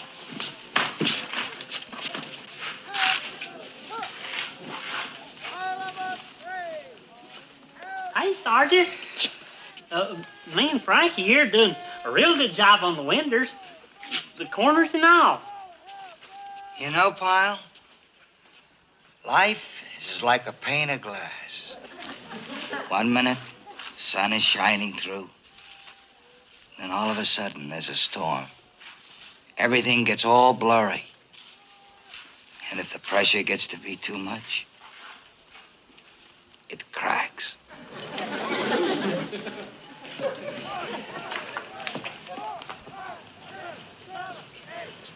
I got to do something. I just can't stand here and do nothing. I got to do something. Now, Gomer, you said you were going to keep out of it. No, I'm going to help him. Only this time I'm going to get help to help him. Oh, Gomer, what are you talking about? I'm going to go see the chaplain. He'll know what to do. The chaplain? Now, look, Gomer, you can't... You ain't going to talk me out of it. If you don't want to go with me, I'll go by myself. Some people just feel things more deeply than others. You know what I mean, Chaplain? A lot of fellas get real excited and show their feelings, whereas others just keep it inside and suffer. And this friend of yours is more like the latter type. Sir? He suffers silently. Oh, yes, sir, and it can break your heart just to see it. I'm terribly worried about him, sir. Honest, I am. Well, you're a good friend, son. And that's what this man needs. Understanding friends who'll cheer him up when he's in this depressed condition. After a while, he'll snap out of it. Well, I sure hope so. He looked awful this morning, just awful. Well, that's why it's important to stay close to him. It's at times like these they're apt to do irresponsible things. Irresponsible things? You know, like go into town and stuff. Do away with yourself, you mean? Well, I really didn't mean quite that. I know. I've read about it in the papers lots of times where a feller has a fight with his girl and then does away with himself. Well, no, son. You see, I can just see it happening.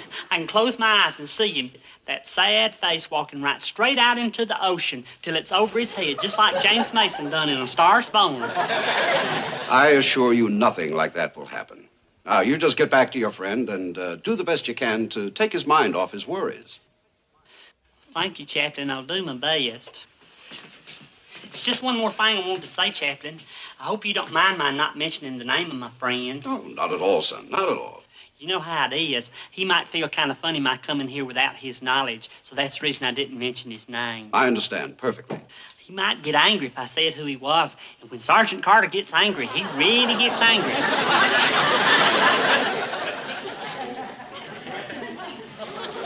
Kind of slipped out. Forget it. I won't breathe it to a soul. Oh, thank you, Chaplain. Thank you. Now, you get back to your friend and see what you can do to lift his spirits.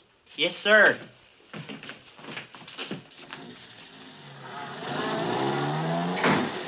Okay, Gomer. You saw the chaplain. Now, can we please get back to our work? Get back to work? You heard what he said. I gotta stick around Sergeant Carter. He needs me now.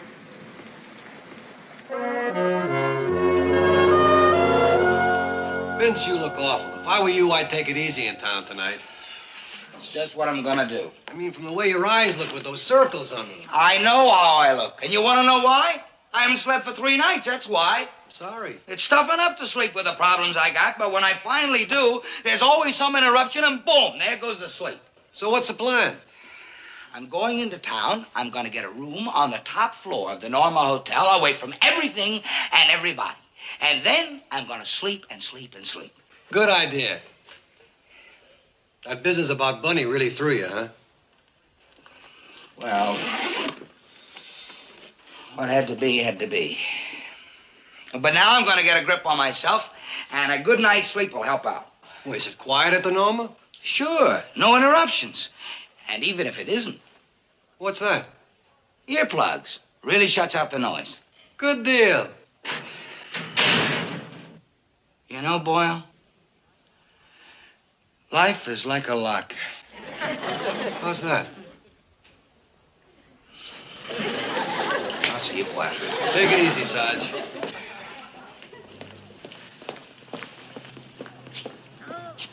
I wonder where he's going. I don't know, but wherever he's going, it doesn't look like he needs you. So, Gomer, please, let's just go back and finish our... I'm gonna find out. Oh. Hey, Corporal. What's the matter? You guys got nothing to do? Well, we was looking for Sergeant Carter. Sergeant Carter's gone. He won't be back today. Well, do you know where he went? He went to town, okay?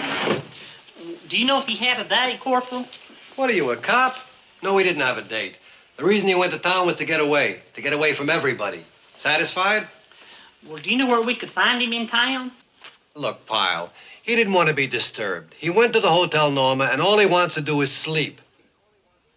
Sleep? That's right. He took a room at the hotel so he could sleep and sleep and sleep. That's what he told me. Now get out of here and stop asking so many questions. Did you hear that, Frankie? All he wants to do is sleep and sleep and sleep and in the hotel room. Yeah. We gotta do something quick.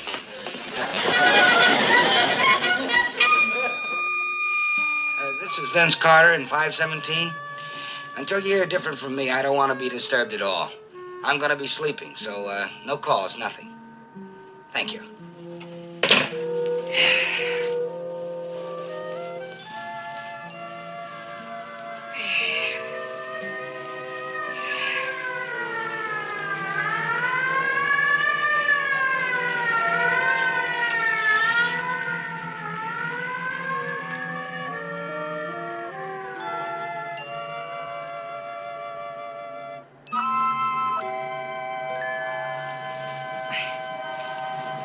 You got to believe me, Miss Bunny. He's gonna do away with himself. Oh, fellas, please, you're insulting my intelligence. I know Vince Carter. He made you do this, right? No, you hadn't seen him these last couple of days. He's a broken man. It's the truth, Miss Bunny. He does nothing but talk to himself. Well, that's a new way to commit suicide. He's gonna bore himself to death. No, you don't know what you're saying, Miss Bunny. Why, this very minute... Yeah? Then why did you come here? Why didn't you go to the police instead, huh? Why? Well, you know Sergeant Carter. He wouldn't listen to the police. Never. You're the only one that can save him. You're the only one he'll listen to. But if you're not coming, maybe we had better go to the police. We better hurry. Come on, Frankie. Wait a minute, boys. Wait a minute. I'm coming with you.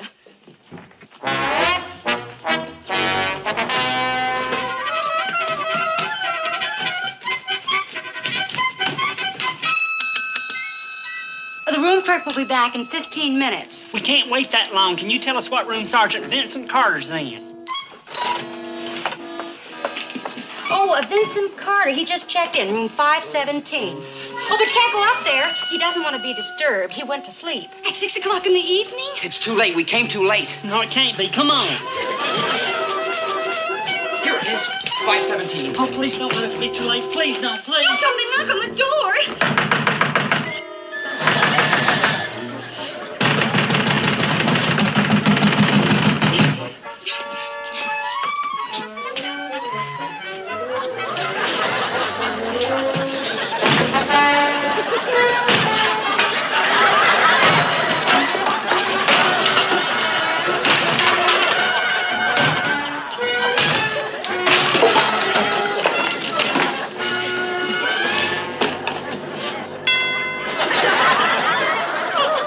Sergeant Carter. Vince! Oh, Vince!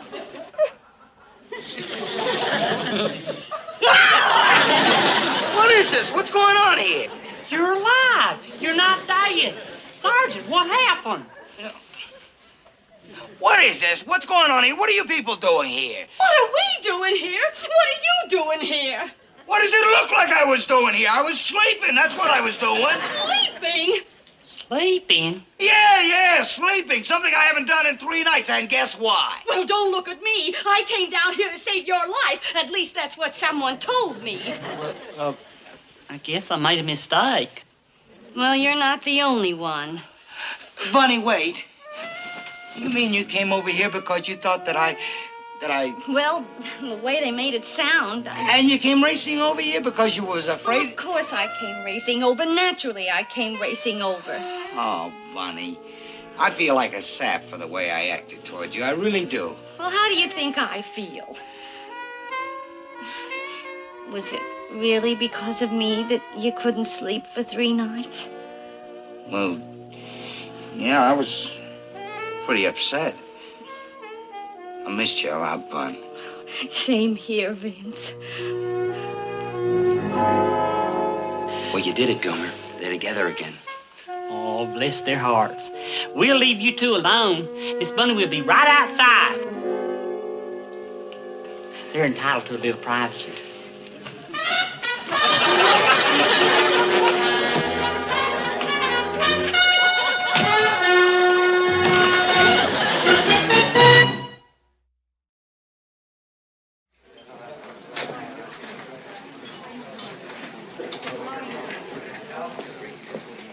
Hey, Frankie, see him?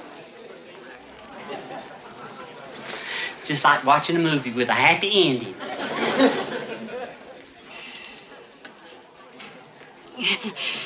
Vince, it's Gomer.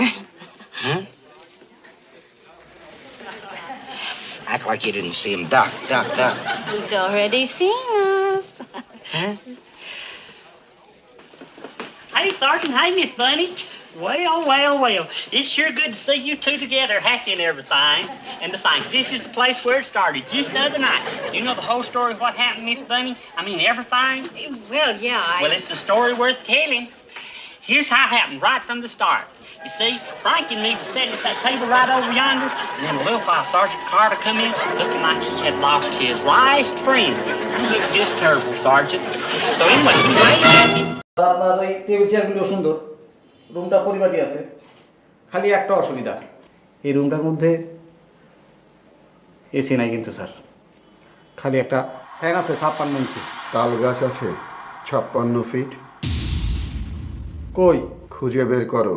তাল পাতা পাড়ো, তাল পাখা বানাও, তাল পাখা দিয়ে বাতাস করো। ওপরে ফ্যান, পাশে তাল পাখার বাতাস। আহা, এসি লাগবে কেন? স্যার, আমি পেলাম আপনার ভালো লেগেই কইছিলাম স্যার, যে একখান ছালা পড়ছেন, নর্মাল এসি না, ডাবল ডেকার এসি লাগাইলেও আপনার কিচ্ছু হইব না sir.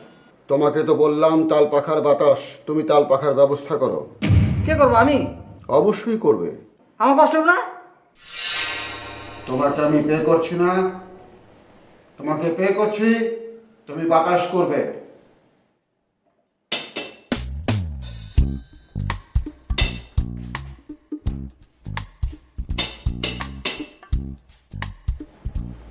Thank you very much.